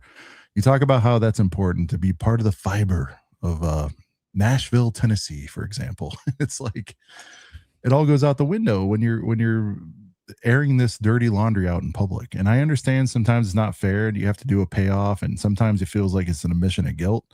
So what? Pay them, go out. If you truly feel that the previous owner or whoever is at fault is the issue, pay that, and then do that behind the scenes. That's not going to change anything. Like the court of public opinion's never going to favor big corporate empire, even going against Crystal, for example. It's never going to favor that, because it's big guy, little guy. Everybody loves, David versus Goliath. Like it's, I think we're all kind of in agreement. Like a lot of things don't make sense that they've been doing, Sean. And it's like, why go down this path of like just sticking your nose up in the air in a way, and just like, it's like, why? And I was thinking today, I was like, well, the only thing that would make sense to me is BAM Corporate thinks, like, if BAM Corporate thinks Crystal did it, and they have been convinced by the new owners that came in that Crystal did everything, and that Crystal took it all off site, and that it never existed when they got there, and that, let's say, the new owners that came in were lying to the corporate side of things, then it maybe makes sense to me why corporate would act in this like just seemingly horrendous way, because they're under the impression that everything is Crystal, because they believe so strongly in their second set of owners that I think came from corporate. So, but that's then assuming that those guys are just lying to the CEO's face, which you can't make that assumption. But it was just a theory, a thought, and and I was like, it's the one thing that's like, maybe this kind of explains it. Obviously, but it doesn't matter ultimately in the eye of the public, right? That's the whole thing, of course. But and that's only in relation to Brian's Lego collection. All the rest of the stuff with Reckless Ben is its own whole nightmare of a mess. And again, even if some of the stuff he has done is illegal, which probably, maybe, I don't, again, I don't, I'm not a lawyer, don't know law, didn't go to school for that. Right. But if he did illegal things, people think it's funny, and so funny wins a lot of the time. Yeah, I mean, just to like keep it like really straightforward there, like, you know, that's all we have. I mean, that's all. Mhm. You know, Yeah, it's Brick true. Builds I is mean, Brick Builds making a good point, just bringing it back to some of the evidence that has been submitted for the lawsuit about, there's that one photo where Crystal appears to be taking some pictures of inventory that we believe belonged to Brian. And then you have Brandon, one of the new store owners that you can see in the side of the photo, which, refutes one of the claims that they made in their official statement, that BAM made in their official statement, that they were unaware of any inventory belonging to him when they showed up. So, you've also got the to receipt. recall. Oh, sorry. Go Yeah. ahead. Go ahead. Keep No, going. go ahead. You got it. I was just gonna say, there's Crystal, I believe, claims to have like hundreds of photos. So at some point, we should see all of these photos. Yes, at some point we should get to see everything. I mean, we have only been able to see a few of them so far, but in her lawsuit, I think she claims that there's over 200 photos and about a dozen videos that more thoroughly documents all of Brian's inventory that was on hand at the time. And, something that Ryan and I had talked about previously is the fact that, the BAM sales data would show that Crystal sold about $50,000 worth of the Mansell collection, but Crystal in her own lawsuit says that she sold about half of it, which would really be, 100 to 120,000. It doesn't do her any good to have to come out in her own lawsuit and say, I sold way more than everybody thinks I did. So, Right. Unfortunately, yeah, go ahead. It doesn't do her any good to have to say that she's, making it public record that like, well, I sold way more than Brian thought I did. I sold way more than even the BAM sales data is showing. So, you've got that part of it. And I genuinely believe that at that point, she probably is giving us a pretty accurate number. The fact that she said she sold half of it, so it's 100, 100, 120, whatever the case may be, I do believe that because it's not in her interest to say she sold way more than we thought. So I do think that is probably what happened. And the other half of whatever was still there from his collection, it seems very apparent at this point, did get retained by the new guys. And, they took over right before the busiest 5 to 6 weeks of the year, going right into Black Friday and Christmas. So, who knows how many tens of thousands of dollars worth of Brian's inventory they probably sold the second they got there and took over the store. That's assuming the sets were on the shelf and sale, and we don't know that. They could have been on the shelf for the first day that we see that on 12/29. Rod, since we're kicking this open, man, you want to talk about the theory of like the exact amounts lining up though between the debt and what was on hand? Yeah, a little bit. I mean, we can save it. I mean, but it's interesting. You guys talked about this. I haven't heard this one. Well, you were busy, man. Me and Rod had a jam sesh last night. So I need somebody that knows something to tell me something, because I know nothing. Apparently. I don't know how to get anything done. Yeah, I see you, Cooper. I agree. I think that the new guys definitely are at fault to some extent. It seems to me like Crystal probably sold about half his stuff. The new guys probably sold about half his stuff. And by the time Ben shows up, it's pretty much all gone because we can see, and Ryan included this in his video yesterday, that there's a Google review photo from about 6 or 7 months ago where the shelves are absolutely cleared out of pretty much everything that we think could have still belonged to Brian's It looked like the average BAM, let's be honest. Yeah, it looked like the average BAM at that point. So I could see a very real possibility. Wall to wall. Yeah, Baby Yoda's, like all of just the basically brand new stuff. So I could see a very real situation where Crystal sold half, the new guys sold the other half, and it's pretty much all gone. Yeah. The one thing that makes me sad is every time someone still says like, give him back his collection. At this point, it's like, give him his money because that collection's gone. Like Brian is not getting his Legos back. I mean, like they said they have like $2,000 to $5,000 of sets sitting around. Those sets may or could very well be or would have been his years ago, and who knows? Sure. Yeah. But as far as like him actually getting 200,000, whatever, he obviously didn't have $200,000 of Lego left there. If you look at the trail, but Yeah, he's not getting anything close to that as far as the actual Lego goes. Like, it's a cooler battle cry to say, like, give him his Legos back than like yeah. give him his money. So like I'm riding for that narrative, but at the end of the day, it's like, dude, the leg is gone. Like it just is. Like, it sucks. We just need to start backing the pay the man, like they always say with like NFL and NBA guys when they're up for a new contract. It's like pay the man. Yeah. Show me the money, old school. Yeah. Exactly.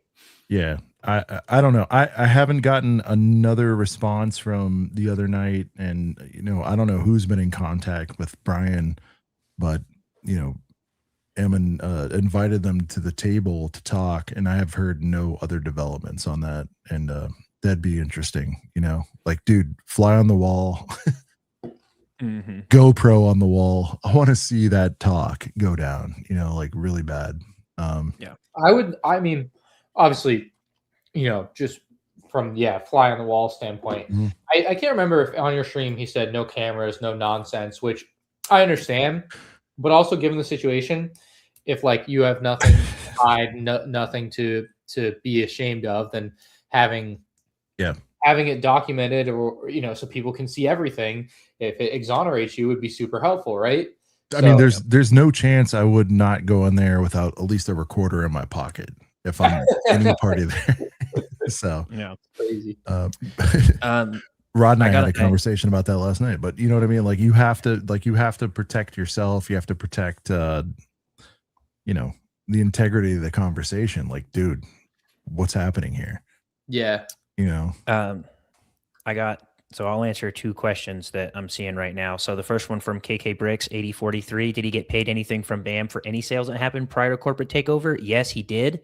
And this is actually something that I wanted to ask Ryan about. Ryan has talked about the fact that he had conversations with Brian and with Eamon in the last few days, and they both say that Brian was paid about $19,000 based on about $28,000 to $29,000 of sales during 27 to 28 during the time that Crystal was there before corporate took over. Now, BAM sales data says that they believe there's about $50,000 worth of stuff that Crystal sold while she was there. So we already have conflicting information where it lends credence to the idea that maybe Crystal was hiding, and not paying Brian what he was owed. But then in Crystal's lawsuit, she says it's 100. And whether either of those numbers are true, whether it's 50 or 100, Brian should have been paid way more than what he has right now, because right now he's only got 19,000 to his name. And then this other one, Chaos Inc. 420 invited them to the table to talk at the same time they filed a RICO civil lawsuit. If you watch the Lawful Masses video, I believe he said there's actually two different RICO suits. There's one criminal and one civil. So there's actually two RICO cases that are included in BAM's lawsuit that's filed against Ben Snyder and Crystal and Brian and everybody else involved in that. So there's that. And then Ryan, my question for you is,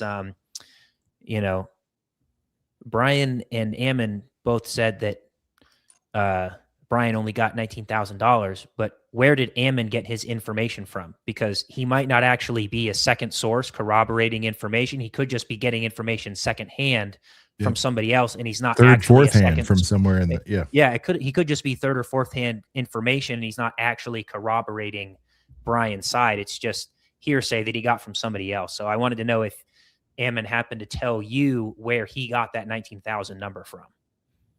No. Okay. So no. I'd be interested to know where he could have just talked to Brian in one of the occasions that he came to the store, because I know that he said that it seems like Brian made 2 trips to the store after the new guys took over. The first time they were just like, get out. And then the second time he came back with the inventory sheet and the consignment agreement, and then they trespassed him from the store. So maybe one of those 2 visits, he told them that he's only gotten 19,000. And then the new owners told Eamon he's only got 19 from Crystal right now. I mean, I don't know. I would assume there's like some type of paper trail there where they can see what she's paid him, or if he's provided bank statements or something. Like, you would have to have some burden of proof to be like, yo, this is actually what I got paid, not this is what I said I got paid. But I don't know.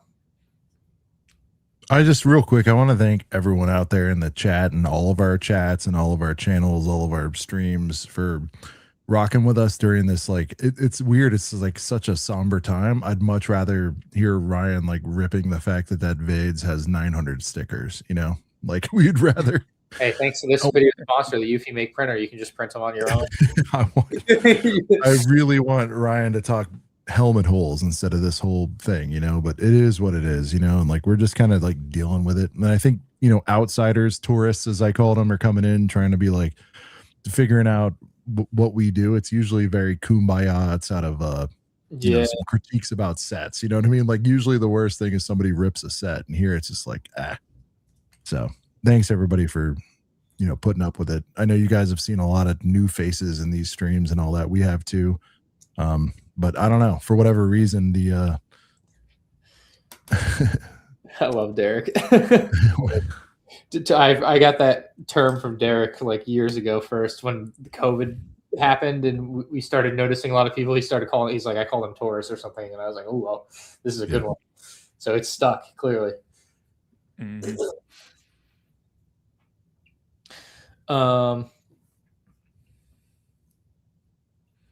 Eufy plug. Yeah, smart bricks, not controversial by comparison. Same for the summer 2025. Someone mentioned, just nothing even close. It is crazy how far reaching this story has become, but it's because it truly, I think I've seen it put this way, like it just has it all. I mean, you've got so many different angles and fun, if you will, things about it to discuss, like when it comes to religion and police and government and big conspiracies. And then there's of course, at the core of it, the theft of Brian and his father's Lego collection by somebody. So that's, I mean, it's got everything, and it just is like an ever expanding thing. Backroads, maybe I didn't say anything publicly, but I've definitely said it in pretty much every conversation I had after watching the part 1 video, is that I said when Ammon first shows up on screen, I thought he looked like Eggman from the Sonic franchise with his handlebar mustache. I was like, you couldn't draw up a better guy to be the villain for this story. We drew ire for not mentioning that so far in the stream, Ryan. You're 3 hours in, you haven't mentioned the stash. Attacking people on their appearance here. Yeah.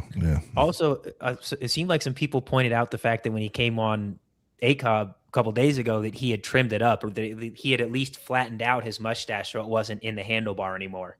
And I was like, he definitely got some flack for that. It was less swirly than it was. Yeah, definitely less swirly than in the video. Yeah. And Ryan's actually been exposed to the previous thumbnail I was going to use. You should text that to Rod. Rod, I haven't showed you. Oh my God. Ryan and I talked for like 10, 15 minutes. He's like, I dare you. I'm like, we'll lose all credibility. He's like, I don't care. It's so funny. Oh my God, it was wild. Rod, you're gonna die. I'll show you the original thumbnail. You can't see it in the reflection of your glasses. It's so funny, dude. Oh, wow. Let me see. By the way, real quick, I want to thank this number is going to be crazy. Ryan, I want to thank the 192,000 people who have tuned in to an ACOB video tonight. That's insane. Sheesh. That big time. Crazy. That is absurd. That's big time. Congratulations. Thanks, dude. That's nuts. Reckless Ben responds. Yeah. People be waiting for that part 3, looking up Reckless Ben. That's what it is. I know. It's nuts. But yeah. Rare air, but we understand, like, you know, again, a lot of this won't be coming back for us specifically. There's one to get the news, but it's still wild for a small channel like us. Part of me thinks if this does go to trial, like I very vividly remember watching like a lot of we might be called up. No. Well, I don't know, man. Like maybe I commented on my video today, and they're like, "This seems like expert testimony." And I was like, "Ah, shit, I went too far." I mean, Rod stayed out of it for the most part, but I will say, like, if I get called in, I'm calling Rod in as my paralegal or whatever the term is, because you're not an actual lawyer, right, Rod? You could be, but no, I'm not. Rod, you'd go with us, right? You'd have to. Yeah. if the court called me in, I guess I have to be there. I'd call you in. I'd throw you a flight, a hotel, chicken sandwich. You'd come up. It'd be fun. Well, RV on out. Why not? Yeah. Yeah. The Salem brick trials, dude. We'd have to be there. Ryan, Yeah, let me ask you this. I forgot about that name. Yeah, Dude, so Ryan, Salem brick trials, if that goes down, will you, it's factually the furthest place from your house. Would you go to that? like, yeah, I guess if it's open to the public, well, I think it'd be better to do like a live stream reacting to it, but also to be there would be crazy. But like, I feel like I'd have a better time sitting at home watching it than like sitting in the courtroom where I can barely hear them if they're like over there. So Porter knows the chicken sandwich is always my closer. If I offer a chicken sandwich, guys say yes. They're always like, you know what? Yeah, that'd be good. Salem. I like that. I like Salem brick trials, and I like the Salem. I like the Salem brick hunt as well because we're trying to find his. Trying to find his Lego collection. We're on to trials now, man. I feel like the hunt's over. I think you guys, everyone's done a fantastic job. I think the sets are gone. Like, I don't mean to be like party pooper, but like, dude, there might be a handful of those sets in some BAM somewhere, but those sets are gone, and that sucks, you know? Yeah. And that's what drew me in. I don't know what drew you guys in. It's like, it wasn't the dollar amount. It was the collection is gone. I'm like, what's going on? Like, I don't know. Like, and now that I'm just like looking at it and I'm like, yeah, those sets are in somebody's closet or opened or whatever. It's not about that. It's about reparations and trying to figure out how to get Brian whole, you know, at this point. What, not sharing the courthouse dollars? That'd be crazy. Brian slinging like 501sts with a gavel next to it. Quick before the recess ends. Dude, Ryan, that'd be a good gimmick, dude. Every time a 501st is sold, you swing the gavel. You're like, sold. That is horrible. Raiders of the Lost Brick. That's a good one. Yeah. I feel like I know we're laughing at a like otherwise pretty terrible situation, but like the fact that we have to at this point has surpassed the amount to make Brian whole, and that should be all settled ideally. At least you can be like, all right, well, everyone else took care of it, even if Bricks and Minifiigs didn't. I still think Bricks and Minifiigs just should have taken care of it and made it their problem. As much as it sucks to make it your problem, I can like see why you wouldn't want to do that. You know.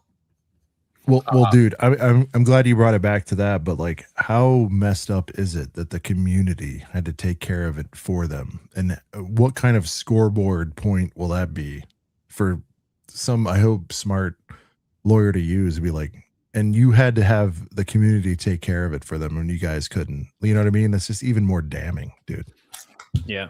I mean, they've known about this for a year and a half at this point because, you know, they're on record kicking Crystal out of the store in November of 2024. And from that moment on, they have been aware of the consignment deal.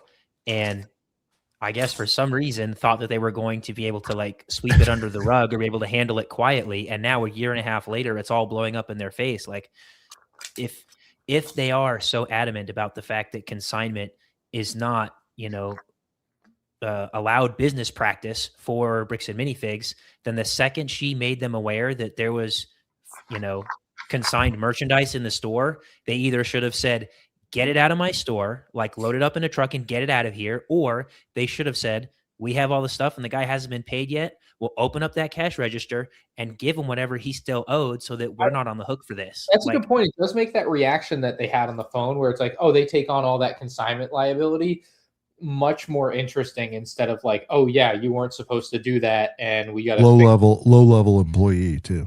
Yeah. Low level employee saying that. Like, I called that out too. I'm really like, I'm mixed on people's reactions. I'm like, what do you mean low level employee? Like anybody, you know, I don't know. Dude, real quick, Ryan, I have to call us out. You're a big comment call out guy. Constant Love says dollars start buying out BAM after everything is settled. BAM clearance. Would you go to all the glass cases and just list them all or what? Crazy. I saw a comment a while back. I didn't want to get lost before I catch up to chat from Dominic Zingaro. He says, what do you think this will do to the Lego community? Do you think resale prices will go down?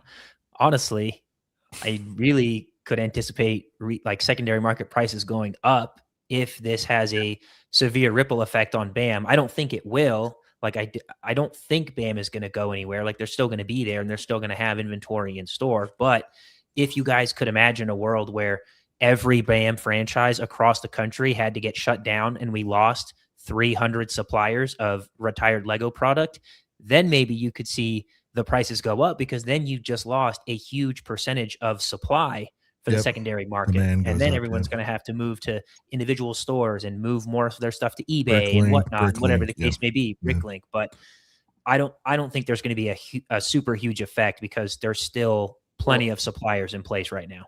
You could also have a lot more people get into Lego through this, as twisted as it may sound. Like just a bunch of people that aren't Lego fans are tuning into this, and maybe some of them become Lego fans. That could happen too. And then of course that increases demand with no supply change, of course, with like old retired stuff, and some of that, of course, would become more expensive. So I was talking to my wife. There's been obviously numerous scandals across, Normieville, not so close to Lego, but like, Chipotle had problems. Like, you know what I mean? McDonald's has had scandals, whatever. These are bigger entities than Bricks and Minifigs. I get that. But if you guys are, Ryan loves this one. If you're in Vegas, which we got to get Ryan to Vegas, it'd be so fun. I don't even know what he would do. I just want to just watch his reaction to everything. But anyway, Ryan, I've asked you this many times on our show. If you're in Vegas and you have to bet $1,000 on either way, where do you see BAM in 3 years? Are they still open, different leadership? You know what I mean? Like if you had to pick the terms, is BAM around in 3 years? And I'm going to ask the same to Rod. Ryan, you go first. I'm betting $1,000. It matters. It's my money. What am I betting on? What's most likely to win? They're closed. They're open. They're bought by somebody else. You can pick different options, dude. Yeah. 10-1 payout, by the way. On all of them, though. But it's no difference on. Yeah. Nope.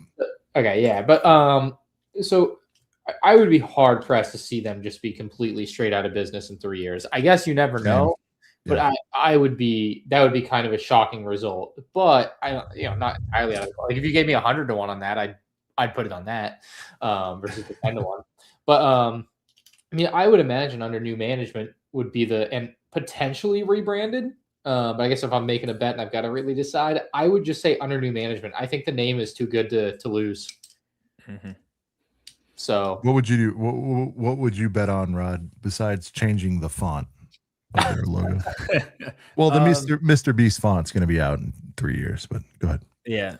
I think I'm probably in the same boat. Like, I feel like they have so much infrastructure in place at this point, and, so much that they have built because of their, up until this point, we like to think a pretty decent reputation. Obviously their reputation is pretty tarnished now, especially with having these kind of back-to-back dramas with the Gold C3PO issue, that came out, whatever it was, like a month ago. And now this, there's definitely some negative sentiment in the community, but I just feel like they have too much infrastructure in place at this point to totally rewrite their code.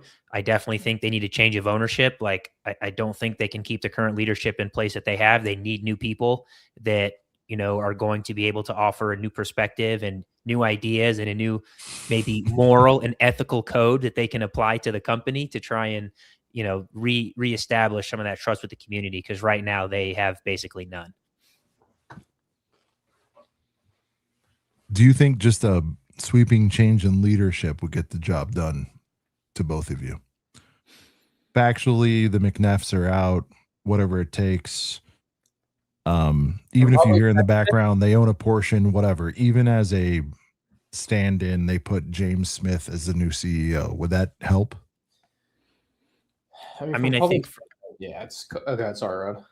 No, yeah, I think you're basically in the same thing. Like, if they want to reestablish any kind of trust with the community, that is the bare minimum, I think, at this point. I just think it's tough. I had mentioned earlier, I don't know if you guys were here when I had said it was like if MandRproductions was like cooked, I'm going down with the ship. It doesn't matter. Like, I'm not just going to give it up. So, but yeah, I don't know. It's one of those things. Like, I don't know how you actually should, what your best play is if you want to try to recover from this. But it's very quickly, like, it just keeps getting worse somehow. Well, I think a And- lot of it's waiting on organic worldly distractions to get everybody away from it. We've Yeah, seen as much in memos, right? Like in 2 weeks, everyone will factually care about something else more. Maybe even less than 2 weeks, right? There'll be a new, we're all mad about this thing. But it's like for our little corner of the world, I think it's a little different, you know? Like yeah, you're gonna for Lego lose. fans, it's different. Like, I don't know. You're gonna lose some portion of your business, like Yeah. pretty significantly from this. Like, there's just no way. Like, I don't know. Like, people are like, "Well, what about like Facebook moms that are still gonna go?" It's like, who knows?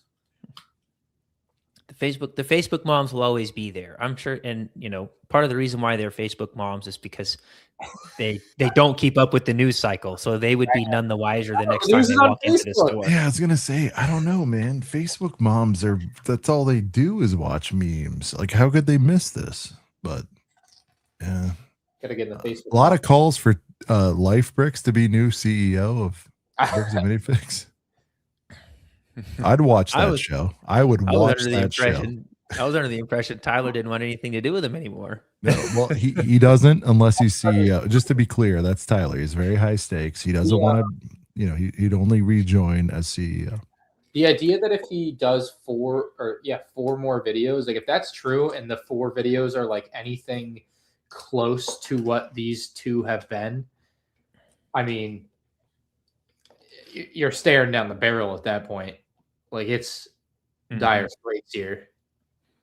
And that was a pretty big caveat to the crisis management email that they sent out to all of the stores talking about the cycle of online outrage. It was like peak intensity for the online outrage will last, whatever, like 7 to 10 days. And we believe we are at the peak or slightly past it, so long as there is no new revelations during that time. And I'm like, if Ben's got potentially 4 more videos worth of content, that's 4 more new pieces of evidence, 4 more new installments in the series that will just prolong and intensify the outrage. So, as we've kind of talked about, like, they completely, I think, underestimated the duration of the community's reaction and the intensity of the community's reaction at this point. Like, they're just like, yeah, we're going to have to weather the storm for a week, maybe 2 weeks, and then it's all going to be over. And it's like, we're just getting started at this point is what it feels like.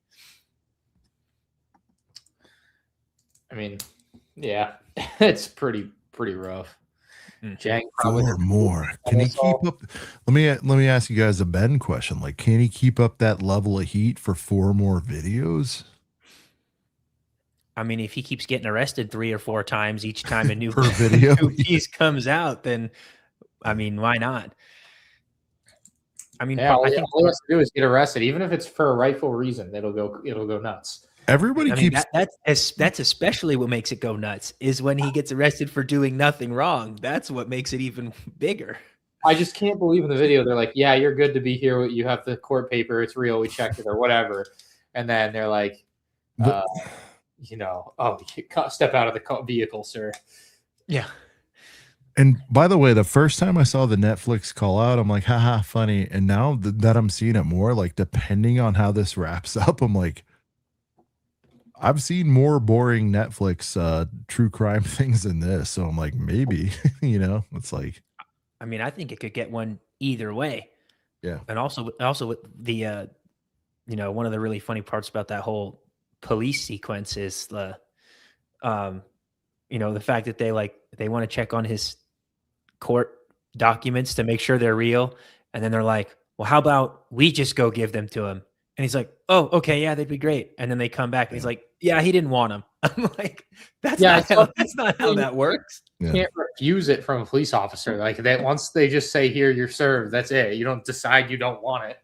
Exactly. I'm like, that's not how it works. And then in Ben's response video to the police department video, which if you haven't seen that, you guys may want to go watch those as well. The United Fork or American Fork Police Department, their thing where the cop is standing at the podium, and then Ben has his parody of that where he responds to it. And in the police statement, the police officer says, we acknowledge that there's body camera footage that would appear to show a police officer attempting to serve Josh Johnson with papers, and he refuses, but he didn't refuse. He had already been served. And so there was no need for him to give him the papers all over again. But then you go and look into the file, and that whole altercation went down on, I think, March 10th, and the court filing says that he didn't get served until March 13th, 3 days later. And Ben calls that out in the video. So it's like, no, he hadn't already been served when the police officer tried to give him those papers. He literally just said, no, I don't want them. So there's definitely some suspect police work going on up there in Utah. Ryan Levi says, should I get the upscale Vader? Nope. He's saying nope. Ryan's built the legs, and that's all he needs. That's all he needs. He's like, nah, dog. He's like, this ain't it. The comment here from Epic Noob says the Chrome Gold C3PO minifigure theft attempt should have been the first warning sign. Look, I think that in particular, there is fair plausible deniability, wherein that is a very special minifig that the guy could have set aside and just kind of lost it in the pile, if you will, off to the side and forgot about it. And he could legitimately think it's fake. I mean, for all I know, it could be fake. I haven't held it in my hands and checked. We still don't know on that one, yeah. So in that case, I think there's, again, fair, plausible deniability. Of course, it could be what it looks like, but I think it also could not be what it looks like, as bad as it does look.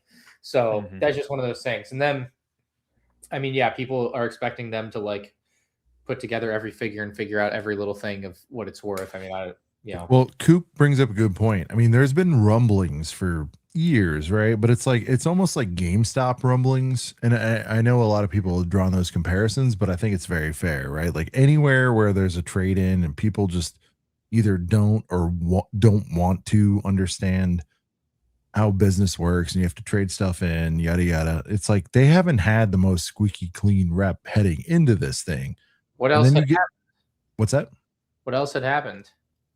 Just like general sentiment from naysayers, just about it. It's like, oh, they overcharged, like do you think it was like a pristine operation 6 months ago? Right. I mean, it's mixed. It's mixed at best. You didn't think they were Apple or something like that, right? That's my point. Like it was always like, oh, it could tilt one way or the other. Yeah. Anyways, the gold threeps, and then you head into this like a 1-2 combo, and this is obviously a KO type of thing, but I don't know.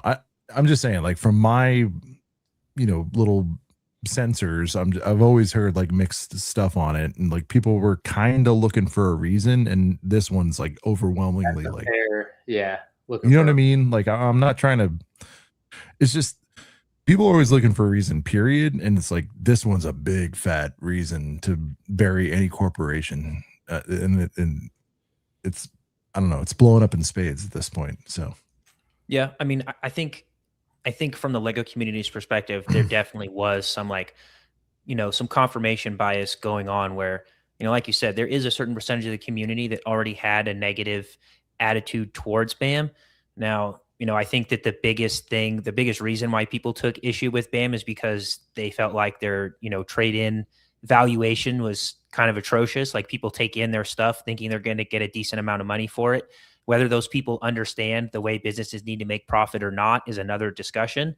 Yeah, it doesn't matter, right? That's sentiment, right? But it doesn't matter exactly. It's just a sentiment that people think they're going to be able to take their valuable stuff in, get a decent amount of value back, and then when they offer them a number they don't like, then they get a bad taste in their mouth. And so, I felt like that was one of the biggest things. And then obviously the pricing is another thing because they put a hunch have, on a $60 figure, whatever. Yeah, like they don't have consistent pricing. A lot of times they do tend to have overpriced sets if you're at a place where the people running the operation aren't genuine, passionate Lego fans, because those are the ones that actually try to price things pretty fairly in my experience.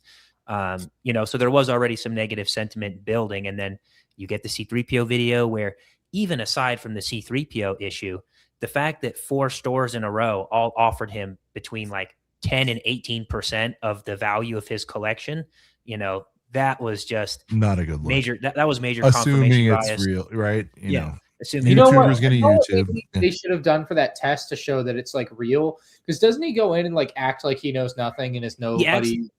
yes. Right. He should have gone in and been like had all this maybe the same thing, or he should have had it all together and then gotten the offer instead of just mixed parts in a bin. But basically done two different trials Yes. at different locations like that and seeing if the numbers were significantly different or not. Because that would have been a more fair way to do the testing, Yeah. right? You have to have more samples and more like comparison. I think he was trying to take the angle of like, you know, again, you mentioned like marketplace moms like bringing stuff in, you know, like I bet a lot of that goes on, by the way. They don't know what they have. This guy knew what he had. He tried to act like he didn't, you know. I don't know. But whether you know what you have or not, I think that part of the reason why that part of the video it was received so poorly is because you see that the store operators are willing to act in a very unethical way if they feel like the person doesn't know what they have. And I think if you're going into a place like that's why I think you need the second test of exactly. Yes, I think you absolutely do. You need a control and then you need a B. Yeah. Yeah. Like Ryan, it's probably too far back, but J Money 7233 said, Bam offered me 500 for a UCS Razor Crest and the Cantina 1 month ago store credit. And I have to look at that and say, like, is that a horrible deal? Were they built or were if you're running a business? Yeah, we need more of that, but we need more info. You're right. But let's assume sealed. Rod, let's go sealed. You're running a business. So I don't know the current value of the Razor Crest. No, it's retail prices, just the retail 600 and 400. All right. So $1,000. They've both probably gone up a little bit. J Money did say they're sealed. Okay. So I mean, if they're sealed and it's like, yeah. I mean, less than 50 is whatever, but like, again, that's up to the individual. You know, that whole thing about like, that's what they offered. It's like, if you take it, you take it. Depends on what state you're in. You know, that kind of thing is, I don't mean literally what state you're in, but state of mind, condition, whatever's going on. But like, is that horrible? I don't know. I mean, if I needed to pay a bill, I had to give up 2 heaters, I'd do it, I guess, you know? Yeah. I mean, so yeah, it's 50% credit. I don't know. It's basically 50% credit for retail. I think it's supposed to be about 50% cash offer and then maybe like 55-60% credit. I believe is what they usually say. So you could get a little bit more if you took an in-store credit, but you know, if you're trying to pay a bill or, you know, buy a present for the lady, whatever the case may be, and you need the cash, then that's another thing. Lego set? Like, come on. Yeah. Rod will never trade in Iron Man fig for the lady, but you know, I respect that. I'd be hard pressed to trade in one of those. Dude, Rod, let me ask you this. It's anniversary, you have no dough. Are you trading in like 5 of your favorite Iron Men or no? I'll think of something, but probably not that. You're like, I got clones with holes. He's got more Founders Battle Packs to trade in. Yeah. I'll think of something else. I'll find it. Yeah. Dude, that was the best thing that happened tonight. Present for the lady. That's awesome. To both of you non-kid havers, because if you have a kid, like you definitely do that. You're like, psh, they need a Switch. Let's do it. The lady's present could be not getting a knuckle sandwich. Oh my god!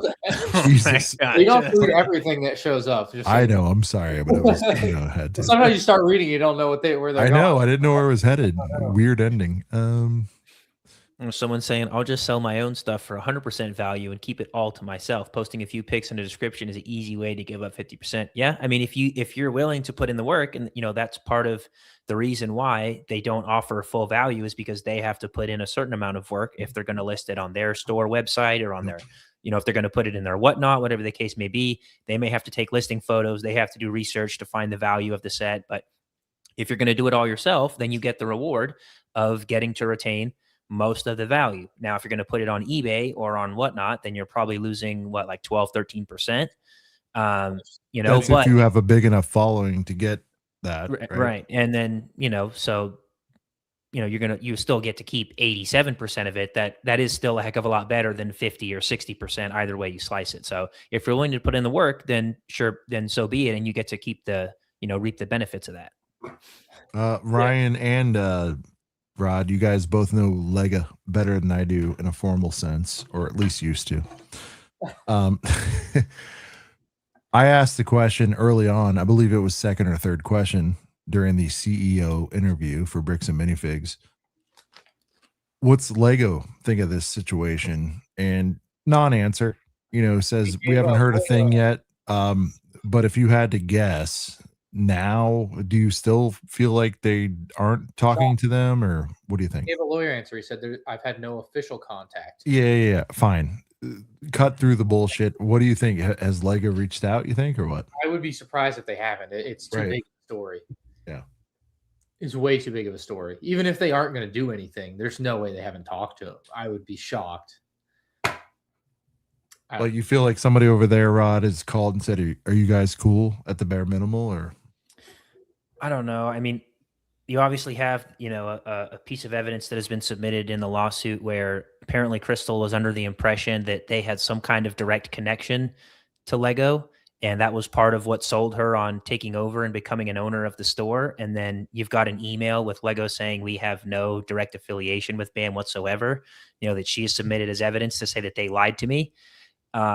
So I don't know if Lego feels like they need to do anything at this point in time. Maybe they do. Maybe they're going through their own crisis management team and, referring to experts, whatever, to see what the best course of action would be in this situation. But, as of right now, they're just chilling. And I don't think they're being affected in any way, really, because all of this stuff is happening after the fact. This is all secondhand product inventory, whatever you want to call it. So I don't really feel like they think they need to make a response right now. Maybe when it's all said and done, they might, but honestly, I think they're better off to just let bygones be bygones. Say look, BAM is a secondhand thing. Obviously it is our product, but this has already been sold. It's already been changed hands several times over. It's just a bad reflection for BAM. And I think Lego's probably better off to just not touch it with a 10-foot pole. And then I also saw another comment talking about the reselling thing, saying you could put it on Bricklink or Facebook Marketplace. Yes, you absolutely can sell through those places as well and potentially keep even more of your profit. So, good shout out to whoever that was. I think it was Shampooer or something like that. But yeah, you can also sell on Bricklink. You can also sell on Facebook Marketplace, whatever the case may be. You could sell it. You could sell it to your friend at school. Yard sale. Yeah, take it to a yard sale, garage sale, whatever, and then you get to keep 100%. So there's plenty of avenues if you don't want to take it to your BAM. Sure, of course, says BAM has been trying to partner with Lego for a year for distribution. Well, it just happened, so it's kind of wild that this is all happening with that. So they're buying direct from Lego? Yeah. Okay, so it's done. So that's funny because as recently as a few days ago, people were saying they still have to buy from, what's it called again, Ryan? Toy House. Toy House, yeah. I believe it might start August, but it's definitely a thing. Okay. And so you don't think they're calling now? I would imagine there's a discussion. Dude, me as the business development manager for a major corporation is deadly concerned about this. The thing is, if Lego says anything that's not again, the court of public opinion here is what's going to be relevant to a lot of the online discussion. If Lego says anything that's not just if they don't say anything, nothing happens basically. Yep. If they say anything that is not oh, we're this and that, and we think exactly what everyone else thinks, so we agree, they're going to get a lot of flack for it. So that's the reason I think they'll say nothing. Cooper says Lego hates being referenced and they won't address publicly ever, which again I agree with. But I saw a lawyer on his video, maybe the one that maybe you guys sent it, I don't remember, but I think Sean sent it to me. But a lawyer referred to Bricks and Minifigs in the opening as the Lego company, but he was referring to Bricks and Minifigs. And I was like, ooh, I don't know if Lego's gonna like that. Yeah, that ain't the way you're supposed to say that.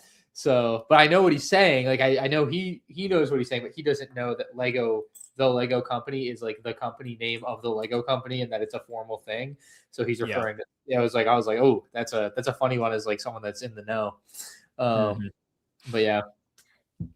Yeah, I mean, I feel like their course of action is going to be to not say anything, but like you said, if they are going to say anything, it needs to be something along the lines of, we do not condone the behavior of Bricks and Minifigs throughout this whole ordeal, and like we do not subscribe to that behavior, something like that. But again, if they do it, I don't even know why they'd open themselves up to that, and then they're only no, saying, I don't either. like, they can only say what the public opinion is to have it go over well, and nothing short. So I don't know. I think I'll say nothing. All of media are calling this a Lego retail. I mean, are they sell Lego? They're a retailer of Lego. I don't know. Yeah, you're gonna have confusions, but generally, I think most people understand it's a third-party store. But yeah, I don't know. I mean, hopefully people will do their research, especially all the people that all the people that were not Lego fans before this situation and now are getting super invested in it. Like, when Sean was having their streams the last few days, and you've got thousands more people tuning in than he's ever had before. And I'm sure plenty of them are coming over from a Reckless Ben video or a Lawful Masses video, whatever the case may be. Like, there's people that have never known Lego before in their life, and now they're trying to dive into the situation. Like, those are the people that need to do a little bit more research and understand what exactly Bricks and Minifigs is as their business model. So, everyone can be on the same page. It's a great comment. We got Albert and Einstein is here. That's right. That's right. What's Sean though? I don't know. PR is my job, and any PR team worth their salt working for Lego would tell them to say nothing. Yeah. There you go.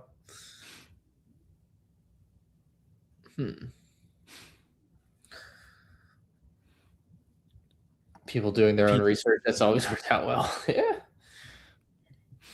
I mean, to each their own. There's a lot of information available right now. So, if you do want to kind of catch yourself up to speed, you could be like Brian or like myself. And, like, stay up for 2 hours and cross-reference the inventory sheet with the point of sales data, see what sets are gone, what sets should still be in the store. You can also compare that to social media footage that people are taking at certain points in time when the new ownership is there, and come to your own conclusion. Like, at the very least, a pretty good chance they still had their stuff. Yeah, at the very least, with what you're watching, like I see people comment, they say, "Oh, Bricks and Minifigs is lying. They lied. They're liars." Right. I get that that's what you're saying, but like I need like when I'm watching, if you're gonna like bring that into your own vocabulary, make sure you like know where that's coming from and know that if the source is real or not, right? Like find where they crossed up if you think they crossed up. Make sure like if you hear it in a video by some random guy, like just make sure the sources are there. Like I tried in my video to have everything kind of on screen as I went of what I was talking about, and like showing the source of like, oh yeah, this is where the data doesn't match up, and this is why Bam is saying that Crystal allegedly sold a lot of it without paying Brian. And so yeah, that is an aspect of this that's there. And so it's like, yeah, you can see that there. It's not like I'm just saying it with absolutely no evidence potentially there. Again, a lot of questions to be like figured out in court, but yeah, I mean, if you're going to say that Bam is lying, which I think certain parts of what they're trying to say right now, they are. Like, if they tried to say, when our new guys showed up at the store, we didn't find any of Brian's stuff, that's probably not true. And there is some evidence with Brian's stuff. And if that's on the day that it should be, which he's in the same outfit and it's timestamped to that day, like, what are we doing? Exactly. So, like, if you want to say they're lying in that regard, I'm all for it. If you want to say they're lying when they said that when he came back later that they could only find $5,000 worth of his stuff, that's probably not true either. There's also the, I guess, and I'm not going to say possibility, but I do think it is true that when Brian came back later with the inventory sheet and with the consignment agreement, he requested to see their storage room, their back room, to see if a bunch of his stuff was there, and he was denied access and then trespassed from the store.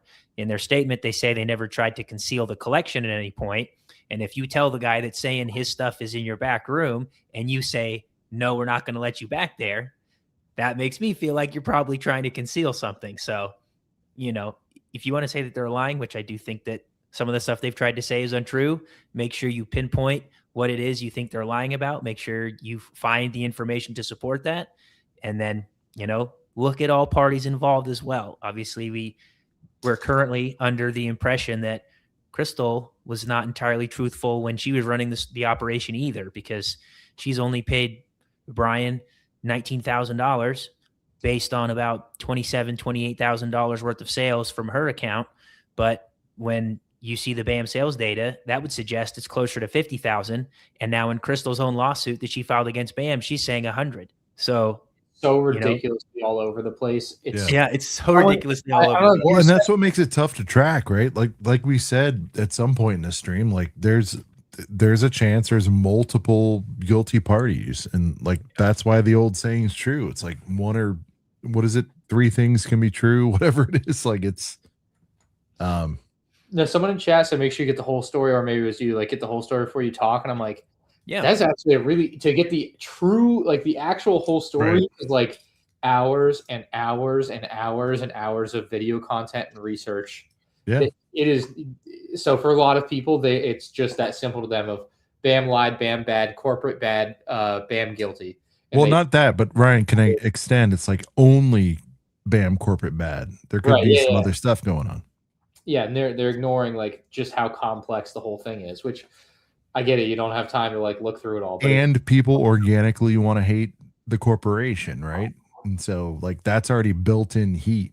So it's like, but like what else is going on? To me, I don't know, for me, always eternally, the sidebar shit is infinitely more interesting. It just is. We got Stone up in here. Shout out to Jedi Stone. Sorry I couldn't hop on with you guys tonight. I know we were trying to get that knocked out. We got behind on our yard work. Logan and I were going crazy in the front yard. She was mowing the lawn. I took like half the length off of our bushes in front of the house. Yard work went crazy. Dinner took forever. We thought it was going to be a buffet, and it was like a sit down, and they were slammed. And so wasn't able to get on with. I know I wasn't able to get on with the TOT guys tonight, but we got something in the works soon. So shout out to Jedi Stone. Looking forward to hopping on with you guys and talking about some of this. So a couple of questions wanted to knock out. The Director Lego, what is the most expensive set Brian had in the collection? I do believe he had 2 sealed cloud cities that were a part of the collection. And at the time they were worth around 8 to 10. I believe so. I believe there's a picture from the promotional photos. Yep. I think that showed that there were 2 cloud cities. But there was at least sealed. One. So that's 2 like, sealed. Yeah. So that's at least 8 to 10 grand. Right there. And I saw another question asking, what is the transformer I want Lego to make next? The number Megatron, one choice. Don't say it, dude. Come on. Well, that is the one that I want to be next. The one that I think is going to be next is probably going to be Starscream. That's just it's just a hunch. It's just a hunch. But I think that Lego both have equal problems though, Rod. They're both military vehicles. What are we going to do? Well, they could go the Cybertronian jet route. No one wants that. We want 86, dude. We want G1. You want the classic. You want like the F-22 or whatever the case is going to be. It's not a F-22 for his G1 thing, but they can kind of stylize it a little bit. Like they stylize Bumblebee's Volkswagen. It's not a licensed Volkswagen, Beetle. So they could just make it a jet that doesn't have missiles on the wings, and then you give him his null rays that fold out from somewhere else. But I think there's a workaround for Starscream. But the biggest thing with Megatron is I think that people were waiting to see what Hasbro was going to do with their 86 Megatron, because everyone knew that was coming, and everyone knew they could not make him into a gun. So I think Lego was like, okay, what are you guys going to do with your 86 megs? And once you guys know what you're doing, then we'll follow that. So I'm anticipating they're going to do a Megatron, and it's going to be a tank like they did with the brick heads that they just revealed not too long ago that's coming out soon. So I think eventually when they get to Megatron, which they will do, he'll be a tank. But I think Starscream is coming first. DD Tech Brick says, Cloud City, I got mine from MandR. Ooh, there you go. Congratulations. Maybe won a whatnot auction, but let's see if BAM thought Crystal was here. No sus. Yeah. Ryan has checked out due to the Transformer talk. That's fine. He'll come back later. I've actually never talked Transformers with Rod, so this is good. Maybe we have, but Yeah, dude, I think you have to stay G1 if you're doing that. Regardless, either of our answers are fine. But Megatron, oof. Yeah, he's coming. Some weird bad tank would be fine, if that's what they do. Hippos is asking if Bam thought Crystal was the actual villain. Why were they acting so sus? Well, it's like Sean and Ryan have just alluded to. Like, it's not just one party involved. Like, I think if you look at all of the information that's available to us right now, it's going to paint a picture that Crystal and the new owners and Bam leadership all have a hand in this in some way or the other. So, they could be acting sus because they also had a part to play in this. It's not solely Crystal. It's not solely the new guys. It's not solely Bam corporate. Like, it's all of them, all three together have their hand in the pot in this. Depending on what he's like speaking about, there can also be like confirmation bias where like, just because now you think Bam bad, well, now everything looks bad in hindsight because of this one thing that they may or may not have done. And now everything you see them do is like with this extra, like, oh, actually this is that. And this is actually this evil act, purported, like perpetrated by the Mormon like church. And that's what it's all become. Right.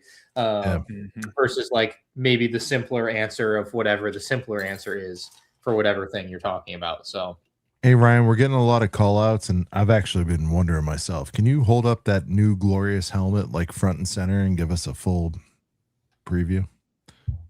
Can you give us a preliminary score out of 10? I know you don't like to do 0 that. out of 10, no minifigure. It's a great helmet. Oh, I lost the stand. It's a great helmet. No, it's like a pretty perfect helmet. Upper echelon of helms released, or it's really nice. Ryan, will we get a video from this remnant helmet where you're going to do the recolors for the Scarif Trooper and the Vader hover tank? So the stickers are clear. I don't know if you know that. Clear stickers? Yes. Damn. Which is not common. Like the Rod's gonna launch a case now. The Rex and Cody sticker back are white on the white stickers. Yeah. So it is odd, it is peculiar that they have white or clear back stickers, which I think means they want you to be able to do recolors if you want. There we go. I think that does make it easy because you can have the same sticker detail on any base color. Yeah. Tennis Kid wants to know, do you think the Mando sets are a good sign for getting mall sets? No correlation. Yeah, just no. I've read that and I'm like, what? Yeah. No. There's been no change at the top there. So, yeah. I mean, the Mando sets are coming out because they did a theatrical movie release, and there's no way they weren't going to make some sets that go out with the first new Star Wars movie coming out in however many years. So Maul is we just got to cross our fingers and hope and pray we'll get something next year. Yeah. Rod, DD Tech Bricks, last comment. Can you comment? Last comment. Can I comment?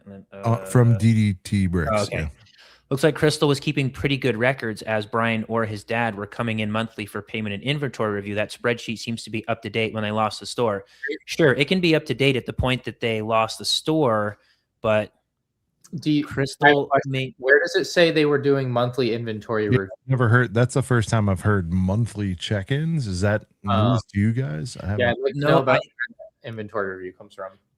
I think that I believe Ben mentioned at some point in his part 1 video that was basically the agreement that Brian and Crystal had, is that he would come in and collect monthly.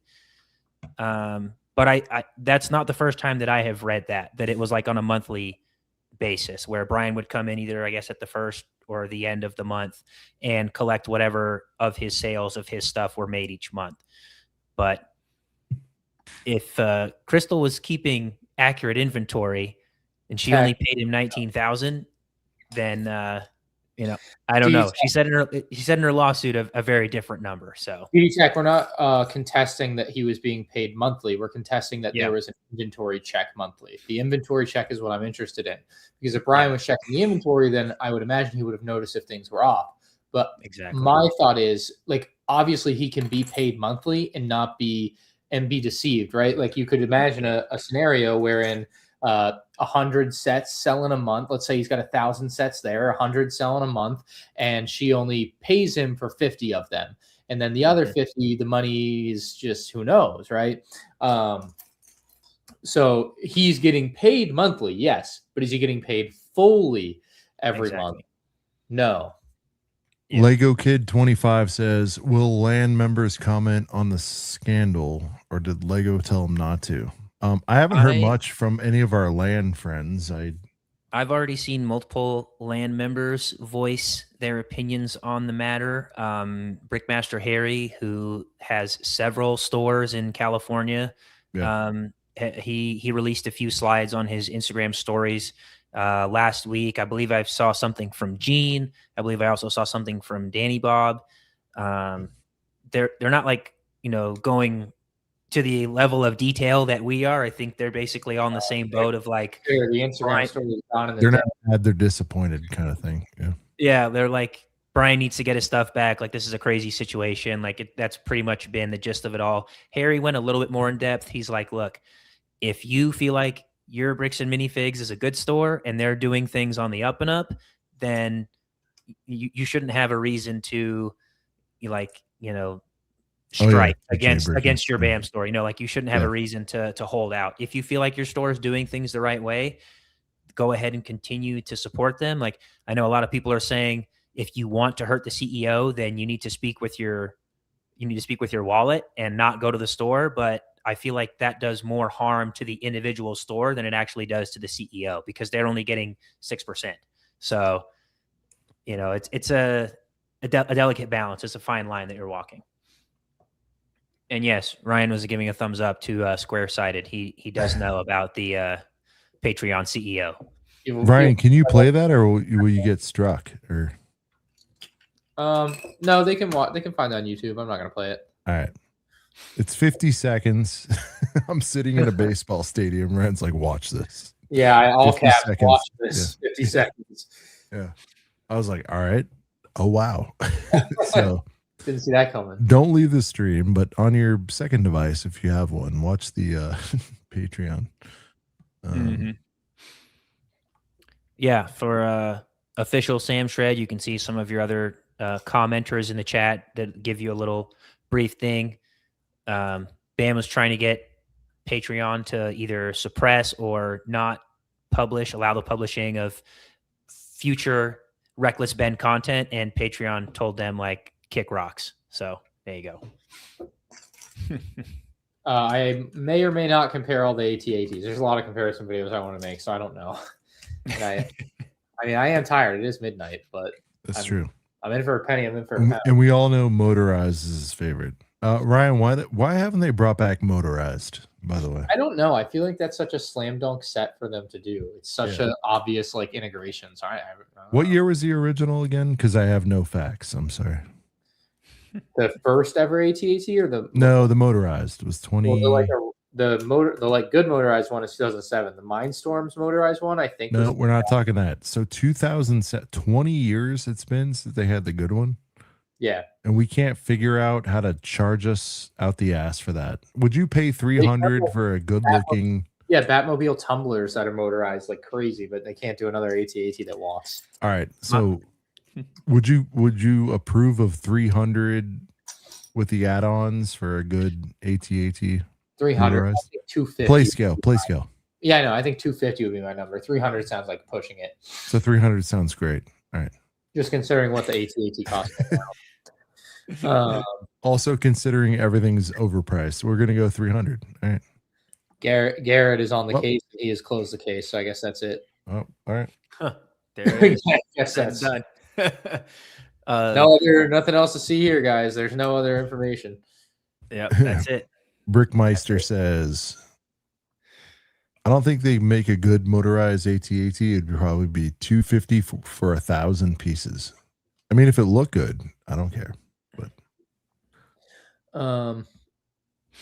I mean, it's hard to receive the idea. I mean, nothing receives this kind of publicity. This is not an easy level of publicity to obtain. There's no magical way to do this other than just the insane lineup of events that has transpired for Bricks and Minifigs. So Yeah, you don't just get this publicity in any like reproducible way. Unless you're releasing the smart brick sets. Yeah. that's I about started it. to That's read came close. Bearded Meeple's question for Ryan. Does he have any of the mega built figs? And it's like, as soon as I saw mega, I'm like, no, he doesn't have any mega figs. No, yeah. Sorry about that. Oh, No, I don't know. I know I've he's seen- talking. He's talking Yeah. about figs that the helmet goes on.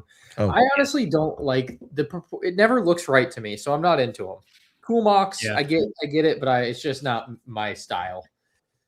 Yeah, I've seen some people that bring those to like Atlanta BrickCon the last few years, and even the ones that I've seen at Atlanta BrickCon, the body is still just looks a little too small for the heads. At least the ones that I've seen. But But it's because the helmet is designed to look like the actual helmet, not a Lego style of the helmet, and then it's being paired to a Lego style body, arms, and legs, and I think that's why it looks off. So. Yeah. I think we alluded to this earlier, but what's the best case scenario for BAM at this point? what was the best case scenario? Yeah, Rod. Like if you're again, I think we did the what happens 3 years from now, but like, what's the best thing they could do tomorrow morning? Pay Brian, even if you don't believe you owe him, because Exactly. the court of public opinion has decided, and it doesn't matter. Even if they're right, they will be found wrong in the court of public opinion, which is a crappy position to be in. But that's you have to accept reality at some point. So Yeah, Rod, what do you think, Rod? Yeah. No, I think that's the best thing they could do. I mean, that's all everyone wants at this point. I mean, obviously, the legal component to it is another thing, and nobody wants to have to wait for the lawsuits to play out in order for us to get closure on the situation. But the reason why the community has reacted in the way that they have is because Lego fans are passionate about Lego, and it's a special community of people that genuinely care about each other and get genuine joy out of seeing other people enjoy this hobby as well. And so when you see someone that you feel, I don't know if intrinsic is the right word, but like when you feel a connection to somebody because you share in this hobby and you share in this passion together, and you see that they have been wronged in a really big way, it stirs something up in you. So, I think that's why the community has been in such an uproar. It's like, I know how he feels, like he's just as passionate about this thing that I'm passionate about too. And someone has really wronged him in a big way. And I want to see that made right. So the best thing that BAM could do to try and appease the community, obviously they're not going to reinstate their trust at this point, but the biggest thing they could do to appease the community is to pay Brian and then deal with everything else after that. But that's what they should have done from the jump. Yeah. I believe what they said online or at some point was like they won't bend to like an online circus or something, and it's like unfortunately everybody's in the online circus now, and you're the only one without the ticket, it feels like. And that, again, it's just like you have to accept the reality of it, even if you feel so strongly you're right, and even if you end up winning in court, and they might win a lot of the things they have them on court, I don't know. Obviously that has to play out, but if you want to continue doing business, I think within the space, it's a thing. Yeah. I saw this is a comment a little bit back from Baker Nation. It says, regardless of Crystal's shady actions or not, the way BAM handled the takeover of the Salem store is super sus. Not doing inventory is wild. Also, Brendan and Josh are riding under the radar. Well, it's not that they didn't do inventory. They did do an inventory, but the fact that the inventory was done by them, who are going to be the new owners and obviously have a certain agenda when they walk in the door, compared to having like a separate entity come in and do it, that part is definitely super sus. And then the fact that they can. My follow up to that is like, why would BAM allow that? It's like, Rod, I trust you with my life, but if I asked you to walk my Lego room, and you assess it, it would be like, we're getting brick by brick rated by somebody. I don't know who. Oh, they just had a bunch of people come in and start going brick by brick. Yeah. Sorry to break up your thought there. No, it's all good. No. But Rod, again, and it sounds like it's a little bit of best friend. There's trusted friendships with the guy who did the cycle count, which we call them, or physical inventory. Again, another retail term. But it was like I had you come in and count my shit. I'm still like, how do I double check that to make sure that I'm getting paid the right price to get this store taken off my hands? You know, I'd have to. Yeah. You'd have to. Yeah. And they didn't. And they didn't. And I mean, it's like, was that sent in on purpose to be like, the value what she has, we'll sell you the store for a song? And that's where I'm at now. It's like, she was sold the store for a song. She didn't manage to pay it. The new owners, was it disclosed what the new owners actually paid? I'm not sure if it's been disclosed what the amount was that they were supposed to have paid. Yeah. A lot of the information about what happens after they took over is not available because They didn't put it in like, the lawsuit. Yeah, because they did the put it in corporate lawsuit. takeover and then sale. Yeah. Quick thank you to Nicholas Diorio. I guess he's the fellow who sent us some viewers and some brick by brick commenters. So thank you. but anyway, yeah, no, that information just doesn't exist basically, so we don't know. Yeah, they're keeping all their cards close to the chest from after the guys took over. Like, they're not releasing the sales data that could potentially exonerate or incriminate them as far as what they sold of Brian's collection once they took it. So hopefully that will have to come out at some point, but obviously that wouldn't come out in the case that they're suing against Crystal. That would have to come out in the lawsuit that Crystal's got on them. So hopefully we get that at some point. Tennis Kid, good question. Does, and I've heard this a lot. Well, there were rumblings of this for a while before this, of just it being like an end goal potentially. It would be a very wild, like, hey, buy us for nothing or pennies on the dollar, whatever. And if Lego runs it, of course, that instantly saves the reputation, right? Like that. Yeah. But why would Lego put that shiny ass logo at every neighborhood mall? Yeah. Why would Lego want to buy something that has that level of like community disdain at the point? So, all right, Ryan and Rod, let's rewind this. Pretend none of this happened. I know it's wild. Pretend the scandal didn't happen. Can you see Lego buying out BAM 6 months ago, whatever you want to call it, Rod? I've had the idea proposed to me, and and it's been like kind of rumored that like that's the goal basically. And I don't think it is, and I'll go nuts. Go ahead, Rod. Sure. I could see it. I don't know how long it would take to eventually arrive at that point, but I mean, Bricks Minifiigs has been growing very quickly. Like, they've got almost 300 locations now, and they have put so many new locations in place in just the last like 3 years. So they're growing at a pretty crazy pace, and I could definitely see it trying to arrive at that point. I know it's kind of a random comparison, but I believe this is kind of the goal of the UFL, the United Football League, the spring league that's going on, that's been taking place the last few years, is eventually— Shout out to Rod, UFL player. But they want to get to a point where they could basically sell all of their teams to owners and actually have like, full standing franchises like we have with the NFL. Because right now the UFL is all based in Dallas, Texas. All of the teams practice there and train there, and then they fly together on the same plane, the opposing teams fly on the same plane to go play their games on the weekends and then fly back. And that's obviously not their end goal. They want to be able to get to a point where they're big enough and popular enough that they can sell to individual owners and be like, freestanding franchises and play against each other that way. So it's kind of a similar situation that maybe BAM is also trying to expand, show that they're going to be profitable enough that it's a worthy investment. But at this point, with this much heat, obviously not going to happen. Maybe if things had just continued to go smoothly and they continue to expand, maybe they get to 400, 500 locations, they're reporting record profits year after year, then maybe I could see it at that point. But after this, no chance. Lego did buy Bricklink, which was like a crazy surprise in 2019. I think that happened. It's been a long time. So, when Lego bought Bricklink, he would have never conceived of the idea that could happen. Now, I am not in favor of Lego owning Bricks and Minifigs just from the idea that like the company that makes the product owning the secondary market. Bricklink already feels like a pretty crazy stretch, right? There's a big conflict of interest issue there that pops up, in my opinion.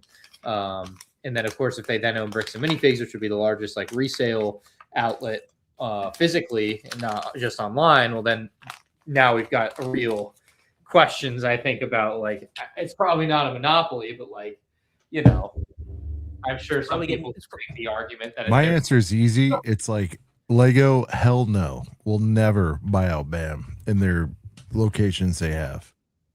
They're too strategic, too corporate, too buttoned up. There is too much Wild West. All this does is confirm that there's too much wild shit they can't put their hands on across the entire franchise. Like, there's no way. There's no way Lego would do it. Also, they don't have to, because if you shut down a BAM, they're getting factually more load in, more sales from the nearby Targs or Walmart. Period. Like, think about it. You want all these headaches, or do you want to just sell tons of copies to the local Walmart, Bricks and Minifiigs?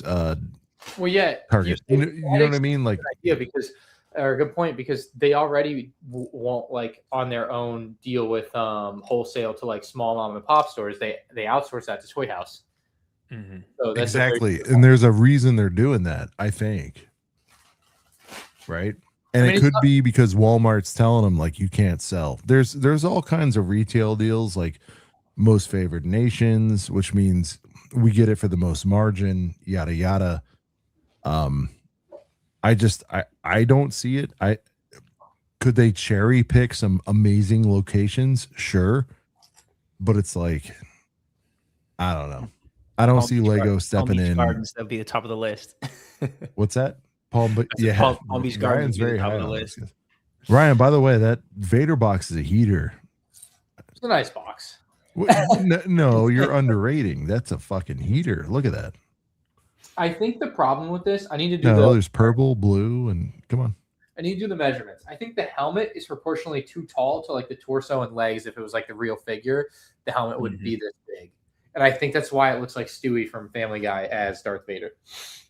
Yeah. I digress. I know that one of the components to where you can put a BAM location, I believe what I was told either by a current store owner or a previous store owner is that you basically, when they're trying to map out the potential locations, like on maps of cities that are candidates, they try and zone it to where any location that you would put it in that certain city is within like 20 or 25 minutes of a Costco or a Sam's Club.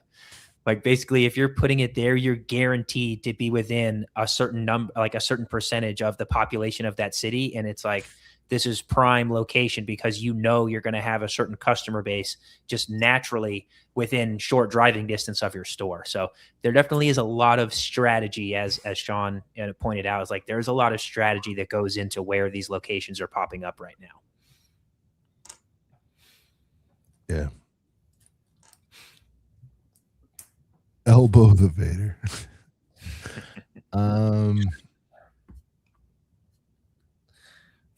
Oh man, my chat is bugged.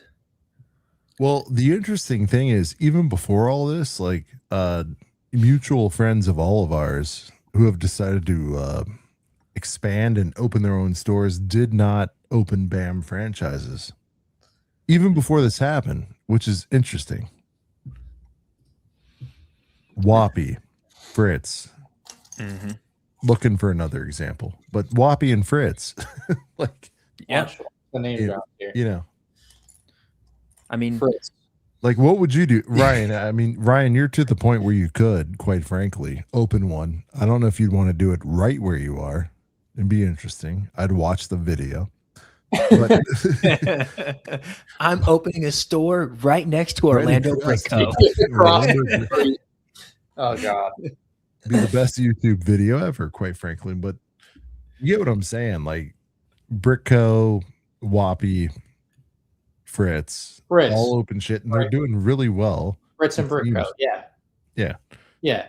So what would your advice be, either Ryan, Rod, if you're thinking about doing this, like, would you just open your own shit? Like, what is the real upside at this point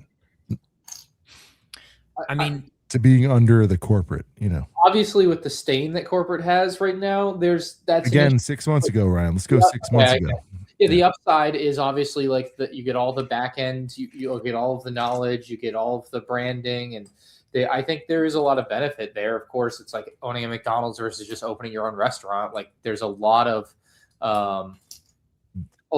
value there, I'm sure, right? And especially because I think from Rod and I's travels, like some of the people we meet, they know Lego very well, and they could have probably done it without the extra help. But there's a lot of owners that it's a business venture for them, and they don't know Lego very well, and they could not have possibly known how to do what and what's what in the space, and like they'd be basically a sitting duck without any assistance. So it depends on the type of person you are. Good answer. Yeah. I mean, if you know ball, you don't need to, right, Rod? Yeah. I guess if you really know ball, then you just need someone who's good with the business side of it, and then you should be good to go. But like, I think about the 2 stores that are here in Alabama. There's one in Birmingham, and then there's one in Huntsville. And I feel like it's a perfect dichotomy of the kind of owners that you could expect to find at a BAM. I feel like Carl, who's up at the Huntsville store, is a very like business oriented, business motivated owner. And I feel like JR, who's at the Birmingham store here, is very much like, I'm a big Lego fan, and this is my hobby and this is my passion, and that's the perspective that he comes at it from. And so it's like, I feel like if you were a JR type of owner, you could probably go your own route. If you're a Whoppy, if you're a Tyler, if you're a Fritz, and like the Lego space like the back of your hand, then you're probably okay to go at it on your own. But if you're just a business person who sees Lego as an avenue to do business, then you probably need to go through the corporate route. Yeah, I was gonna say though, with those stores in Alabama too, I feel like if you walked into the store and had to like guess which one was which owner, you'd never know. Like, so it's not always reflected in the store. It's just like when you meet the owner, you like learn that about them, and it's like, oh, interesting. I would have never known otherwise, Mm-hmm. So I've thought, and I know that Ryan and I tried to get back to the store the last time that you were here. It's a place in Huntsville called Rocket City Toys. Yes. That if I was going to open a store, I would want to open a store that's like Rocket City Toys, where basically I get to decide what I'm putting on my shelves. It's not specifically restricted to Lego, because they have Lego, they have, like other action figures, they have plushies, they sell trading cards. It's like a little bit of everything that I really like. Like I could basically decide what I want to put out on the shelves. And then they also happen to have Toy House. So they get current Lego sets on release day. So like that would be the setup that I would want to go for. I would want to have my own shop. I can put my interest out there that I know the most about, and then like go from there. So, all right, I guess I need to catch up real quick on some super chats. Thank you very much to Catholic. He says, "What do you think about Ninjago? I feel like you're on the wrong side of town, buddy. You need to eat it. It's blowing up, dude. Fucking bye. Yeah.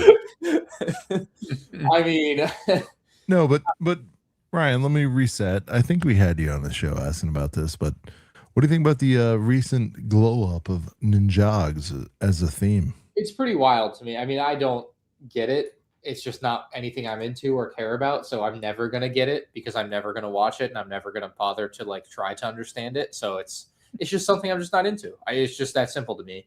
You going to dollar start those boys, or I'm just not a fan.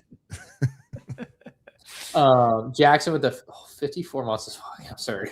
So what is up, gents? Dude, 5 years this guy's been around. Damn. My wife is watching with me, and she wanted me to ask you where you see the channel in 10 years. That's probably a good question around the horn. Yeah. I would imagine more of the same, just a little bit more grayer, a little more facial hair. Yeah, probably not. I mean, just a little more put together. Like, I don't know, like more just better videos. Like, you know, if you look at my channel now versus 10 years ago, at this point, it's probably very similar, just less quality videos. It's just like terrible production, you know? So I would imagine very similar. I don't know. I don't know what you guys have for y'all stuff, but Maybe 10, 15 pounds more is what I'll throw on there. Brian, you can't eat nuggets forever. I'm just saying, dude. You know. I've lost like 5.5 pounds this month. So All right. last 3 weeks. It's probably jealousy. But aren't you also probably working out pretty consistently too to offset the nuggets? Yeah, like 3 weeks or 3 times a week. There you go. What I'm trying for. See, kids, you can eat nuggets and pizza and drink Coke all you want as long as you go to the gym. No, I'm also trying to like stay at 2,000 Says calories. you, Sean. Yeah, listen, I'm already old. I'm already baked. Rod, you in 10 years. This is gonna be good. Oof. Where Kicking for the Patriots, he said. if Well, I actually, in the dude, NFL in 10 years, I'll be doing backflips. I would love that. Honestly, I feel like there is so much up in the air for, you know, what I could be doing in 10 years. In 10 years, I could have solidified myself as one of the best kickers in the NFL, and I could, you know, be writing I could be on back-to-back 4-year contracts, you know, 10 years from now, but I could be completely out of the sport in 10 years, and maybe I've shifted to broadcasting or coaching, and who knows what my content could look like following those paths. Or maybe I dive down the collecting side of the rabbit hole, and, you know, now I'm doing full-time, you know, Lego content creation, or, you know, maybe it's split between Lego and Transformers, Star Wars, Marvel, whatever the case may be. Like, there's so many avenues that I could go down, but it's crazy that I'm, you know, not even 30 yet. Like, the next 10 years, I feel like is going to be the most drastic departure from any years of my life up until this point. Cause there's so much up in the air. Like, my life could go so many different ways, and the content is going to follow, you know, wherever my life is going to spin the next 10 years. So it's going to be a fun ride. All right. Sean? Damn it. I thought I was going to slide out. I was like, I was trying to go bam on you.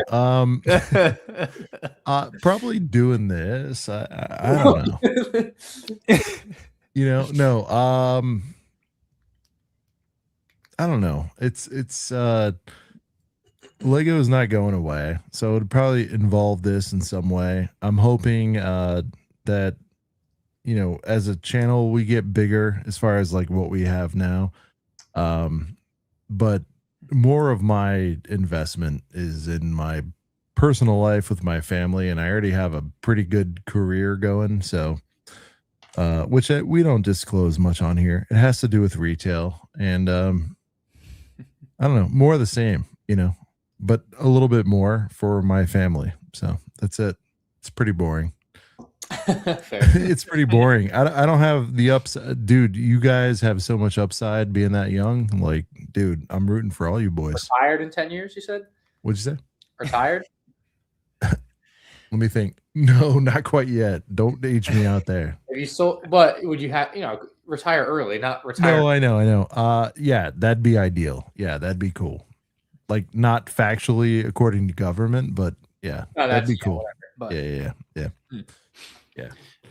I got a couple people asking about the stores that I was referencing, asking about Birmingham, Michigan store. No, I'm not talking about Birmingham, Michigan. I'm talking about Birmingham, Alabama. That is where I live. I live in Birmingham, Alabama. You can see it tagged on pretty much every single one of my posts that I am in Birmingham. So I am those are the stores I'm talking about. Yeah. Brick by Brick Together, this is Garrett. He lives out there in Oregon. I think we're the 5. He says they took the store so abruptly because Crystal was $50K plus behind on paying dues to corporate. Which, yeah, that's. I mean, a lot of people have kind of. It was way more than that. Well, I think he just is saying dues, probably just for royalties, less everything else. I don't know, but yeah.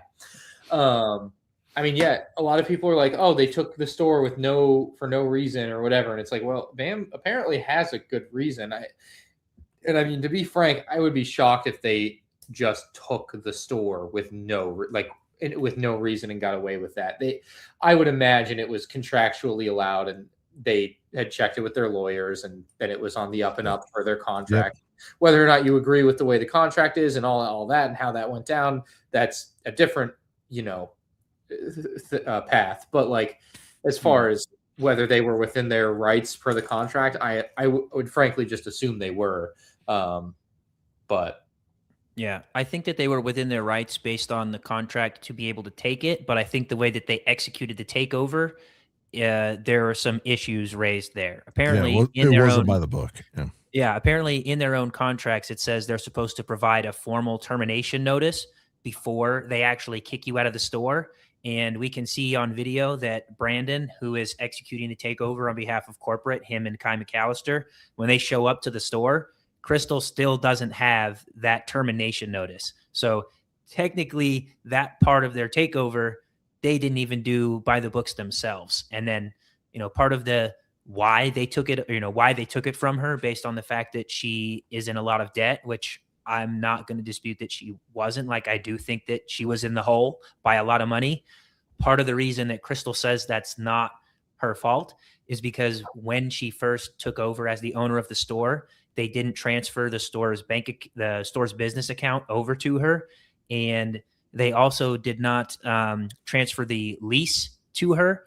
And so she had no idea that the automatic payments that were supposed to get paid for rent and for royalties were not being paid. And so that's why she's saying I shouldn't be on the hook for those, because they didn't do their part in turning over all of the assets to the store when I first became the owner. Now, I'm not sure if that's going to turn out to be true, but that's to be decided in the trial. Hey, Ryan, go to the Colin 99.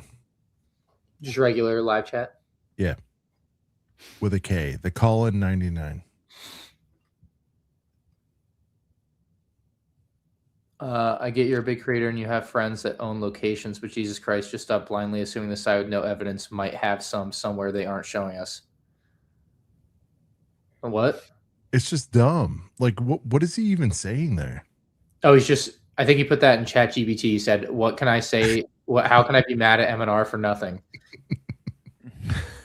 No, but this is the shit I've been facing. I thought you actually had a confiding in Ryan. Literally what? But I've been confiding in Ryan and Rod for these kind of things. It's like, where do you come up with this shit? Like, guys, it's nuts. Like, what? It's so equal footing from all of us. We're trying to figure this out, just like you. Everything Bam says is untrue.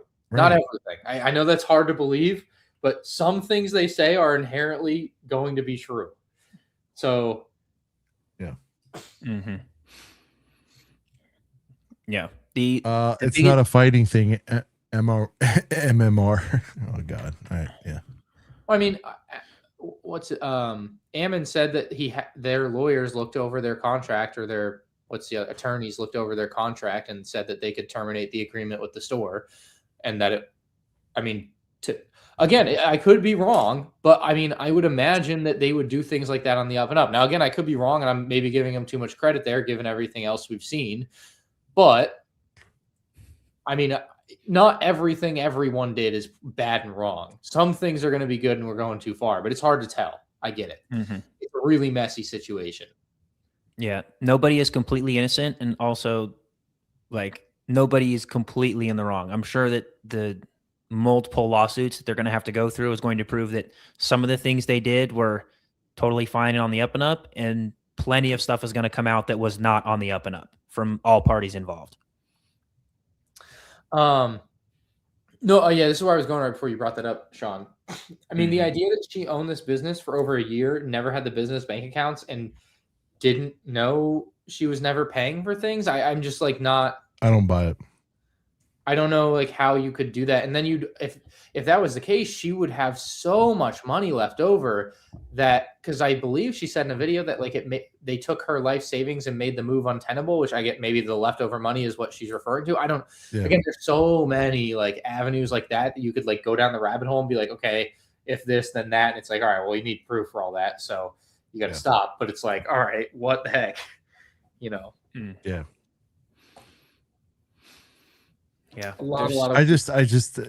That's what makes it so tough. Like, it's not black and white. And as people start to dig in, peel the onion, whatever you want to say, there's going to be multiple parties. Rod just said it, like that. I don't want to put words in your mouth, but are at fault where we're at, you know, that kind of thing. It's like, yeah. It's not, most things are not, we deal in grays in life. We always deal in gray. It's never quite black and white, you know, white. And that's what makes this like whole thing crazy. This little comment from Keefe is next level business ineptitude. That's something that's kind of like the mindset. That's the position that I have at the moment, is like, you know, and this is something that I talked about with Ryan a couple days ago, and that he mentioned in his video. Is like, if you're the CEO and you know that this store owes you tens of thousands of dollars, whether that be between the down payment for the store, I'm referring to it as a down payment, but like the purchase price that they agreed to when Crystal bought the store, it's like, you know that she owes you tens of thousands of dollars between the purchase price, royalties, rent payments, all of this stuff. When you see that they're advertising and promoting that they just brought in a $200,000 collection, how does that not make you suspicious in the least bit? Because I know if someone owed me $100,000 or $175,000 and I saw that they just bought a $200 collection, I'd be like, hey, where's my money? Like, how are you able to afford that if you can't afford to pay me right now? That's a great point. I haven't heard that one raised. Yeah, that's a great point. If I was in the leadership's position, I'm like, how does that not make you the least bit suspicious as to how they got their hands on it? The second I saw that, I would have been like, hey, what's going on here? Why did I not get paid back first before you went and got this $200,000 collection? Well, here's an MandR exclusive, and I talked to you about it last night, Rod, but like off air, it was like, you know. I'm pretty sure this is Owen you might have met him. He works with the Bucks for like photography or their band or something. You might remember him. Oh, gotcha. We've probably met him, but I'm pretty sure it's him. Appreciate that, Owen. He's taking. That was a good one. What are you gonna say, Sean? Are you starting? Sorry. No. Trying to recall. Shit. It was something about the amount of money. I mean, I imagine with the bank account thing, that'll be pretty simply proved. But I can't. You're running a business and you don't have access to the accounts, and so unless it's like a specific account, but I don't get, like, where does the money go? How do you know if your business is making money? How are you paying payroll? I have so many questions off of that I don't understand, because it might, you know, for my business, I have one business bank account, and so everything's in and out of that, along with a business credit card, but then it gets paid off through the bank account. Yeah. And so, like, I would know if something's awry, basically. I know what it was. We were getting buried for, oh man, what was it? Not knowing how much somebody spent versus how much was on the account. And yeah, to your point, Ryan, like, no, I'm sorry. It was Ammon, like, coming on and saying, off air, here's the nugget I want to give. Off air, I had mentioned the success of one of our friends' stores, and he knew the exact figure, almost to $100, give or take. One of our friends' stores. Yep. You know which one I'm talking about. He's a certain individual that rhymes with Typh Fricks. You know what I mean? So, yeah. Okay. Yeah. We're talking about how well he did, and this is off air. And I'm like, yeah, one of our friends happened to have the biggest days of all time. And he named the number, and I confirmed it later. Yeah. Okay. And then we go on and we talk about, and then we go on the air and everybody hates us because we have no facts and we don't know ball and all that shit. And then, and Rod knows where this is going. And then I go, hey, there was a trade-in of a certain amount. And again, I'm mad at myself for not really sticking to this and saying, like, hey, you see all the trades that come in, or you don't, or whatever. And he's like, no recollection. And it's like the guy named it to $100 or less. He sees all the trades that come in. What do you like? Well, when it's mentioned to be a Guinness level trade, you know, it's like there's a lot of dollar values being thrown around. I would imagine you would know your. I mean, I know generally the two biggest grand. Do you know your biggest sales day ever, Ryan, in your life from Whatnot? Within a reasonable number, give or take 5,000, I could probably get there. Okay. So yeah. And on the air, said I have no idea what that was. On the trade in, it was like 2.58 million. Yeah. Yeah. So that's that. I think Rob believed me. I couldn't tell. It took me longer to get around to it, but the point is, like, there was good ball knowledge off air, and then on air it was completely different. Like, maybe it could have been, you know. It's like, if there's one thing CEOs know, is like record-breaking days, record-breaking trades, big-time stuff. You know, they can spout it. That's what they do. Mm-hmm. And as soon as we went on, it was like, so was it like 60,000? It was like, I'm not sure. And that's what kind of drove me crazy. I will say he was better than Matt, who was just like, I refer to our statement. I thought. Now, Matt might have been more impromptu too. So they're, you know, trying to be fair there. The Matt interview was way underrated. To me, that gave all the story. In what sense? It was more raw. Sure, yeah. I love raw. That was way more raw than people could ever imagine. And he went in with statements and all that, but dude, that was as real as it gets. Yeah, that's a fair view on it. That was not how I had thought about it, but I can come around. Think about it, dude. Like, he did not know he was coming on. We had no idea he was coming on. There was no sure. Like, he read from a script and all that, but the look on his face was the most revealing. Yeah. I mean, he wanted to, I don't know, as far as trying to help their brand image, I think that interview did them basically no good, because you could see at multiple points on the stream, he gets asked a question that just borders on getting some kind of real information out of him. And he's like, I refer to our statement and I stand by it 100%. And I'm like, okay, what are you doing? Like, what are you doing here? With hindsight being 2020, right? Like, I don't think any interview would have helped them. No. But in the moment, of course, it feels like, hey, you know, let me explain our side. You guys don't have the whole picture.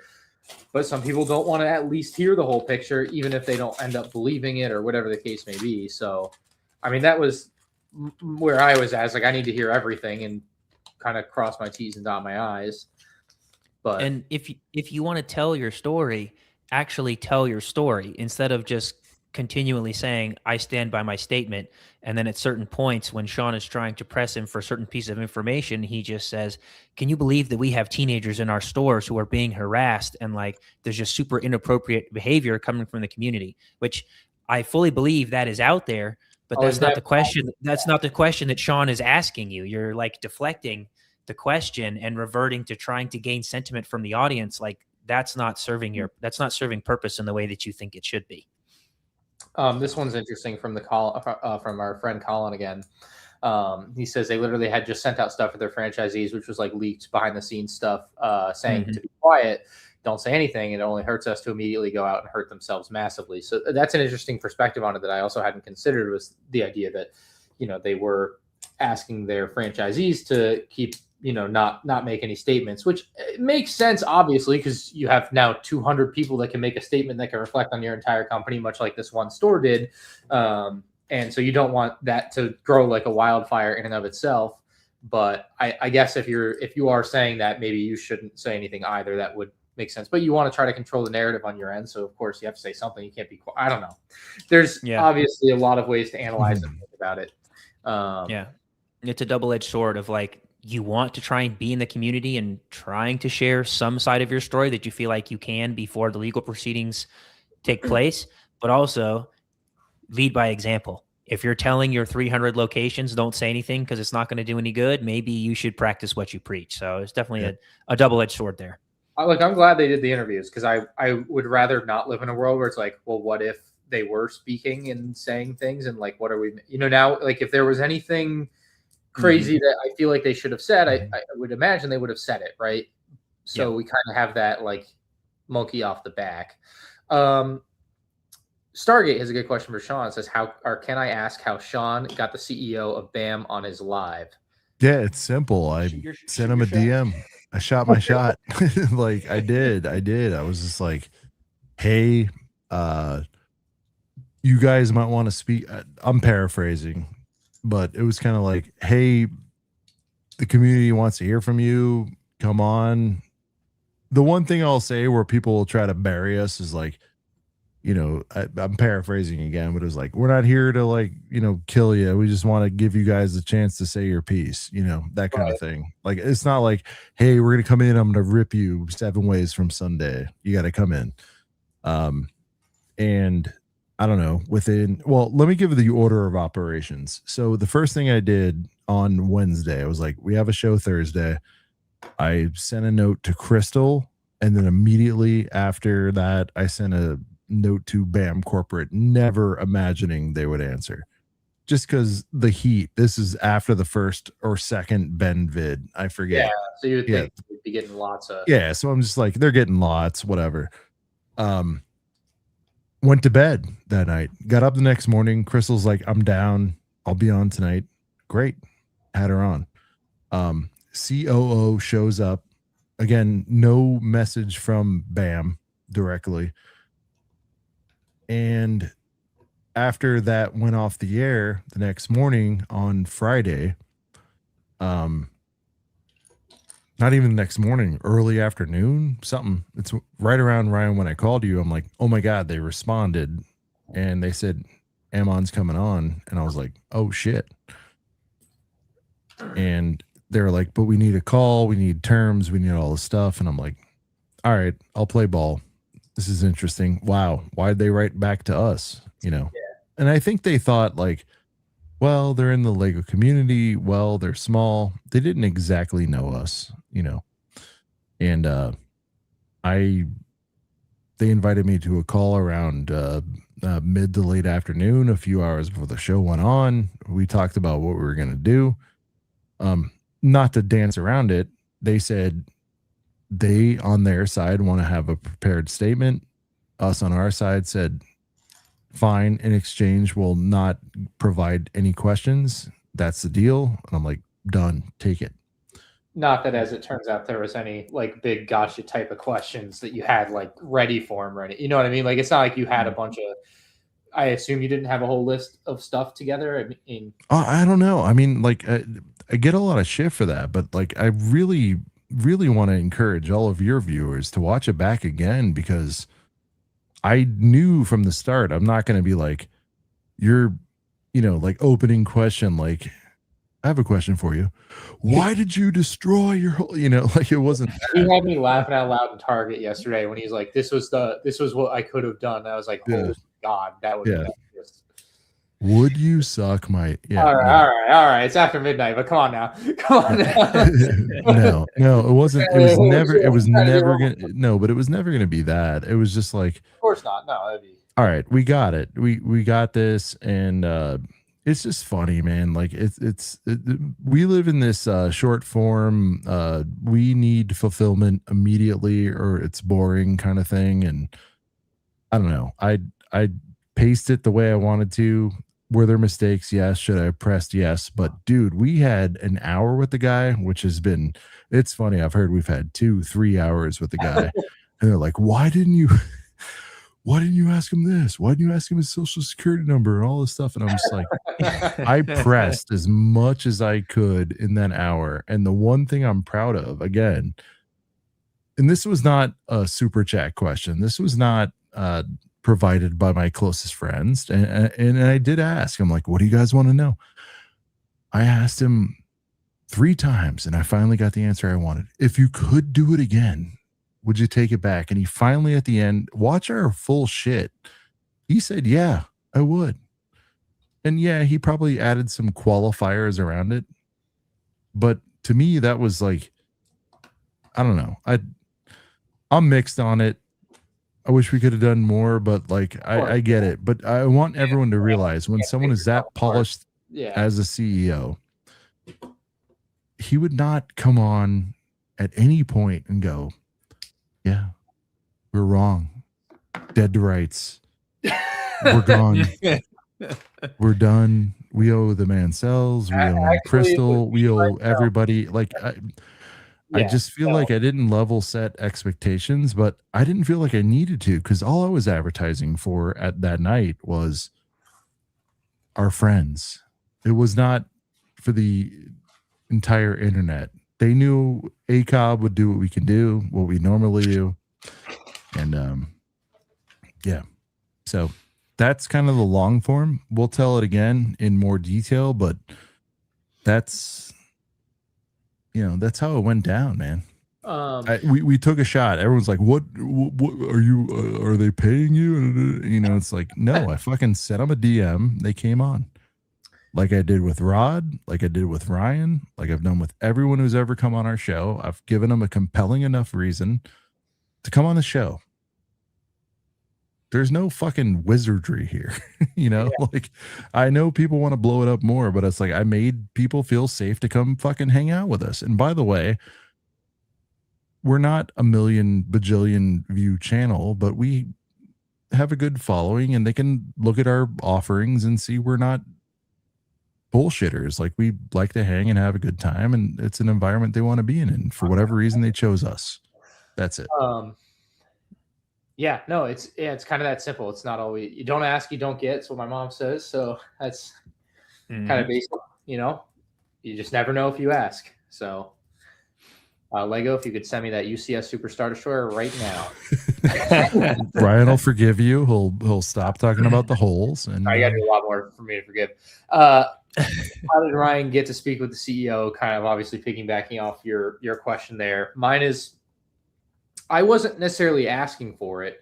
I had a guy message me that owns either a couple stores or plots for stores or whatever, right? That I had never talked to before in my life. And he said, hey, I know, I was going through my message request and it was something like, hey, I know some stuff that's not public yet and you might yada, yada, yada. And he's like, and I'm like, I don't know what could not be public that would change my mind or what they're going to tell me. Like, I'm just like, I'm pretty, concrete on this.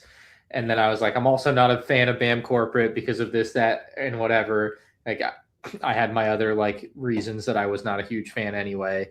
And so he was like, he then like got back to me later. He's like, Matt and Eamon want to talk to you. Can I set up a call or whatever?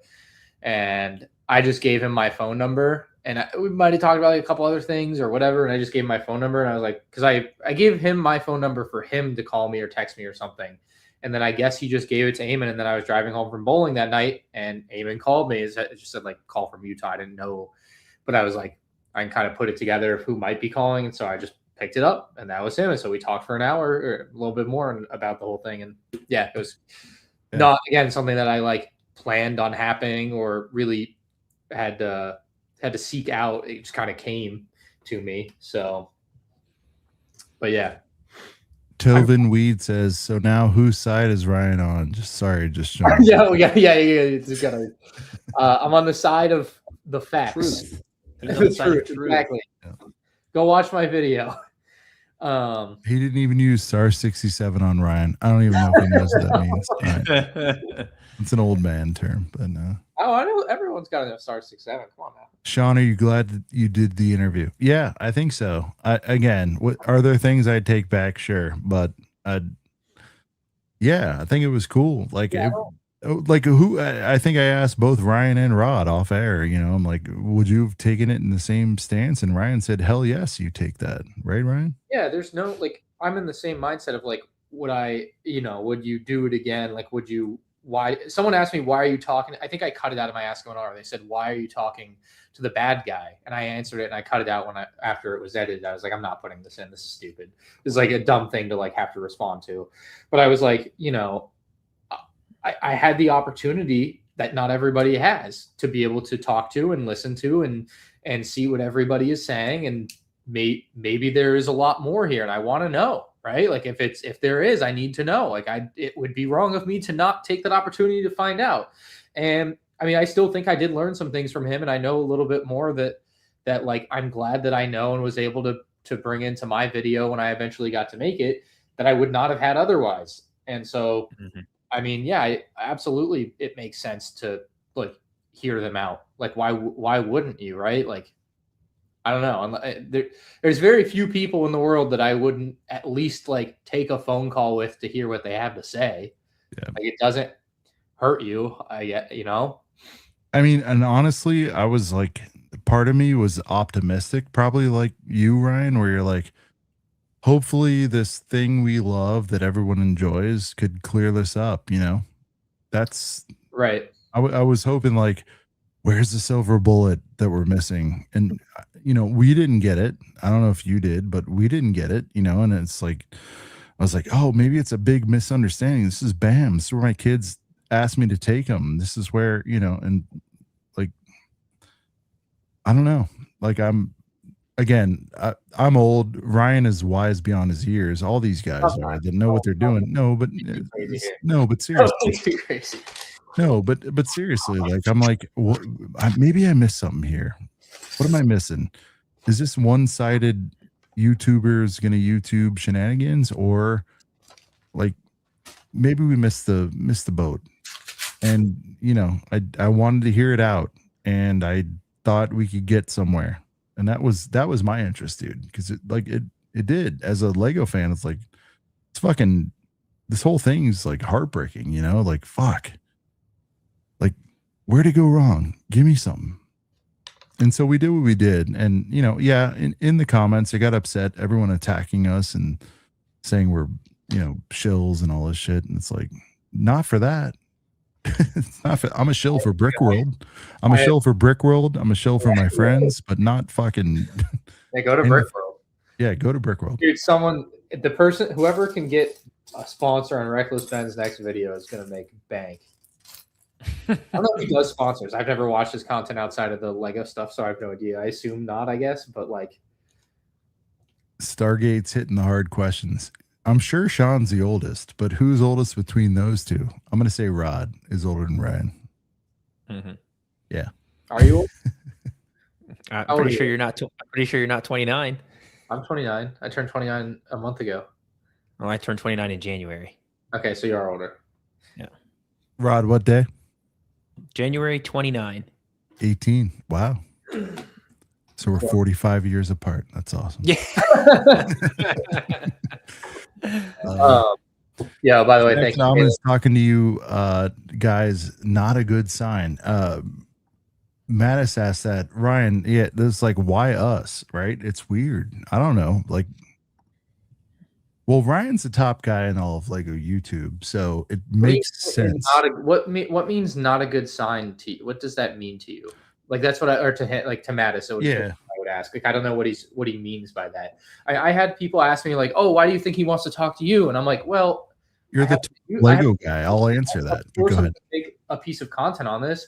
It doesn't shock me that someone would want to tell me their side of the story, and I have no reason to not like listen. And there are things that I would have said differently had I not heard him talk to me and like written down all of the notes that I had. There were things that I ended up looking into more because of what he said to me. So you know, it wasn't for nothing, in my opinion. Like, I'm sure they don't love my video where I'm like, yeah, I think they did some things wrong here and there, right? Of course, they want to hear somebody say, well, Bricks and Minifiigs did nothing wrong and they're innocent. And it's like, I don't, you know, and people lump Bricks and Minifiigs in with, there's a lot of, right? BAM is corporate, BAM is Eamon, BAM is Matt, BAM is the new owners, BAM is the old owner, right? Then, and so like, it's kind of hard too to distinguish what people are saying when they just say BAM. So that's its own deal that I've had with this, where I'm like, I'm not really sure what you mean, but anyway. Yeah, so the reason they pick Ryan is obvious. For us, it's like, I don't know. I told him it's live, and so we're gonna have like a Darth Vader Emperor or Darth Vader redemption arc in like 20 years or something. Dude, Stargate. Who is Stargate? Stargate's the most insightful person ever. Has Sean or Ryan gotten any takedown requests? No, we have not. Yeah. I have not. I mean, I would be appalled if they did. I think it would be right back. really ridiculous. from some standpoints with like the privacy stuff, I can see why they've tried to go after Ben's videos and all that. But yeah, I guess we'll go back up to Aiden's real quick. Yeah, we did see that, and I mean, basically, really crazy that someone would do that. Like the balls is just kind of my like 2 cents. Yeah, I mean, I've seen so many like comments on socials and on Reddit and stuff being like, this is why I like Patreon. Like, this is how a CEO is supposed to be, like man of the people type thing. And so, you know, I'm sure Patreon has earned a lot of fans from that response. So good on him. You know, like Freibert said, Patreon CEO, absolutely. I don't think, by the way, Robin, I don't think that Eamon knew that I did those grand openings because I mentioned it to him. I can't remember if it was, I think it was near the end of the call, but I can't remember. I don't think he knew I did those grand openings because I was like, oh, I did your 2 biggest grand openings. And then like his reaction just seemed like surprised to me. That's because he's trying to play dumb. Like he's trying to play dumb and he wasn't. I just kind of assumed he didn't know who I was to begin with, really. Because I mean, you got to imagine someone like that probably doesn't have their finger on the pulse of like Lego YouTubers. They're running $1 million business. They have other crap to do. And it just might not be the part of Lego that they enjoy or care about, right? Like that's same for me. I might not be into the Lego photography game on Flickr. You know, it's just, sure, I'm not going to know that whoever that is. So, but if he knew that you were a big enough personality in the Lego space and in the Lego Star Wars space that he needed to offer you his side of the story, how did he not then also know that you were in the grand openings as well? He could have had people telling him that, like, I mean, hey, talk to this guy before he makes a video or something. That, I mean, that's what I would imagine. So then before he gets on a call with you, maybe he does a little homework and he's like, oh, this guy like was at my 2 biggest grand openings. I mean, surely, I mean, maybe this is me. If I was a CEO and I saw that 2 stores had consecutive back-to-back grand openings, I might want to see what these 2 stores did to have the successful days that they had. And then I might see the #1 search result on the internet. I went to the biggest Bricks and Minifiigs grand opening ever. And then 2 weeks later, I went to the new biggest Bricks and Minifiigs. I mean, this was like it seems like there's no way he didn't know before he jumped on the call. And if he really didn't know, then that speaks to one of the other comments being like, what are you doing? It just feels like he's not doing his homework, you know? Yeah. I don't know. I feel like even if he didn't know, he should have known before he got on the call that you were a part of them. I would imagine he was, if you will, briefed like the president would be if he didn't know. But I don't know. I didn't like ask him any questions otherwise that would give me any like insight as to what he like knew about the community or anything, right? So I just don't know. Aiden says, as someone who's worked at 2 separate BAMs since 2018, corporate genuinely could care less about their franchisees and what they have going on. No surprise he didn't know about the grand openings. Well, in Sean, so again, the issue I have here and like using this as any like proof that he knew, right, is that Sean says he knew down to the like $100 amount, like the number that grand opening, the first grand opening that I had. But that call was the day after 2 days after me. Yeah, 2 days after my call with him. So of course, maybe he had a reason to go and refresh his memory on that. So, dude, in fact, he brought up that Cherville was just broken somewhat recently. Yes, like, Cherville, and then 2 weeks later, Palm Beach Gardens happened. Unless he's talking about another store. No, there's another one that's even newer. I think he said 2 weeks ago. He might have said 2 weeks later. Dude, my head was spinning. But the point is, like, he knew within, I feel like a couple $100 or whatever it was, the difference in that. And then to play like he doesn't know the value of a 200,000, whatever the value is. I don't want to play into that, but consignment things listed at the store. It's like, dude, everybody remembers marquee things, marquee numbers. It just stands out, And I was just like, huh. And then we get on. It's like, what was the value of this? What was the value of that? It's like, I'm not sure. And it was interesting to me. So I don't know. Tyler, or- Tyler okay. is Tyler is Yeah. up here in the chat saying that the CEO 100% knew and just said literally there was a phone call with him on Monday, 2 days after their grand opening. So I feel like Right. Tyler's as good a source as any that could attest to the fact that you Right. knew that Yeah, you were so that you had And it's a a hand big in it. deal because he's going to use that to build the lore on the company on why you should be a franchisee, right? I would think. my predisposed like distaste of BAM corporate was the fact that in the 5 months following me just so happening to be back to back at the two ever biggest grand openings they had is no one ever reached out to me and said, hey, we want to work with you more. So I was already like, yeah, I don't like these guys that much. And I mean, they seem nice enough on the phone, right? Like in another life, maybe. But so Yeah. what are you going to do? Yeah. But I mean, I had lots of ideas that would have gone very well for them and helped build their business and been obviously beneficial for me. And I, I didn't want money. I don't need $1, but I had ideas that didn't require money. Stargate again. Sean Ryan, has your videos burned any relationships you had with your local BAM stores? I don't go to my local BAM stores, so anything. I mean, there's a couple around here. I don't have any around me. Yeah. There's one South Orlando that I've been to a couple times, but I don't know them by whatever. I've just been there a couple times, and I don't know. I mean, I would hope not. I would hope pointing out what happened at this store in Oregon has nothing to do with the stores in Palm Beach Gardens. Like I still really like the store. It's a really amazing store that Domingo did a great job putting together, and they had great employees, and it's not their fault. And it really sucks that like crap like that, like that's part of the fault that like a lot of people on the internet don't have to deal with is like now like there's personal relationships. So like I like these people and I don't want that relationship to change. So I don't know. Yeah. I don't know. I mean, you guys also have to think Ryan's got Orlando Brick Co. that he goes to all day, every day, 5 days a week. So he doesn't necessarily have a need to go to a Bricks and Minifigs because he has one of the other best, third-party Lego stores that you could possibly hope to have right down the street. So there's that. And I saw a question a while back that had, something that I had been thinking about is the fact that the CEO has gone on multiple podcasts, not just ACOB, but he has done a couple of other ones, but they all are relatively small channels, at least compared to someone like Ryan. So, it kind of got me thinking, what is the decision-making process there as to why they decided to go on relatively small channels compared to relatively large channels where they could reach a bigger audience?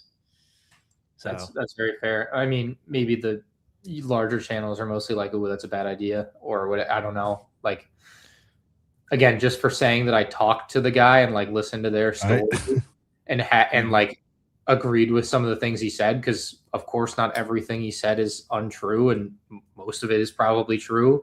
But just saying that is like, oh, you're working with, you're just terrible and you're bad and you stole the Legos too then. Like, Yeah. I'm like, well, because I mean, they might have known you're slightly opinionated, to say the least. I honestly, they wouldn't have picked ACOB except for I shot our shot again, and that's the one takeaway I want everyone to understand. Like, everyone's like, "Oh, I would have done better. I would have done." It's like, how many of you actually sent the inquiry on the day? Like I think many haven't. If I had to guess, 30 or less, 20 or less. Inquiry about what? To get an interview. Like, who else did what we did? Everyone's trying to find out this. They're doing this witch hunt, like, oh, you're on the payroll and all this shit. And it's like, nope, we just do what we do around here. We ask people to come on, and I'm not going to give the secret sauce of what's in the note, but yeah, there's a little bit of wizardry there, but like it was not. It wasn't anything, no offers, no guarantees, but it was just like, come on the show, like come hang out, like we're whatever. And they did, and everyone's just bent out of shape. Like, why would they pick such a small ass channel? I made it compelling. That's why, like, I don't know. Sorry, I will get back on topic, but my favorite part about having a Rod on the channel at any time is random people will like watch my videos. And they're like, Rodrigo Blankenship, like Hot Rod. This guy says Rodrigo Blankenship. Is that you? Is that you? Yeah. Yes, Max, it's me. Hope you're having a good night. We're just talking about this BAM situation. I had a few on the video. I mean, I couldn't read all the comments with the video from yesterday where I like shouted him out for helping do a lot of the research. And it's like, we know it was witchcraft. You're like, is that the Rodrigo Blankenship every time? So great. Thank you, Keefe. I appreciate it. Yeah, and you know, it's like people say, like, how do you know these? Even my daughter, God bless her, sweetheart, you know, she's like, she's like, Daddy, how do you know all these people and all this stuff? And I'm just like, I talk to everybody. And it's funny, we got called sexist on our show for saying like just being dudes, but like that was it. I talked to everyone like a dude, and if it was a girl, I'd talk to him like a lady. You know what I mean? Like I'm just like, I don't know. It was like just fucking common sense, and it's hard to teach. It's getting harder. But she's like, how do you know the NFL kicker guy? How do you know the guy who has the star? I don't know. I'm just a normal dude. No, seriously, she thinks the world of you guys, you know, and I'm trying to explain it, and I'm like, I don't know, we're just friends, you know, like we relate, you know, you can't say that to a kid. I'm like, I don't know, Daddy, just talk to him, whatever. Like, John, the chat's asking you to stop swearing. Oh, sorry. Just a heads up. Did I? Yeah, it's there. It's just part of the speech. Yeah, you're probably numb to it. I don't even hear it. Sorry. No.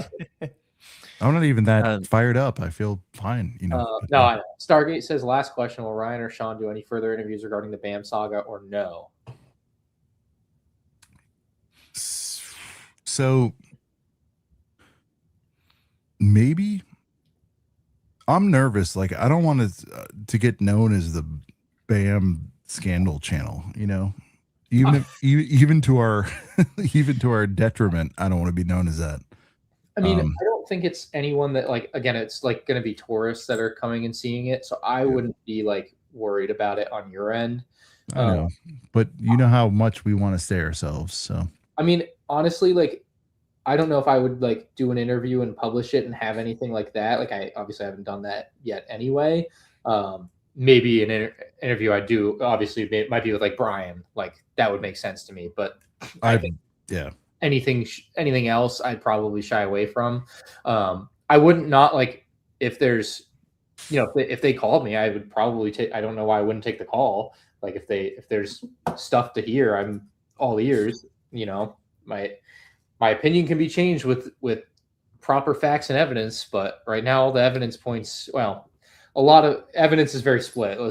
It's all over the place, really. I mean, I shouldn't say it's clear because it's all over the place. But yeah. Shout out to Baker Nation with his comment a few minutes back. If you want to boycott BAM in general, that's up to you, but we shouldn't blame people who have good local stores. We want to keep that going too. Yeah, I mean that's something that we had kind of echoed earlier. Is like, you know, there are good BAM stores objectively. Yeah. I think there are good BAM stores that are run by people that have a genuine passion for Lego and they try to do things the right way and do things on the up and up. So like, if you happen to have a store that you feel like is in that category of doing things on the up and up, then, you know, you're within your right to continue to support them, because if you boycott them, you're hurting their business more so than you're hurting the guys at the top of the food chain. I agree. Forget about the measly 6%. Support your local BAM. Let's see if we can figure this out. You know. Yeah, the guys at the top. I mean, that's the people at the top need to be held accountable, and you know, hopefully, the lawsuits will play out in a way that we get to see them held accountable. But you know, the local stores, if you got good people there and you feel so inclined to continue to support them, then do that. Yep. I mean, Rod's factually the most world traveled of any of us. I'm probably second only because Ryan doesn't like to travel like that. And Rod and I last night shared multiple, you know, locations of where we like to hang out in certain cities, in certain BAMs. Like it's meaningful to us. Like we have relationships across the country, you know, and like I want all of them to thrive. That's where we're all torn, is like very much so, like the independent owners. I mean, Rod, you went and talked to somebody for almost an hour recently, you know, and it's like it fucking hurts, you know. two either current or former owners. Two. Yeah.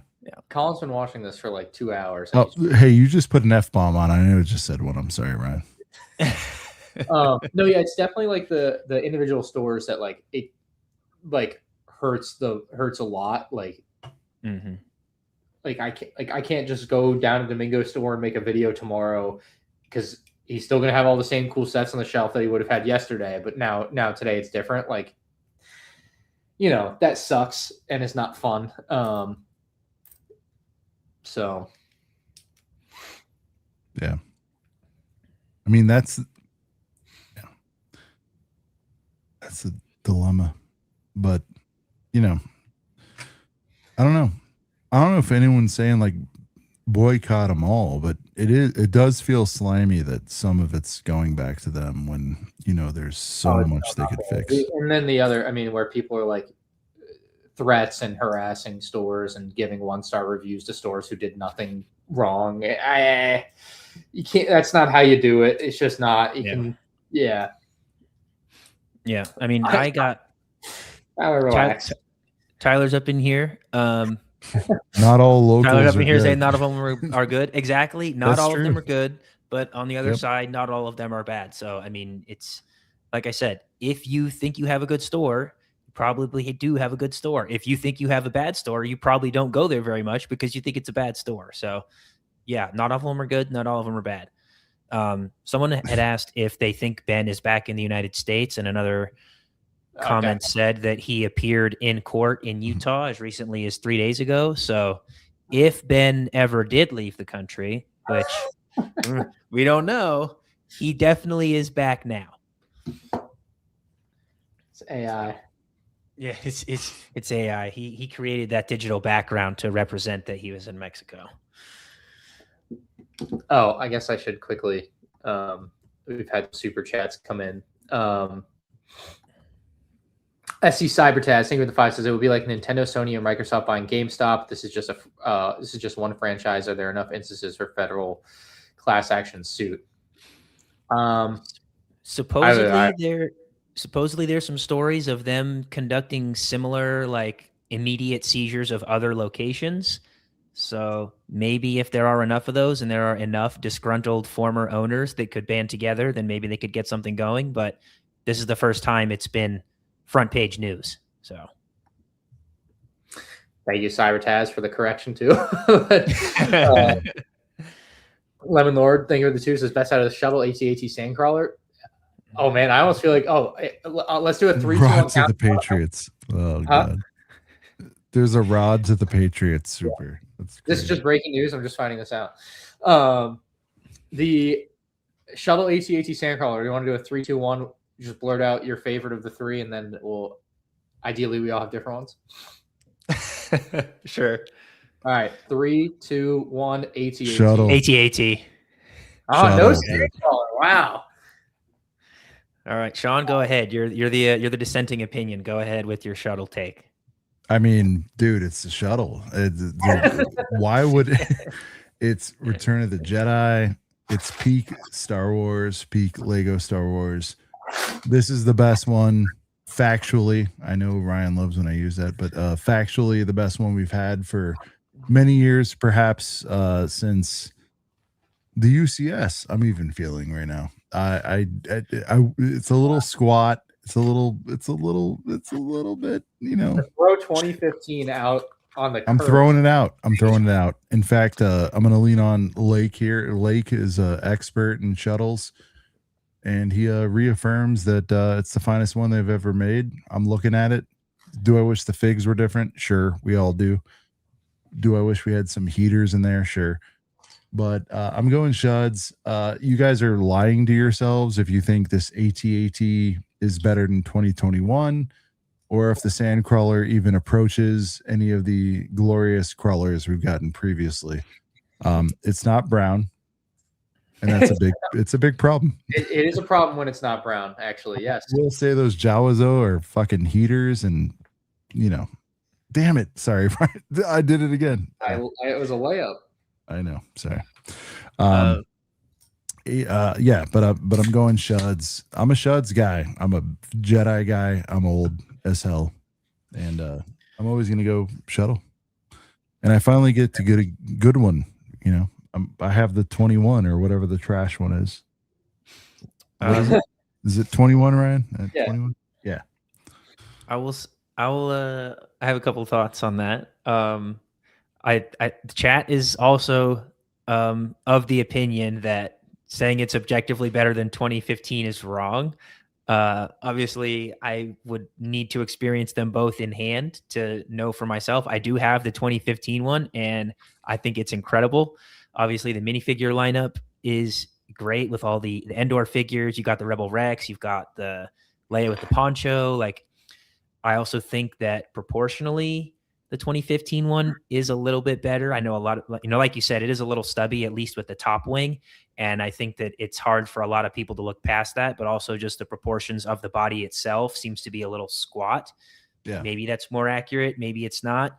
The 2015 one is a little bit better with minifigure interactivity. You can get all the minifigures on the inside. You can get 2 minifigures in the cockpit, and in the new one, you can only get 1. So I think that obviously they both do have their pros and cons. I think at the end of the day, 2015 is going to stay the favorite for people, but there's that side of it.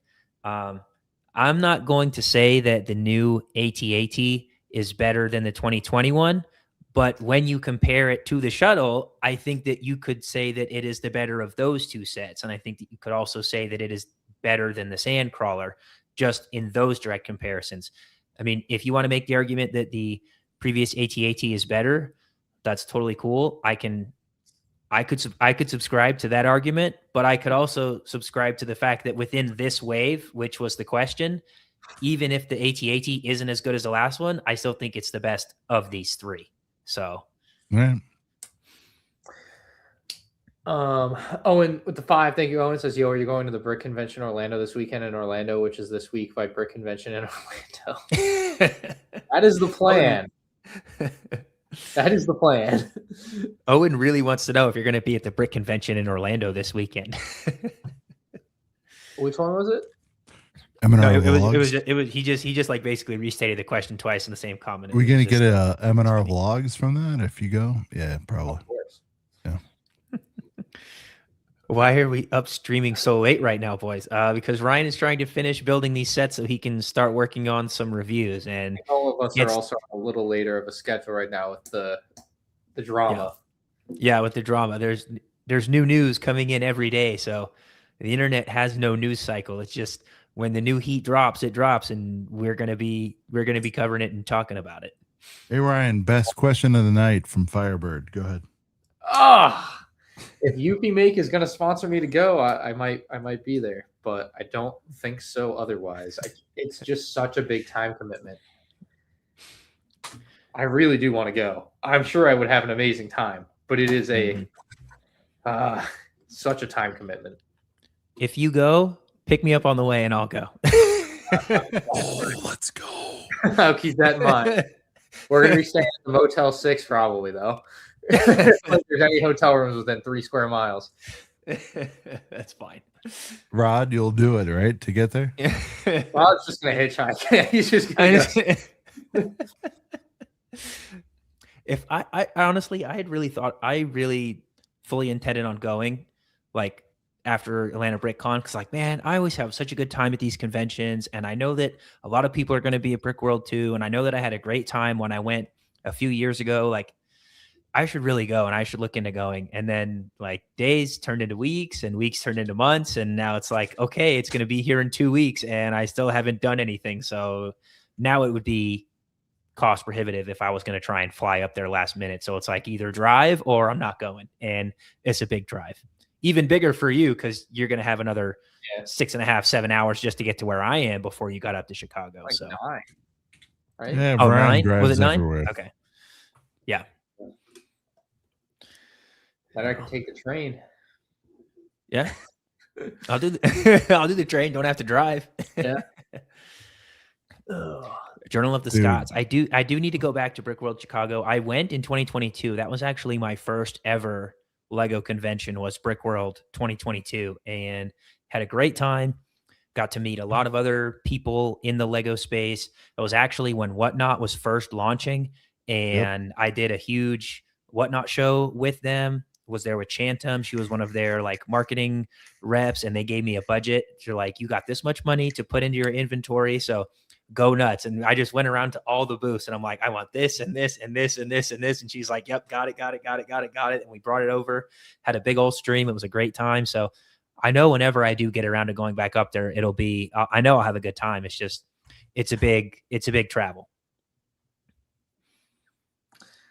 Oh, the yard sale of dude. Ryan's gonna have to tell me in the next week. Yeah. So if you guys want to go, Lobby yard sale, also goated tradition for the roster. Yep, for sure. Yard sale Ryan goes Sean crazy. Rod will interview Brian.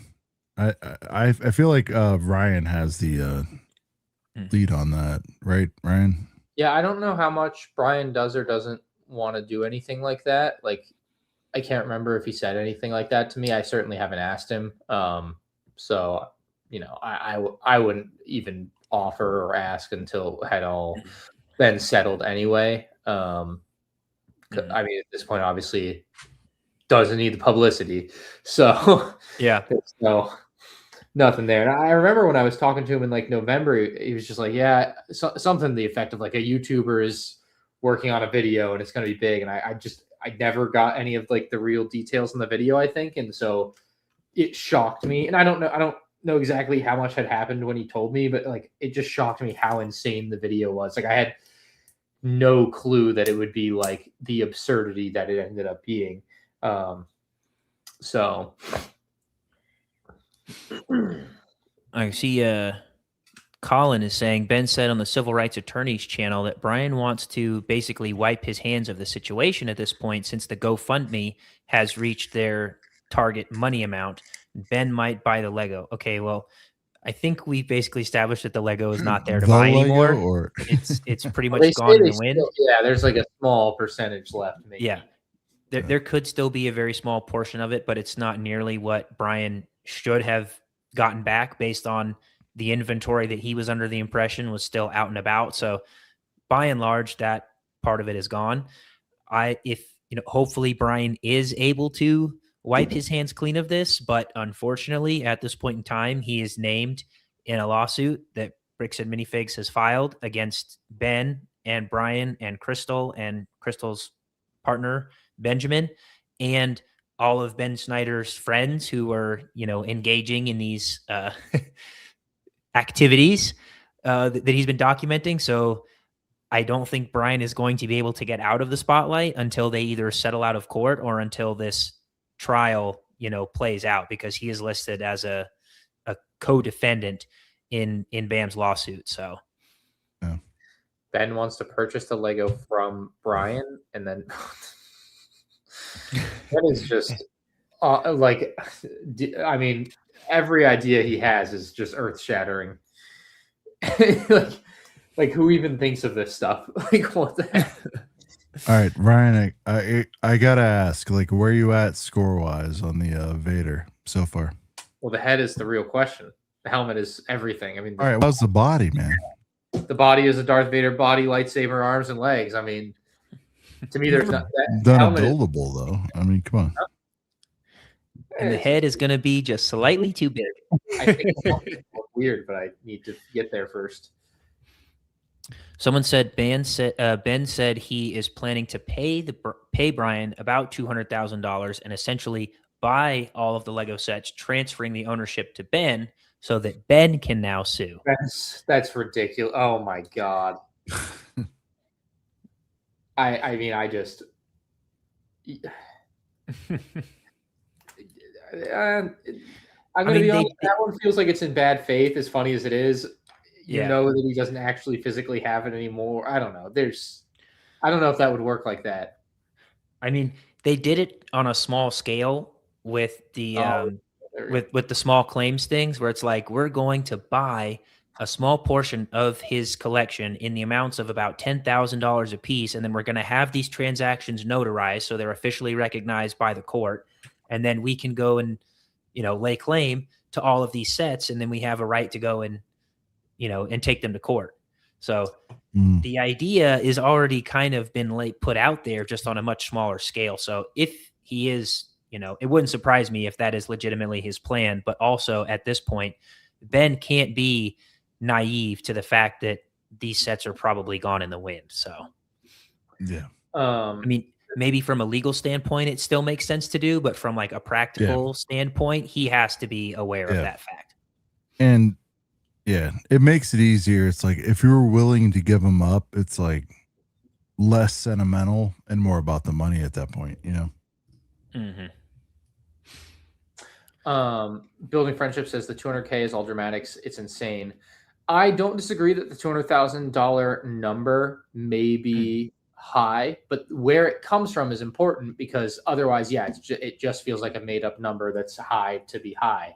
The number comes from that Bricks and Minifiigs store. So the original owner, I believe, Crystal's Facebook post where it says the collection could be worth up to $200,000.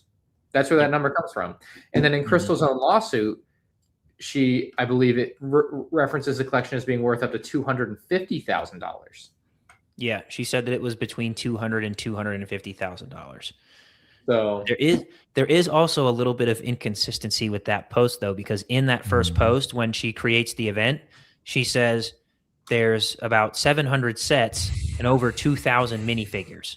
And then in the lawsuit, it says it was made of 780 sets, which 7 to 700, 7 to 780 is not a big jump, but going from 1,200 to 2,000 minifigures, that's a substantial amount, like another 800 minifigures, especially with the heaters that we assume he has based on some of the pictures that have been posted and the fact that he's got like a Cloud City Boba Fett or whatever the case may be. Like, she needs to get her numbers straight. The 200,000 I can genuinely believe, but like it needs to, like, the numbers need to match it for that number to make sense. Now, obviously, everybody is going to use that as their headline because it's the biggest number possible. But when you actually think about it, like if Bricks and Minifiigs was going to buy this collection in its entirety based on the methods that they normally use, where they offer about 50 to 60% based on cash or store credit, which he would have wanted the cash because it was to pay for, future generations of college or to pay for medical bills for his father. He would have ended up pocketing about 100,000 if his collection was worth 200 grand. So obviously the 200K is for the sensationalization and the headlines, but in practice, he probably would have seen 100,000, 120,000 of this in reality. Where are the pictures of the minifigs? Haven't seen any of Brian's heaters. There are some pictures from when they took the collection to a convention as like a trial run, basically, before they consigned the whole thing. And you can see some pictures there where there's like a Rebels Ahsoka and I think like a Angry Face Jango Fett on a base plate. And then there's pictures from their release weekend where you can see a guy peering into a glass case looking at several base plates of minifigures, and you can see some pretty high value minifigures in those photos as well. So the pictures are there, but you have to go back quite a ways because they're from like 2023. They're from almost 3 years ago at this point. People are saying, don't you guys know Josh Johnson is in the chat? And I'm like, sure. DM us. We'll have you on, dude. I have a lot of questions. So we'll see. He's the newer of one of the two new owners? It's one of the account. two new owners, yeah. Probably a fake account. Sure. It says fake account. No, I know, but dude, if it's even remotely possible. Yeah. Oh, I did mess up something on the head. So yeah, someone's got a keen eye here. Yeah, I don't really know what I did. Well, I do know what I did. I'm missing a piece, so that's what I've been trying to find. So actually, so Brian, to be clear, the eyes all have stickers there. Is that the problem? Or? Yeah. Damn. Everything's a sticker. I mean, the stickers don't look bad because it's black on black, and so there's no color like miscoloration on anything, but what if you really effed up and did a cross-eyed Vade? That'd be sure. yeah. I'd love you to do a review with a cross-eyed Vader with a straight face and say nothing about it. I'm just gonna put this on with it being too low for now, and it'll be fine. I'll fix it later. Ryan, it's by the helmet. What? This is not the piece. I'm missing like a 1x2 dark gray plate, but it's like rounded. So I think I would see it, but anyway, it's fine. You got to check. You got to check all the usual spots. You got to check under the laptops, under the box, in the bags, under the phone. Bags too. You can't just see in them. It sucks. Hey boys, here's a Sports Center update. GoFundMe is now 300. Oh, I found bag 9, and here it is. It's in there. All right. Yeah, 300,000. Yeah, that's insane. So, gotta know what the plan is with all that. So I guess he's gonna give 200K to Brian. From what yeah, he should give at least 200,000 to Brian, and then if Brian says keep the rest and put it towards your legal fees, then so be it. But the first 200,000 should absolutely go to Brian. Yesterday. What does GoFundMe take? Have you guys looked into it? Like, is it? I've done. Got to be some percents. I did one GoFundMe in 2017 or 2018 for Republic Attack. I don't know if you ever saw this. Republic Attack. No. OG Lego Star Wars YouTuber. One day just uploads a video. Look up his channel actually. But he uploads a videos like I'm quitting or whatever, and like in the thumbnail he's like crying his eyes out. And I obviously knew of him. I wasn't like friends with him. I hadn't really talked to him before, but obviously as like a big Lego Star Wars collector, this like I was like, what the heck? And so someone had like broken into his house and like destroyed a bunch of his crap and stole a bunch of crap, and it was like $17,000 maybe or something of stuff. Oh man. Which feels like chump change to this whole ordeal. But yeah, so he was going to quit and he didn't want to go fund me. And I'm like, look, man, I would hate to let you quit basically. Like I can't see you get kicked out of the hobby basically. Like, I wouldn't wish that on anybody. So I convinced him to let me start a GoFundMe for him, and we did a GoFundMe, and it got all the $17,000. And he's like, when it hit the 17,000, he's like, just stop it basically. So I remember being like worried that like the government would be like, where did this money go? What, I had never had that amount of money come in and come out like that. I was like kind of sweating bullets on that.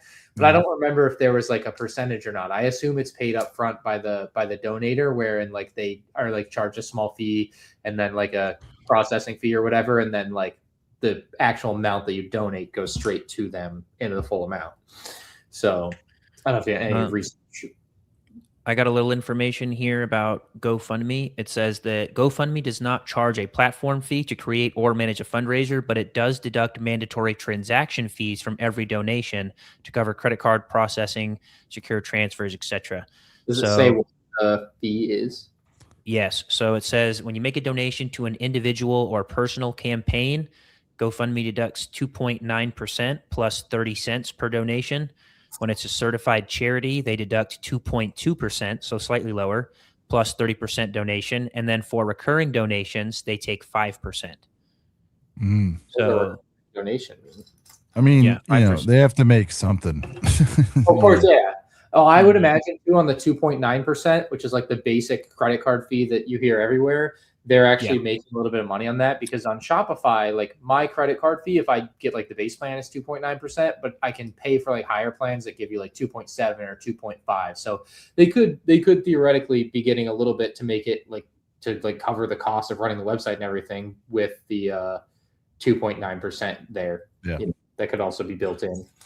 So obviously it's, very little money they're making on everything, but it makes sense. They have to have money to run the website, do things, customer service, yada, yada, yada. Stargate was asking for the dates of the trial run convention. I believe it was called Rose City Comic Con or Rose City Convention. And I believe the dates were September 22nd through the 24th of 2023, which would have been about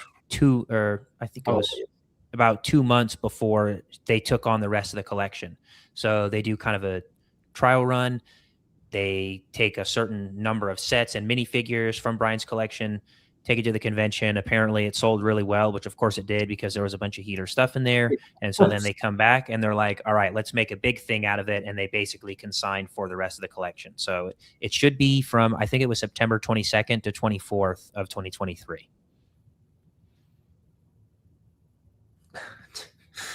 Timmy donated $10 and says, was about to call but saw you live. Can you please make a Count Dooku and Padme for MandR shop? Thank you, longtime fan from Well, we'll see what we can do there. Young Suitcase with the $5. Thank you, Young Suitcase. Says, ultimately the biggest losers from this is the Utah justice system. I think there are a lot of losers in this. More losers than winners, it seems. Yeah. It's hard to gauge who's going to be the ultimate biggest loser, but yeah, everyone's getting flack everywhere along the line. I mean, the Utah Police Department, the previous, Crystal, the new owners, BAM Corporate, and then obviously from the other side of it, Brian is a loser at the moment because he's out a lot of money and or a lot of sets. Even if he's made whole with money and sets, and it's still years of your life where you had to deal with it, and like you can't get that back, right? That's its own aspect. Yeah. So yeah, absolutely. Yeah, there's there aren't really any true winners in this situation anymore, really, for anybody. And then you also have all of the, quote unquote good BAM stores. I don't know if Tyler's still in here going to refute that, but any of the good BAM stores that are still out there that are now catching heat, and people are saying that they don't like them anymore, all because they're running the same name on the outside of their building. Yeah. So a lot of losers in this situation. Yeah. Wiley, thank you again for the 5. He says the dude laugh at Scott. The dude laughed and scoffed to questions at the cup. Yeah, he's misspelling, but yeah. Yes. That tells me everything. He fears nothing and has no remorse. So I guess he's talking about the CEO. Yeah. I don't remember specific examples. I'm sure if he says it. Yeah, but I think one basically of them, saying deflections. Yeah, and also the I kind of took a little bit of exception just to how he reacted when you asked him about the franchise language in the contract, and he's like, "No, nobody should be confusing that." I'm like, "All right, dude, let's." With consignments, with the consignment services, he's like, "Oh, nobody should be misconstruing that," and it's like, don't no you see how someone? Person. Don't you see how someone could confuse it? And he's like, "No, no one should be confusing that." I'm like, "All right, dude, you're not really doing yourself any favors here." Yeah. Dude, the problem was they put consignment, comma, all this other stuff, and it's like, how could the average bear understand that? Yeah. Ryan, you called it out today. It's like, dude, it's just like it's so confusing. And look, I'm not reading the whole contract in its totality. No, I know. Maybe it is in a subsection that is like very clearly not about physical product, and maybe that is made absolutely distinct if you read the thing in its totality. Maybe he's right? But still, and it's like if you're just looking for the words to see what you can and can't do, like it's clear as day that it says consignment services, and I can see that being confusing. Cody collects bricks. Thank you for the 9 months. Says thank you for always standing up for us against Lego, and now BAM. Plus, huge thank you for the kind of Cody deal. Surely to go. There you go. Thank you. North Tower. Thank you for $2. That's the only BAM I support is Margera. I don't know where that is.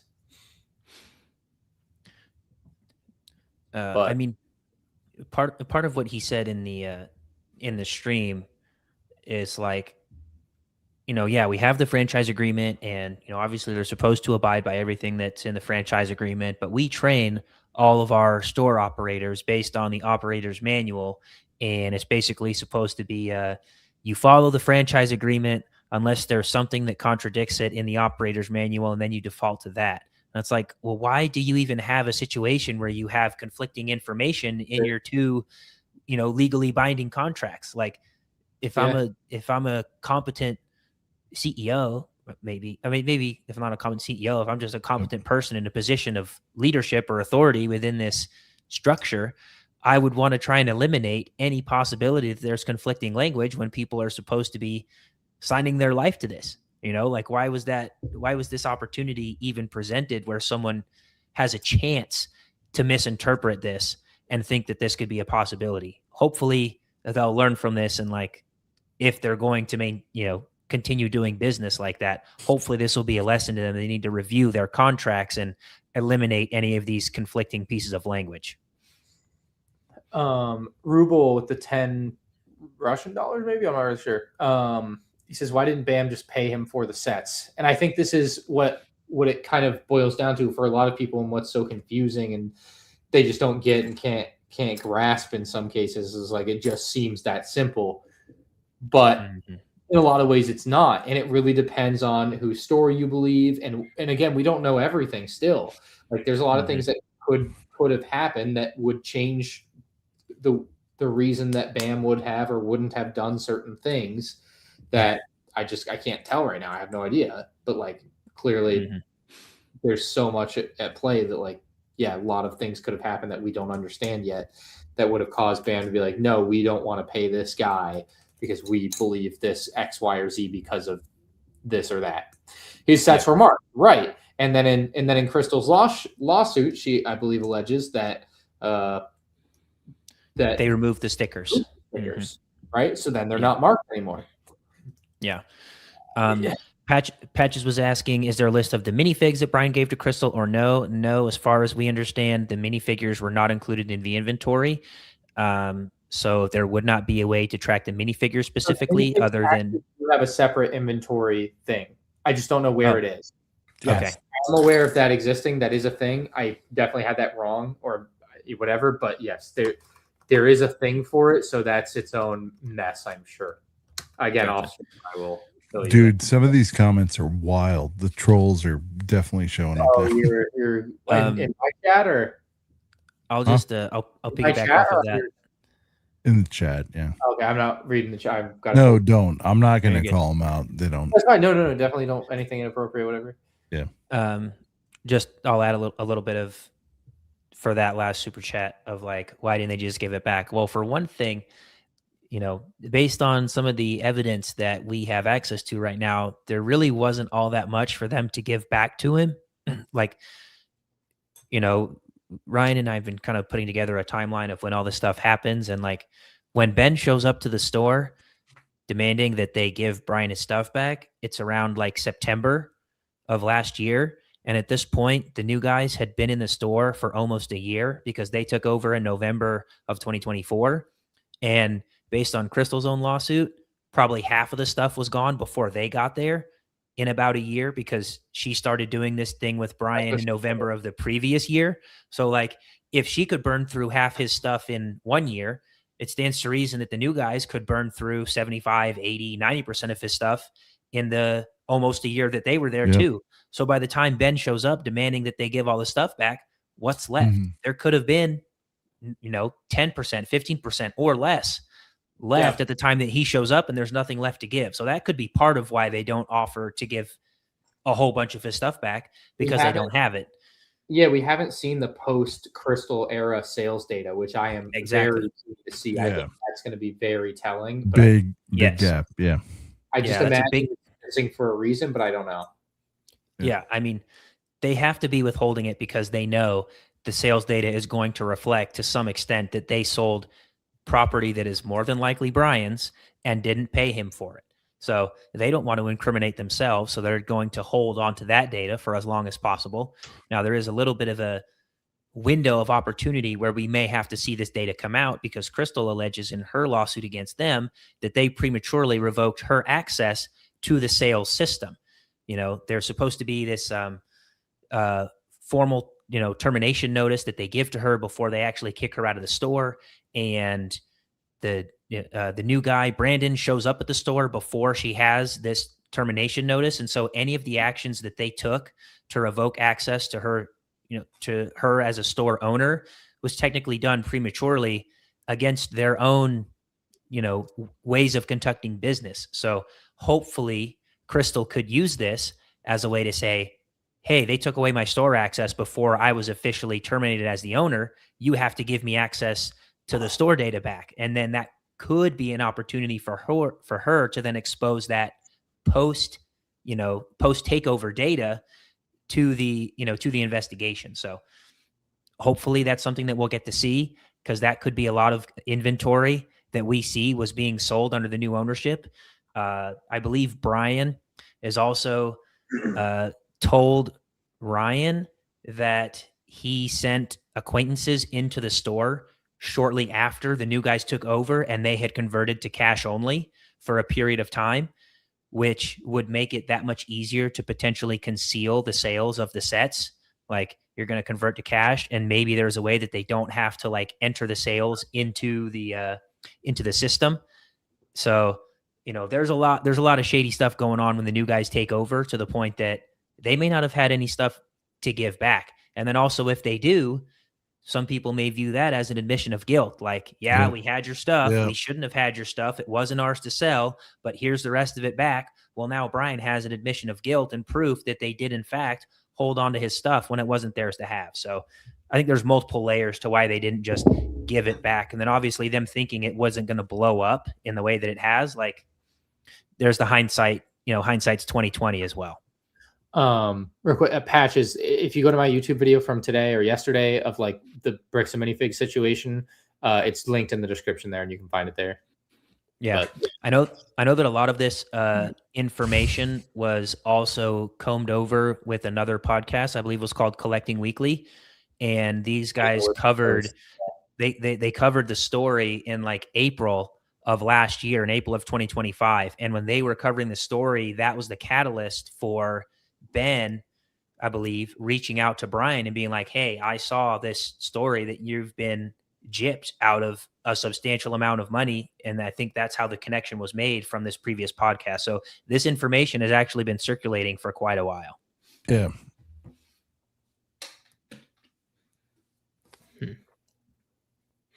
Trying to see if there's anything else kind of major here. I mean, I did finish Darth Vader, so. All right. Yeah. let me drink it in. Mine's coming in tomorrow. Ooh. Could have done a Target pickup and had it yesterday. In store. You said it wasn't Target. No, I was at Target. It wasn't on the shelf, but I did the in-store pickup online. All right. I already knew it was up at the front desk. I just wanted to see if it was on the shelf at all. Oh, that's right. I asked you about Marvel shit. Yeah. All right. So what do you think, dude? Oh, look at it. Like, give me a score. It's just the helmet that's not matching the like Lego style of the helmet. So it's fine. It's Darth Vader. It's kind of weird. So this arm is like, you have to remove it to like, it doesn't actually twist. It's got two spots on the side. So you can either have it further back or further up, and that's kind of it. Yeah. I mean, it's a minifig of Darth Vader. Have you built your upscaled have you built your upscaled Santa yet? No. Oh, you gotta build a Santa so you can do your comparison. I've got the wooden minifigure. I've got this minifigure. Got the Boba Fett over there. So got a lot to choose. Is the wooden minifigure the same scale, or is it smaller? Smaller.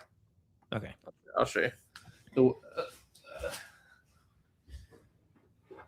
I believe the wooden minifigure. I think it looks great. A lot of gray on it, but oh yeah, much bigger. Okay. Otherwise, I love the wooden figure. It's such a cool thing they did. Yeah. And I had one that was like perfect, but then a fan gave me this. So I got rid of my other one. I was like, I'll just keep the one with the M&R logo on it. That's so sick. Yeah, that's pretty dope. I wish you would have written his name like on the foot or something so I could tell you who gave it to me. But it's really cool. So if you're here in the chat right now, make yourself known. This is like every once in a while people bring me like just really cool stuff, and like this is one of those things. Like I could never get rid of this. Like it's so cool. So yeah. Anyway, that's the wooden figure. I like the wooden figure more. Not gonna lie. I don't know. It's fine. I mean, it's exactly what it looks like on the box. It's a no surprises type of deal, Sean. You're not gonna. It's not gonna. I'll super love it based on your description. Do you believe it's worth the retail price?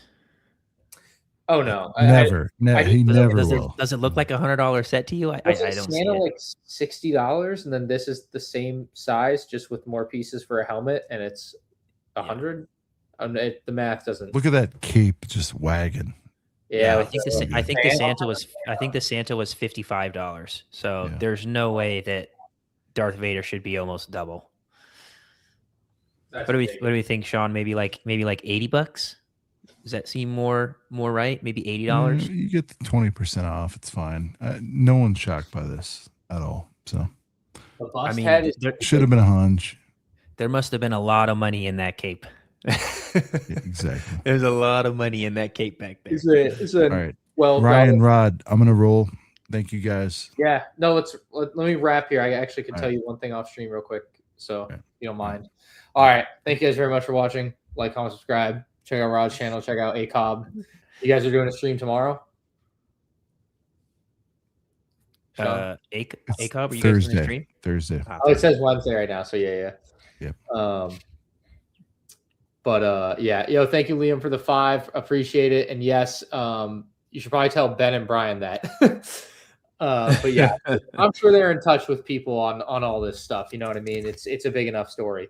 But yeah, no, I appreciate you guys hanging out. I did not think you guys would hang out this late. I really thought I was going to stop streaming 2 hours ago, so there's that too. But all right, I'm gonna end the stream. We'll see you guys later. Have a good night. All right, See you, everybody. End stream.